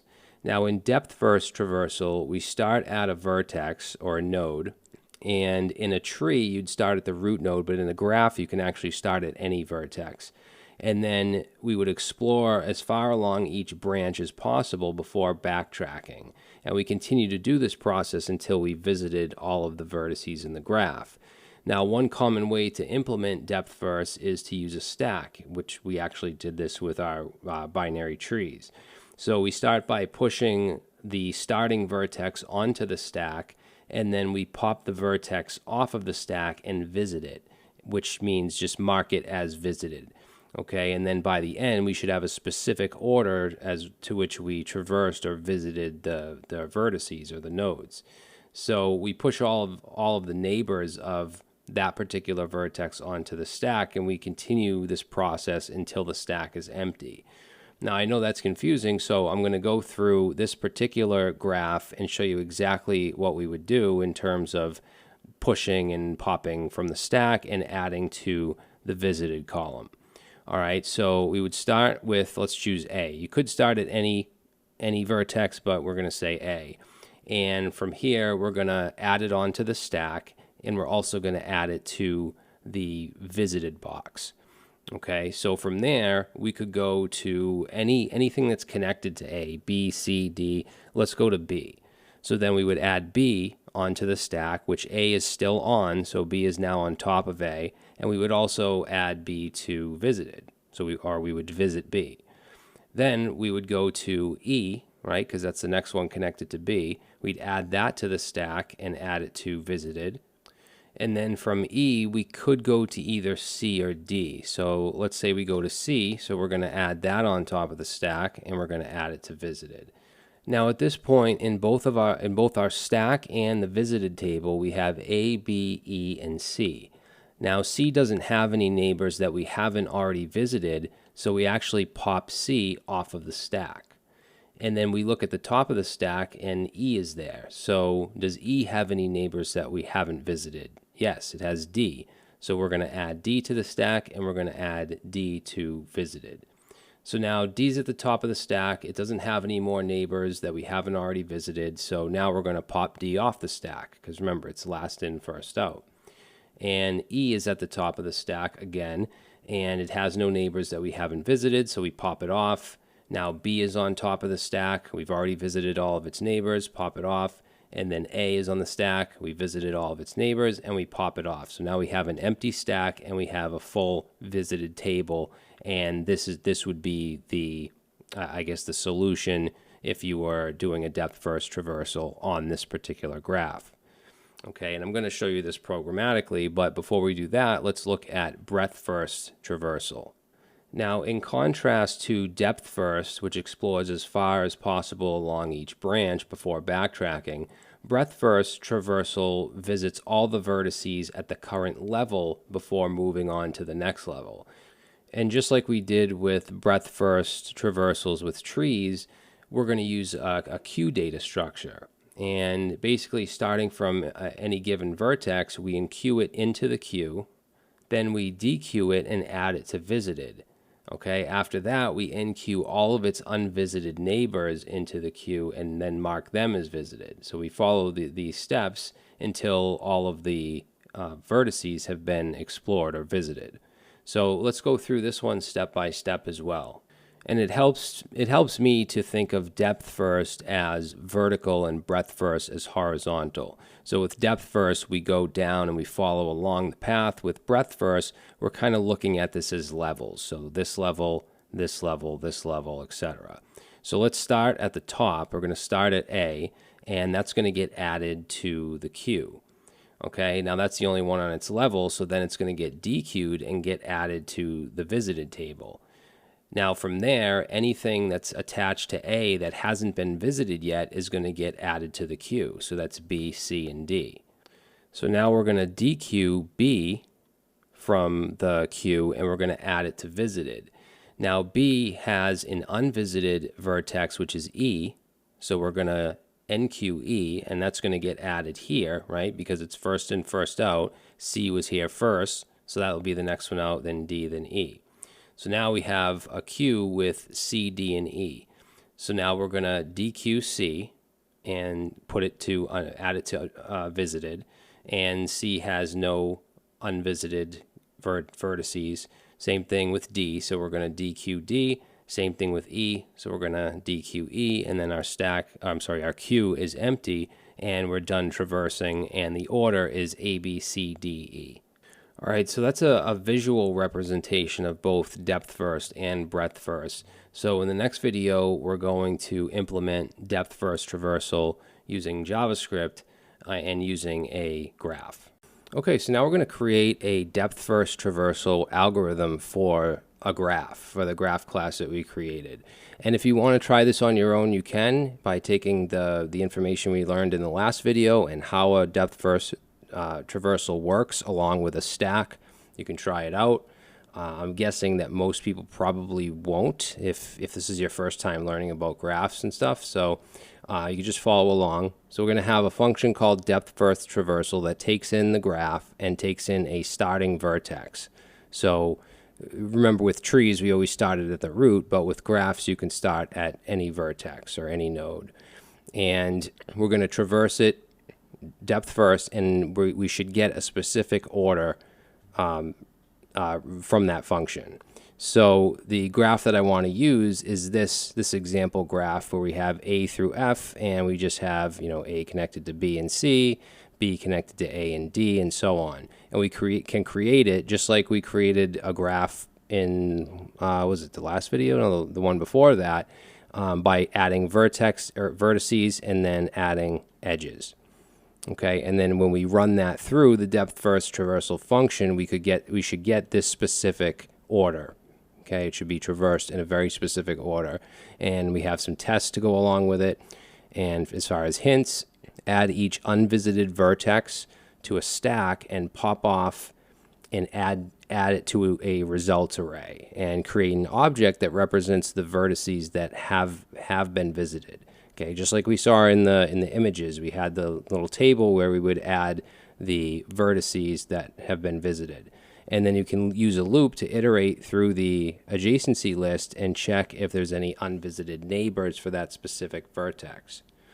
All right, now in this folder, I have the stack class right here. You don't have to use this. You can just use an array, but I like to use things that we've built. And then we have our graph class as well, where we can add and remove vertices and edges. All right, so let's jump into the run file first, because I think that we should just create the graph first, and we can see it using the print adjacency list method that we created. So let's say const graph, and we're going to set that to a new graph, and then we want to add our vertices. So graph.add vertex, and we're going to add a string of A. And then we're going to do A, B, C, D, E, F. So let's change that to B, that to C, D, E, and F. So those are the vertices. Now we want to create the relationships using edges. So let's say graph.add edge, and we're going to add A to B. So A, B, so that's vertex 1, vertex 2, and I'm going by this graph here, so we're creating this relationship. And then A also is connected to C, so we want to create that. And then for B, so B is connected to A and D. Now we already have the A and B connection, so we just want to connect B to D. We don't need to do BA again because that relationship is already there. So let's move on to C. So C is connected to D, so we can leave that, right? So if we look at C, it's connected to D. It's also connected to A, which we already have right here. Now C is also connected to E, right? So we want to add that. So CE, and then D is going to be connected to F, and then we have E and F.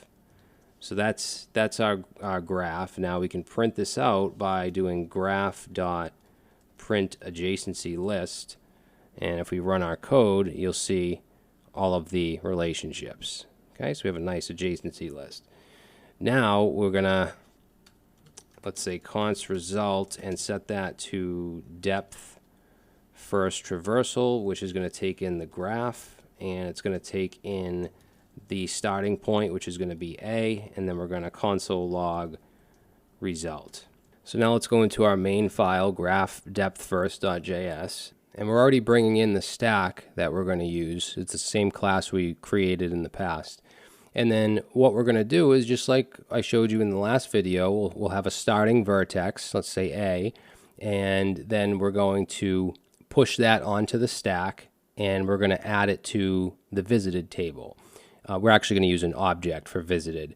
We're also going to have a result array, because that's what we're going to return at the end. That result array will have them in the correct order. Okay, then we're going to go to the next neighbor. So B would be a neighbor of A, and we're going to check to see if that's been visited. If it hasn't, then we're going to set it to visited, and we're going to add it to the stack. Okay, same thing, we'll go to E, add that to the stack, and then as these are popped off, we're going to add them to the result. So we'll have them in the correct order when we return the result. So that's the gist of what we're doing. So let's pass in our graph, and let's pass in the starting vertex. And let's just make sure that the starting vertex is actually in the graph. And we can do that using the adjacency list from the graph. So we'll say if not graph dot adjacency list, and we want to pass in the starting vertex. So if that's true, then we're going to return just an empty array. All right, now underneath that, let's start to create our variables. So we're going to have a visited object. We're going to have a stack, which we're going to instantiate a new stack object. And then we're going to have a result array that's going to contain the vertices in the correct order. So first thing, we'll take our stack and we'll push on the starting vertex. And then after that, we're going to mark that as visited by saying, we'll take the visited object and let's say starting vertex, and we're going to set that equal to true. Now we're going to loop through our stack. The first time the while loop runs, the only thing on the stack is the starting vertex. But I'll show you what we're going to do in a second. So we'll say if not stack is empty, so meaning if it's not empty, or not stack is empty, I should say, then let's get the current vertex, and that's going to be whatever is popped off the stack. Okay, and then we're going to take whatever's popped off and we're going to push it onto the result array. So let's push in here the current vertex. Then, still within the while loop, we want to check for the neighbor of the current vertex. So we can do that by saying graph dot adjacency list and then the current vertex. And we're going to use a for each loop to loop over this. So let's say for each, and pass a function in here. We're going to say for each neighbor. And what we want to do is check to see if that neighbor has not been visited. So if not visited neighbor, then we're going to set visited neighbor, and we're going to set that to true. And then we're going to push onto the stack the neighbor. All right, so again, we're visiting each node, and if it hasn't been visited, it's going to get added here and into visited, and then it's going to get added onto the stack, which is going to continue this while loop. Then, once it goes through the while loop again, it's going to pop off whatever's there, and it's going to push on to the result until there's nothing left. There's no neighbors left. All right, so now all we have to do is return the result. So let's go down here and let's return result. And then we'll go to our run file. Let's run the code. And we get this order, ACEFDB. And if we look at the README file here, ACEFDB. So we're getting the correct order, which means that we're correctly traversing it in depth first. Now we just want to run the tests.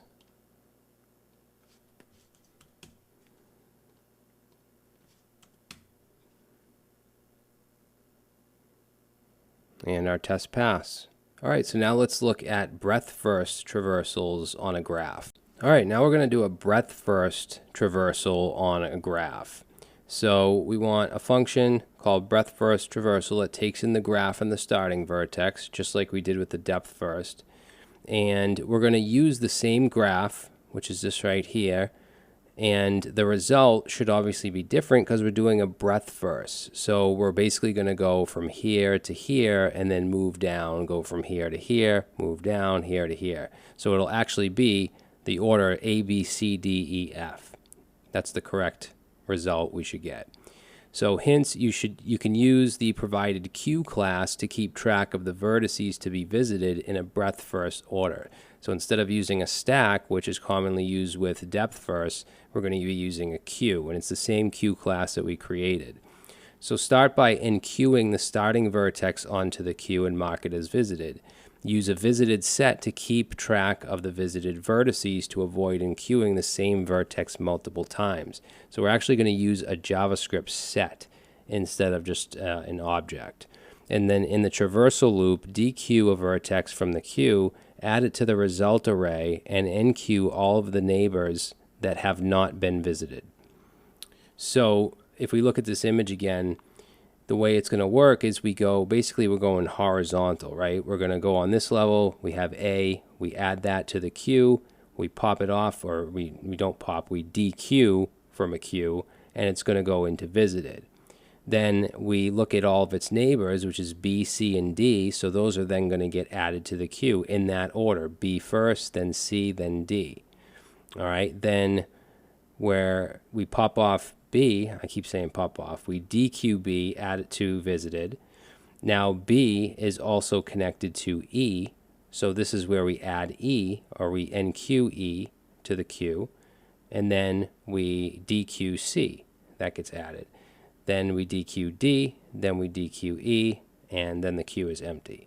So that's pretty much the process that we want to achieve here. So let's go into the graph breadth first JS file, and let's pass in the graph is going to get passed in and the starting vertex. And then I'm going to create our visited variable, and I'm going to set that to a new set. And remember, set values have to be unique, which is good for us. So then we're going to say the result, set that to an empty array. Ultimately, that's what we're going to return. And then let's also create the queue, and let's instantiate a new queue object from our class. Okay, then we're going to add the starting vertex to the queue. You're going to see a lot of similarities here as to what we did with the depth first and the stack. So we're going to take the queue and we're going to enqueue the starting vertex. Then we're going to take visited, which is a set. So we have a method called add, and we're going to add the starting vertex. Then we want to loop through the queue. So we'll say while not queue dot is empty. So while it's not empty, we're going to get the current vertex, and we'll get that from the whatever is dequeued. So dequeue. You can see this is almost identical to what we did in the last video. Then we want to add the vertex to the result array, so we're going to push that on. So let's pass in here current vertex. Then we want to go over any of the neighbors of the current vertex, so we can do that with a for loop, use a for of. So we'll say const neighbor, so const neighbor of graph dot adjacency list, and pass in here the current vertex. And then we're going to check to see if not visited dot. Now remember, we're using a set here. In the last video, visited was an object, so we would do brackets and then neighbor, but since it's a set, we can do has and then neighbor. So if it hasn't been visited, then we're going to enqueue it. So let's say queue.enqueue, pass in neighbor. Then we want to mark it as visited, so we'll take our visited set and we're going to add the neighbor. Okay, and then up here, so we're looping through the queue, right? So here we're enqueuing it, then any neighbors. So as long as there's something in the queue, it'll keep going until it runs out, and then it's done. So we want to return the result after the while loop. Let's say return result. So now let's go back to the run file here, and we should just get this in order, A through F. So let's run, and there we go, A, B, C, D, E, F. And we can run our tests. So dot test. Seems to be the same thing, really, and that passes. Okay, so now you know how to implement a graph data structure. You know how to traverse it depth first, and you know how to traverse it breadth first. All right, guys, in this section, we're going to get into sorting algorithms, and this stuff can get pretty advanced, so I'm going to be teaching you as if you've never even heard the word sorting algorithm before. If you have, that's great, but I want everyone to be able to follow along. So we looked at binary search trees in the last section, so you know that in order to use a binary search tree, you need to insert the data in a sorted order. But how do you sort that data? Well, you use a sorting algorithm, and a sorting algorithm puts elements of a list in a certain order, and the most frequently used orders are numerical and alphabetical order. And efficient storing is important for optimizing the use of other algorithms such as searching and merging. Both require the input data to be in sorted lists. Now, there's many different sorting algorithms, and each has its own advantages and limitations. And as I said, sorting is a basic building block that many other algorithms are built on. Therefore, it's important to know how sorting algorithms work and their relative efficiency. And efficiency in an algorithm is defined in terms of time complexity and space complexity, which we've already talked about. And as a reminder, time complexity is the measure of the amount of time it takes for the algorithm to run, and space complexity is a measure of the amount of memory space that it takes. And these are expressed in big O notation, which we've also talked about. And there's many different types of sorting algorithms. We're going to take a look at some of the most common ones in the next few sections. So an overview would be bubble sort, insertion sort, selection, merge, and quick sort. There are some other ones such as heap sort, radix sort, and I might add those later, but I think these are the most important. These are the most common ones you'll see or be asked about, especially bubble sort. Although it's very inefficient, it seems like when you go to job interviews, bubble sorts are talked about a lot.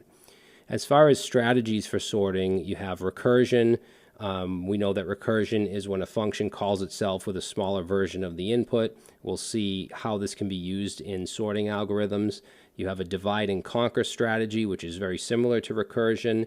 It does work by recursively breaking down a problem into two or more subproblems of the same or related type. The solutions to the subproblems are then combined to give a solution to the original problem. And again, this is very similar to recursion. We'll see how we can use this in sorting algorithms as well. And then in-place sorting uses a constant extra space for producing output, and it modifies the given array only to produce the sorted array.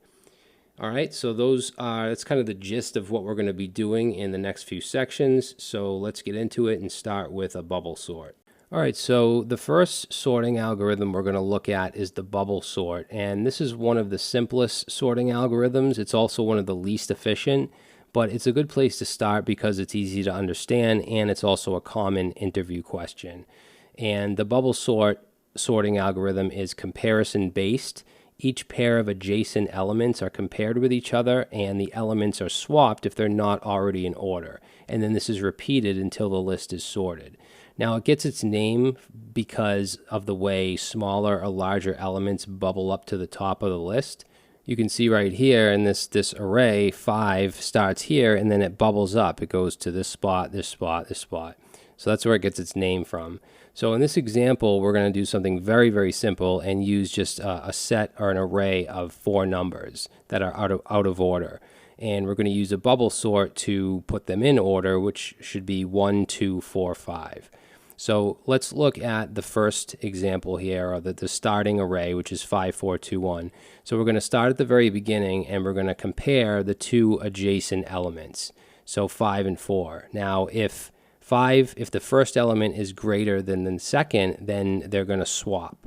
Okay, so then it ends up being 4, 5, 2, 1. Then we're going to go to the second and third elements and compare those. So 5 is greater than 2, so again, we're going to swap.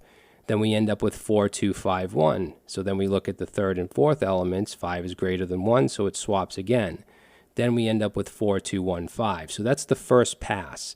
And what I mean by pass is when the first element ends up to wherever it ends up. It doesn't have to be the last as it is in this case. It just has to be, it can't be sorted anymore.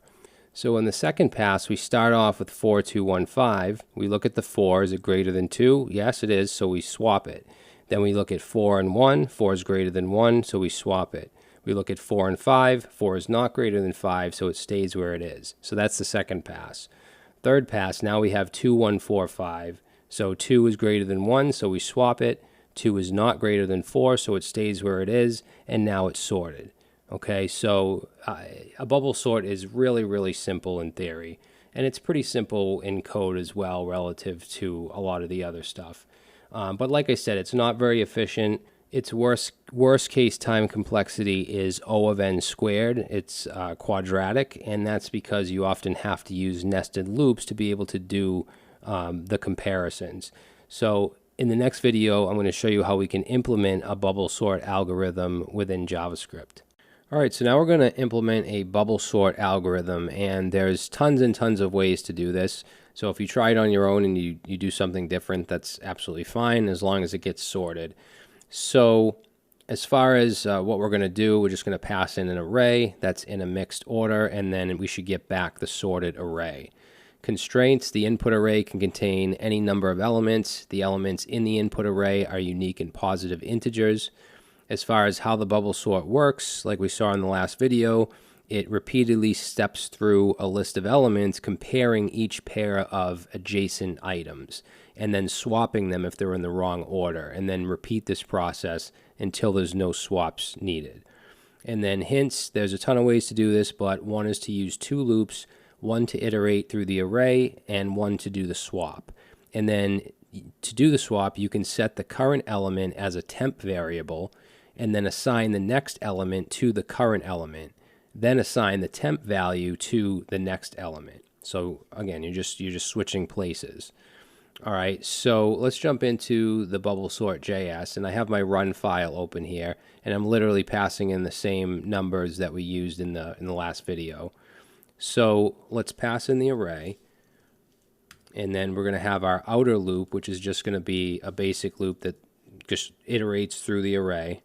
So let's say let I equals 0 as long as I is less than the array length, and we want to increment I. And then immediately I'm going to have another for loop, and this is the one we're going to use for the swap. So let's call this variable j, set that to 0, and then we want to set j, make sure you use j here, j as long as j is less than the array dot length. So we're going to do the length minus I minus 1, and then let's increment j. Now the reason I'm adding this minus I is because we don't want to go past what we need to, right? So for instance, if we look at the image from the last video, let's say we're doing this where we're swapping 1 and 2. We don't need to go any further because the rest of the array is already swapped. So that's why we're adding this minus I. And then we want to check to see if the current element is greater than the next, right? So if the current, like this here, is greater than the next, which it is in this case, then we want to do the swap. So very simple, we can just check, let's say if array j, which is the current element, if that is greater than array j plus 1, which is the next element, then we know we need to swap. And like I said, I'm going to create a temp variable and set that to the next element. So array j plus 1 would be the next. So if we were doing this right here currently, I would be setting this 1 to the temp variable because that's the next one. All right, then what I'll do is say array j, which is the current, I'm going to set that to I'm sorry, no, I got this wrong. We want to set the temp to the current, which would be array j. So again, if we're looking at this, I'm setting 2 to that temp variable. Now what I want to do is set array j, which is this position, to the next one. Okay, so we're going to set array j to the next one, j plus 1. Then we want to assign the temporary variable to the next element. So remember, the first one is in the temp right now. So in this case, 2 is in the temp, and I want 2 to be assigned to the next position. So what we can do is then say array j plus 1, which is the second position, or the next one, set that equal to the temp, which is was the first one. So this right here does the swap for us. And then all we have to do is go outside the for loop and just return the array. So pretty easy. I mean, if you can just remember this, then that's a plus, because if you go to any kind of job interview, especially if it's like entry level, and you're asked about a bubble sort, then you can do it easily. So let's try it out. We're going to run the code, and you can see I get 1, 2, 3, 4, 5. So it put these in order. Okay, if I put like 100 in here and I run, you'll see that 100 gets put at the end. So that's one way to do it. I'm going to show you a second way, which is similar. So we'll comment that one out, and let's say function. Actually, you know what? Before we do that, let's test it. Just want to make sure that it passes a test. So npm test.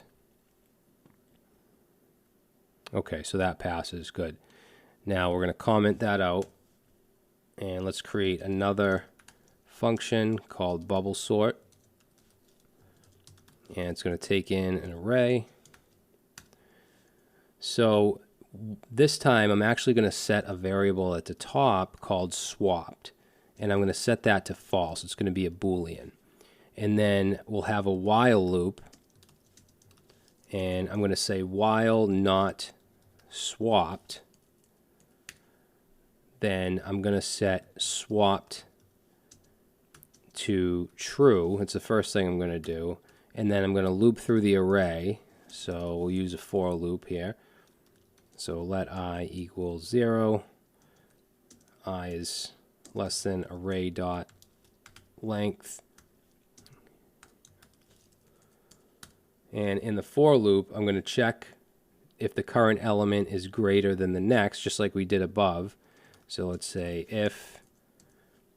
if array I is greater than array I plus 1, then we know we have to swap. So I'm going to do the same thing and assign a temp variable to array I.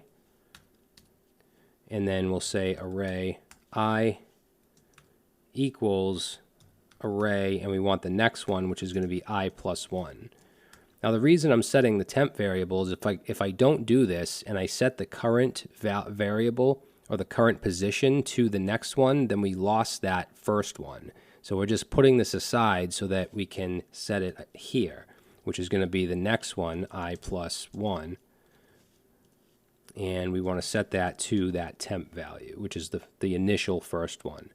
And then we're just going to set, let's say swapped, we're going to set that back to false. And then we can go down here and just return the array. So that should work as well. Let's go ahead and try it out.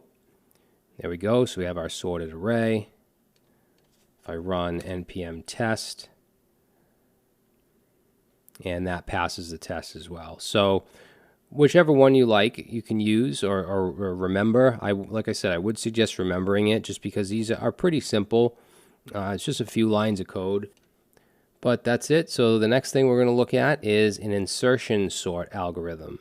Okay, so in the last video we looked at a bubble sort and we created one in JavaScript. Now we're going to look at something called an insertion sort algorithm. So this is similar to how you would sort a deck of playing cards. So let's say you start with your left hand empty and you have your cards face down on the table. When you remove one card at a time from the table, you insert it into the correct position in your left hand. And to find the correct position for a card, you compare it with each of the cards that are already in your hand. and at all times, the cards that are in your hand are sorted. So when we do this, we have an array that we split into two parts, sorted and unsorted, and I color-coded them here. And again, you can think of the sorted array as your hand with the cards that you've already sorted, and then the rest of them are the ones that are face down on the table. So we start off with the sorted array being just the first element. Then we'll look at the next one, which is 3, which is less than 4. So we would then swap and we'd put 3 before 4. Then we look at the next one, which is 2, which is less than 3 and 4. So it would go back in front of 2. Now for the next one, we see 10. Now 10 is greater than 4, right? Because right now this would be the sorted array. Now we're looking at 10. 10 is greater, so we're going to leave it where it is. We're not going to move it. We're not going to do anything with it. So 12 is greater than 10. So right now this is sorted. Even though we have numbers, over here in the unsorted that we can put in different places here, this is still considered the sorted array. So now we look at 1 and we see that 1 can go way back here in front of 2. So that's what we do. Then we see 5, and we find where we can fit 5, which is right after 4. Then we have 6, which will go right after 5. And then 12 is what is going to be left there, and that's where it should be. That's the greatest number in the array. Okay, so hopefully you can see the distinction between this and a bubble sort, where a bubble sort, we have to, swap adjacent elements. We can't just take something in one side and put it wherever we want in the other. So this is a little bit more flexible. It still isn't that efficient. It's still O of n squared, but it's more efficient than a bubble sort because there's less numbers of swaps. So now that you know how insertion sort works, let's implement it in some code. All right, guys, so now that we know how to do a bubble sort algorithm, we're going to move on to insertion sort. And we're going to do the same thing, pass in an array and get it back sorted, but we're going to sort it in a different way, obviously. So the constraints, the input array can contain any number of elements. The elements are going to be unique and positive integers. As far as notes, the insertion sort algorithm builds the final sorted array one at a time, and it's much less efficient on large lists than more advanced algorithms such as quicksort, heap sort, merge sort. We're going to get into these later. As far as the strategy we're going to use, it's a divide and conquer strategy, and the idea is to divide the array into a sorted and unsorted part, which we saw in the image. Let me just open that up. So the green is the sorted and the rest of it is the unsorted. Okay, and then we want to go about one by one and take elements from the unsorted part and move them to the sorted part while keeping the sorted part sorted. All right, so let's jump into our insertion sort.js, and if we look at the run file, we're going to pass this array in, same thing that we had in the last video in the slide, and then just pass it into insertion sort. So let's start off by adding our array that's going to be passed in, and then we want to loop through the array, but we want to start from the second element, because if we look at this, the first element is always going to be considered the sorted array. So it'll start with just the first, and then we'll go ahead and go through the rest of them and add them to the sorted. But we're going to start from the second because the first is already considered sorted. So we can do that just by setting it to 1 instead of 0. And then we want to say as long as I is less than the array dot length, we want to increment. And then in the loop here, we're going to grab the current element. We're going to set that to array with the I index. Then we're going to create a variable called j, and this is going to be the index of the last element in the current sorted portion. So we're going to set it to be 1 less than I, so I minus 1. And we can do a quick console log of array I, and then we'll also do array j, so we can just see what that gives us.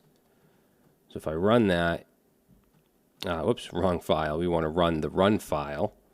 and we get 3, 4, 2, 3. So basically what we're seeing here is, let me just grab the image here. So each number, right? So we start here because this is already sorted. So 3 is array I, and then 4 would be array j because it's going to be one less.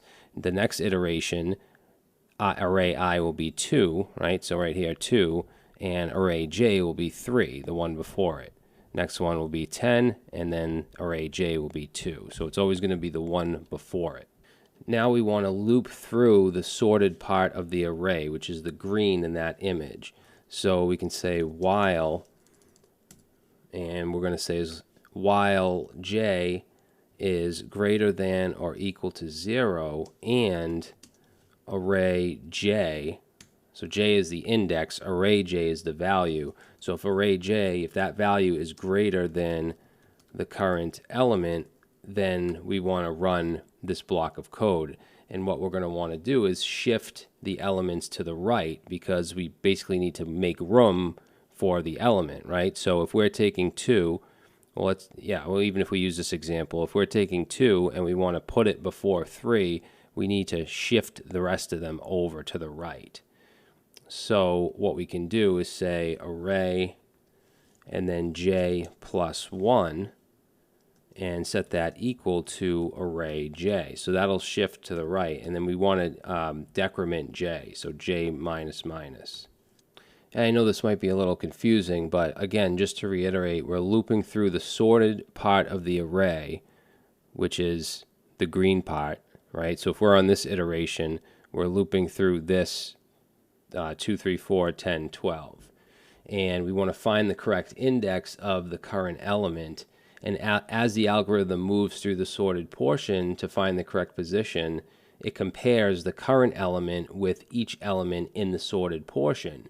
And if the current element is smaller than the element being compared, then the algorithm shifts that element one position to the right to make space for the current element. So it's shifting. Now we need to just insert the current element. So we're going to go under the while loop, and we can say array j plus 1 is going to now equal that current element. So now we're putting it in. And then that's it. It should be sorted after we go, after all the iterations. So after the while loop, let's return the array. And now if we come over to our run file and we run this and we take a look, you'll see we have an array with 1, 2, 3, 4, 5, 6, 10, 12. So this is now sorted. So let's just run the test. I'm going to rename that to .test.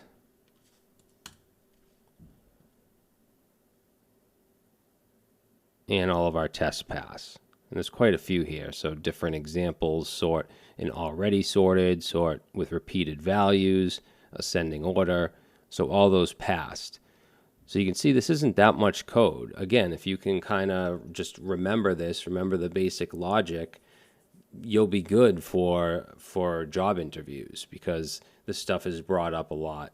Okay, so now we're going to look at a selection sort algorithm, which is also pretty simple. So I'm going to go over kind of the process first, and then we'll take a look at the image and see what's going on there.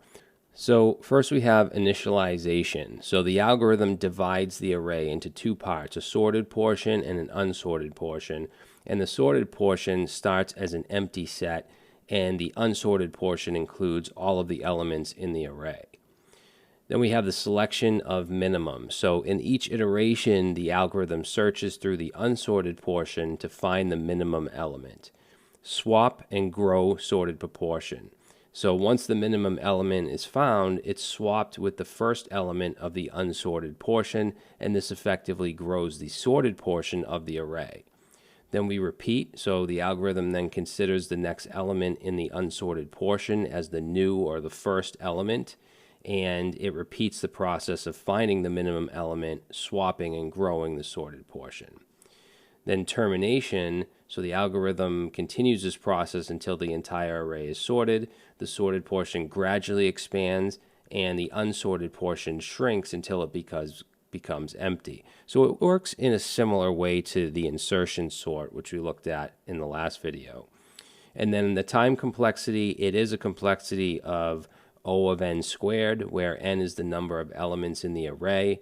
This makes it pretty inefficient for large arrays, but it's simple to implement and it performs a fixed number of swaps, which can be an advantage in certain situations. All right, so that's like the technical explanation of this, but if we look at the image, this kind of explains what's going on. So we start by, whoops, let me get rid of that. We start by selecting the smallest number in the array, right? So if we look here, the yellow is going to be the smallest number. So 1 obviously is the smallest, and we're going to swap that with the first element in the array. So now we end up with 1 at the beginning. Then we're going to select the next smallest element in the array, which happens to be 2, and we're going to swap that with the second element in the array. So now we end up with 1, 2, 3. Now, the next smallest is 3, and that happens to be in the correct spot right after 2, so there's no swap. Then we look for the next smallest, which would be 4, so that's going to be swapped with 10. So 10 is now put over here. And then we look at the next smallest, which is 5. So 5 is going to be swapped with 12. So you can see that one of the big differences between this and the insertion sort is the swapping. And with insertion, we're not really swapping. We kind of just put the element in and we shift the rest to the right. Where in this case, we're actually swapping like we do with a bubble sort, except with the bubble sort, you're swapping adjacent elements. All right, so now we look at the next smallest, which is 6. That's going to be swapped with 10. And then 10 is the next smallest. That's going to be swapped with 12. And then 12 is in its rightful space, so there's no swap there. So that's the gist of how a selection sort works. So in the next video, we're going to implement this in code. Now we're going to implement a selection sort. So the function is going to look just like the other ones where we pass in an array, we get back a sorted array, and same constraints. The input can contain any number of elements and they should be unique positive integers. The selection sort algorithm works by repeatedly finding the minimum element from the unsorted part of the array and putting it at the beginning. This process continues until the whole array is sorted. So hints, we're going to have an outer loop, and that is to divide the array into 2 parts, the sorted part and the unsorted part. The outer loop will iterate through the unsorted part and select the minimum element in each iteration. So inner loop will find the element in the unsorted part and swap it with the first element in the unsorted part, and this effectively moves the minimum element to the sorted part. And then the current minimum, we want to keep track of the index of the current minimum element found in the inner loop. So we'll need to add that. We'll need that index to perform the swap. So let's jump into our sort.js. We have the same run file passing in the same array. So let's take in the array. And then we're going to have our outer loop. So let's say for, and let's say let I equals 0. And we're going to say as long as I is less than the array dot length minus 1. And then increment. So this will loop through the array elements, and we want to set a min index variable, and that's going to represent the lowest value in the array. So let's say let min index, and we're going to initialize that to be I, to be the current iteration, or the index of the current iteration. Then we're going to loop through the array starting at the next index. So we can do that by saying for, and let's say let j equals I plus 1.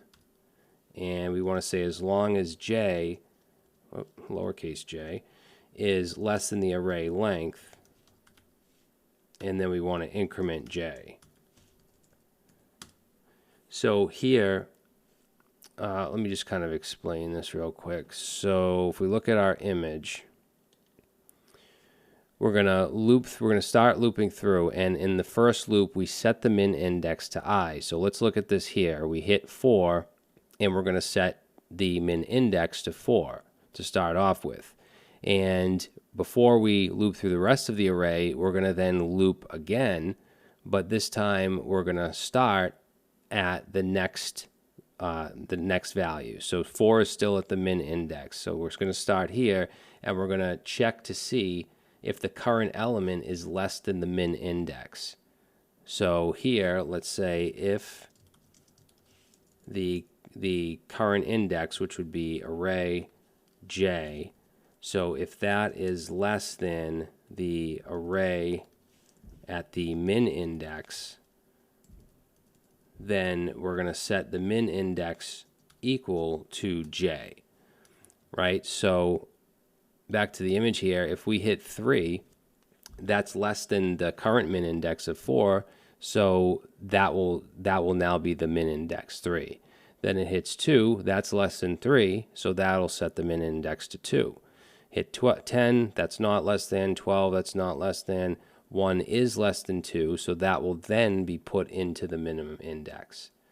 Okay, so that's where we're at so far, is just setting the index to whatever the minimum value is. Now, let's go outside of this for loop, because now we have the min index, so all we have to do is check to see if that min index is not equal to I. So basically, is it not equal to where we're currently at? If not, then we need to swap.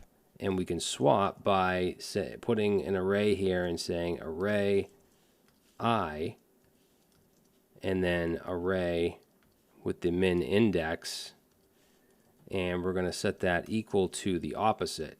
So an array with the array min index, and then array I. So we're just swapping those two. And then we can just return. So let's go outside of the outer for loop, and return the array. We'll try it out. We'll run this code, and you can see that it's sorted. We can run our test.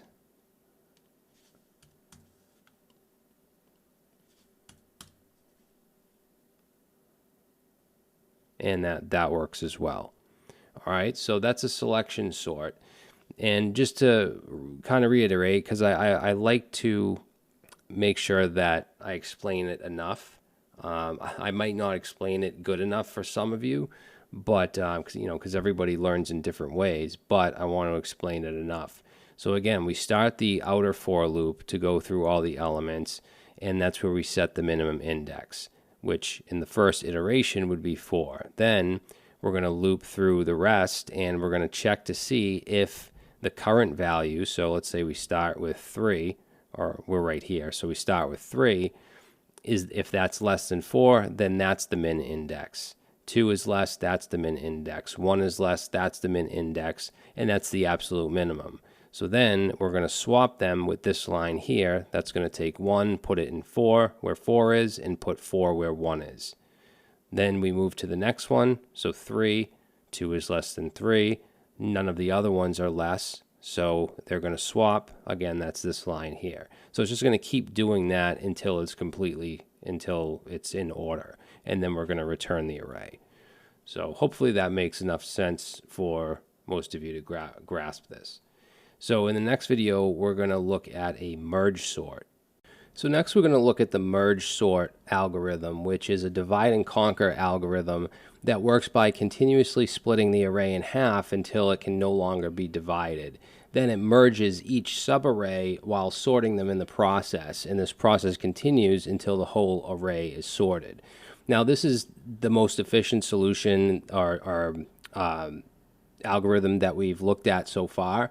It has a time complexity of O(n) of log n, which signifies that its performance grows in a logarithmic fashion with the input size. Now this is different from O of log n, which we've looked at before, where the growth is purely logarithmic. So it's not as fast as O of log n, but it is, for the most part, it's faster than O of n, especially for larger data sets, and it's definitely faster than the other algorithms that we've looked at, which have had time complexities of O of n squared. All right, so it is pretty efficient.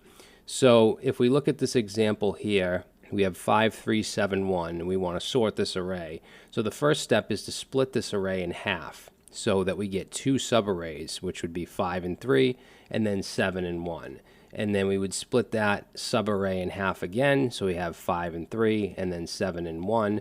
Now that we can't go any further, we start merging each subarray while sorting them in the process. So 3 is less than 5, so we'd switch those, and that would be 3, 5.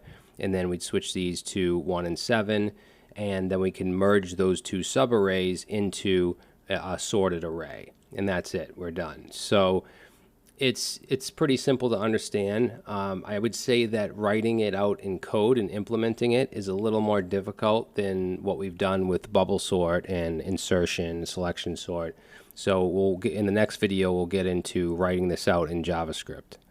All right, so now we're going to implement a merge sort in JavaScript. And as I said, it employs a divide and conquer strategy. So we cut the array in half into subarrays, then we cut those subarrays in half, and so on, and then we reconstruct them and merge them together. So it's going to take in an array and give out a sorted array, just like the rest of our algorithms. Same constraints, positive integers. Notes, the merge algorithm divides the input array into smaller subarrays, sorts them separately, merges them back together. As far as hints, divide and conquer. So the key idea behind this algorithm is to recursively divide the array into 2 halves until the base case is reached. So we will be using recursion. And the base case should be when the array has only 1 or 0 elements, because then it can't be split in half any further. Then merge the smaller arrays back together while sorting them. So we're going to have a merge sort function and a merge function. So the merge is going to take in 2 sorted arrays and merge them into a single sorted array. So this function is crucial for the merge step of the algorithm. Recursive sorting. So in the merge sort function, divide the array into 2 halves and recursively sort each half. Then use the merge function to merge the sorted halves. So the run file, same as we've been doing, same array, and we're passing it into merge sort. So let's go into our merge sort.js. We're going to pass in our array, and the first thing I want to do here is have a base case, and that's going to be if the array dot length is greater or equal to, well, I'm sorry, less than or equal to 1, because then it can't be split anymore. So then we're going to return the array. All right, so that's our base case. Otherwise, we want to divide the array into 2 halves and sort each half. So the way I'm going to do this is create a mid variable, and then we'll have math.floor to round down, and then pass in the array.length divided by 2. And then we want to have the left side and the right side. So let's say const left. So left would be from the 0 index to the midpoint, not including the midpoint. So we're going to get that by calling merge sort recursively and pass in array.slice, and we want from 0 to the midpoint. And then for the right, let's say const right, we want to call merge sort, and we just want to pass in here array.slice and then mid. What that'll do is it'll take the mid value and anything after that, and that will be put in the right. So we'll effectively be splitting it in half, 1 half in left, 1 half in right. Then we want to merge the sorted halves, so this is where we're going to have a helper function called merge. Not merge sort, just merge. And then we're going to pass in both the left and the right. All right, and this is going to be called a bunch of times because we're recursively calling merge sort, each time with a smaller subarray to cut in half, and then merge. So let's create our merge. We're going to go under the merge sort, let's say function merge, and then that's going to take in the left and the right, and we're going to ultimately have an array that we return with the sorted array. So let's call that merged, and we'll just initialize that to an empty array. And then we want to initialize 2 pointers to keep track of the current index in both the left and the right halves. So let's say let left index, and we're going to set that to 0, and we're also going to set right index to 0 as well. Okay, now we want to loop, so we're going to say while, and we're going to say while the left index is less than the left dot length and the right index is less than the right dot length. Now in here we want to check if the element in the left half is smaller, and if it is, then we want to push it to the merged array and then increment the left pointer. So let's say if the left at the left index, if left at the left index is less than right at the right index, then we're going to take our merged array and we're going to push onto it, and we want to push the left with the left index.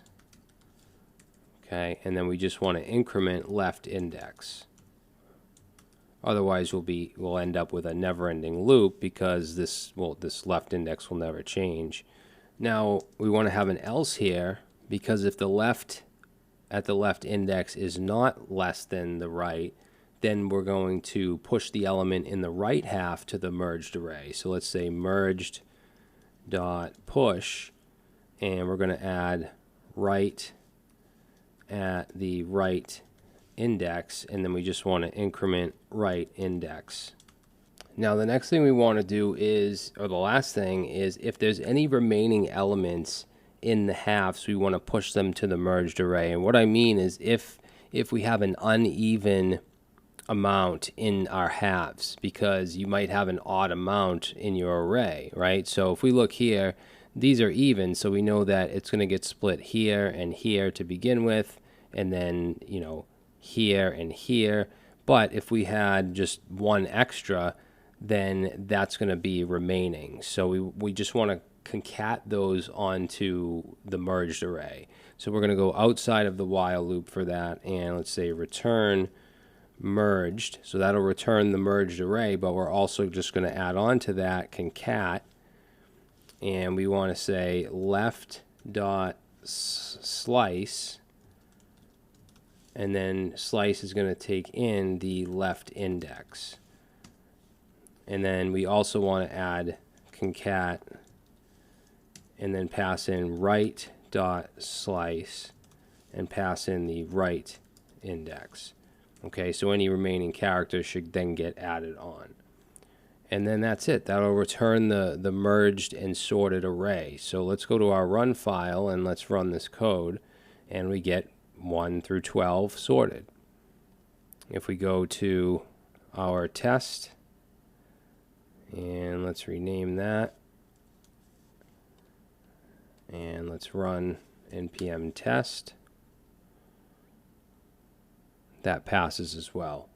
Okay, so I think this is a little more difficult, but it is more efficient. It has an O n of log n solution, which is not as quite as efficient as a straight logarithmic, an O of log n, but it is, for larger data sets at least, it's more efficient than O of n, and it's definitely more efficient than, you know, a bubble sort or insertion sort and things like that.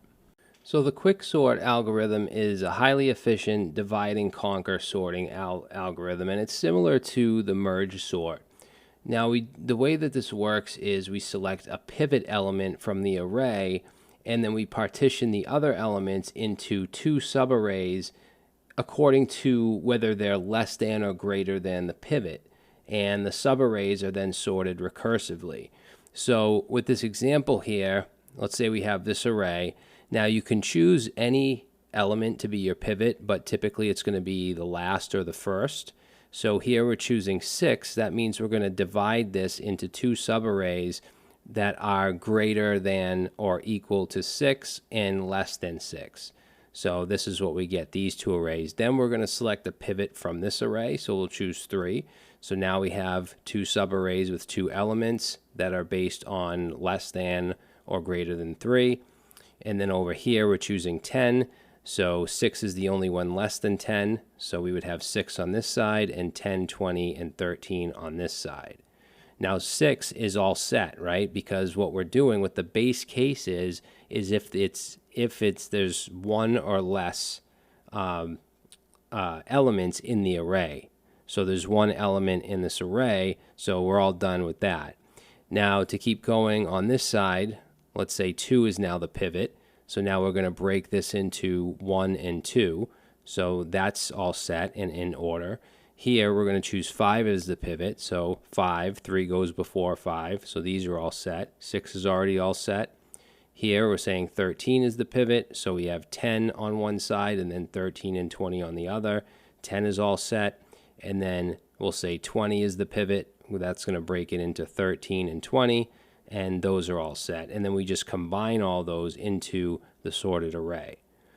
All right, so advantages, this is highly efficient. It is O n of log n, or O of n log n, which is the same as the merge sort, but it is more efficient because there's better space complexity. So basically when you do a merge sort, it requires additional memory space to create temporary arrays during the merge process. When you're merging 2 subarrays, a temporary array is needed to hold the merged elements before they're placed back into the original array, and that additional memory usage can be a drawback for merge sort, especially when you're dealing with very large arrays. So quick sort is a little bit more efficient. So in the next video, I'm going to show you how we can implement a quick sort in JavaScript. So now we're going to implement quicksort in JavaScript, and we saw how it worked in the last video. So if we look at the README file here, it kind of tells us and refreshes that it's an algorithm that involves selecting a pivot element, partitioning the array, and recursively sorting the subarrays on either side of the pivot. While the quicksort's advantage has an advantage of a time complexity of O of n log n, it can have a worst case time complexity of O of n squared if not optimized. And a lot of that optimization depends on what you choose for the pivot. And some common strategies include in choosing the first, last, or middle element for your pivot. And in my example, I showed you we chose the first and the last for some of them. And then partitioning, so we can implement a partitioning step that rearranges the elements, such as the elements less than the pivot are on the left and greater than the pivot are on the right. And then recursion, so we'll recursively apply the quicksort algorithm to the subarrays on either side of the pivot. So let's jump into our quicksort.js. As far as the run file, I just have the array that we used in the example, passing that into quicksort. So let's take in an array. And then our base case is going to be if the array has 1 or fewer elements. And let me just pull up the image. I like to just kind of reference this. So let's open that with preview. That's not it. That is the merge sort. So this is the quicksort, and these are the same numbers we're going to be passing in. So basically, when we get down to just 1 element in the array, that's when we're done. So that's what we want as our base case. So let's say if the array dot length is less than or equal to 1, then that's when we want to return the array.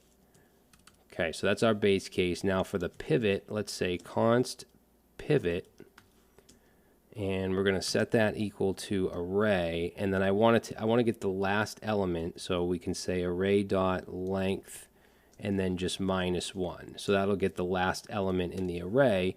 And again, if we look at the image here, so for the first time we run this, it's going to get the 6 as the pivot. That's the last element. Then we want to create empty arrays to hold the elements that are less than or greater than. So basically, again, if we look at the image here, we have the left and the right, and these are less than or greater than 6. So let's create those variables. We'll call one left, set that to an empty array, and then we'll also have right, set that to an empty array. Now we want to iterate through the array except for the pivot. So the way we can do that is by saying let I equals 0, and then as long as I is less than the array dot length, and then we want a -1 because we don't want to include that last one, that pivot. And then let's increment.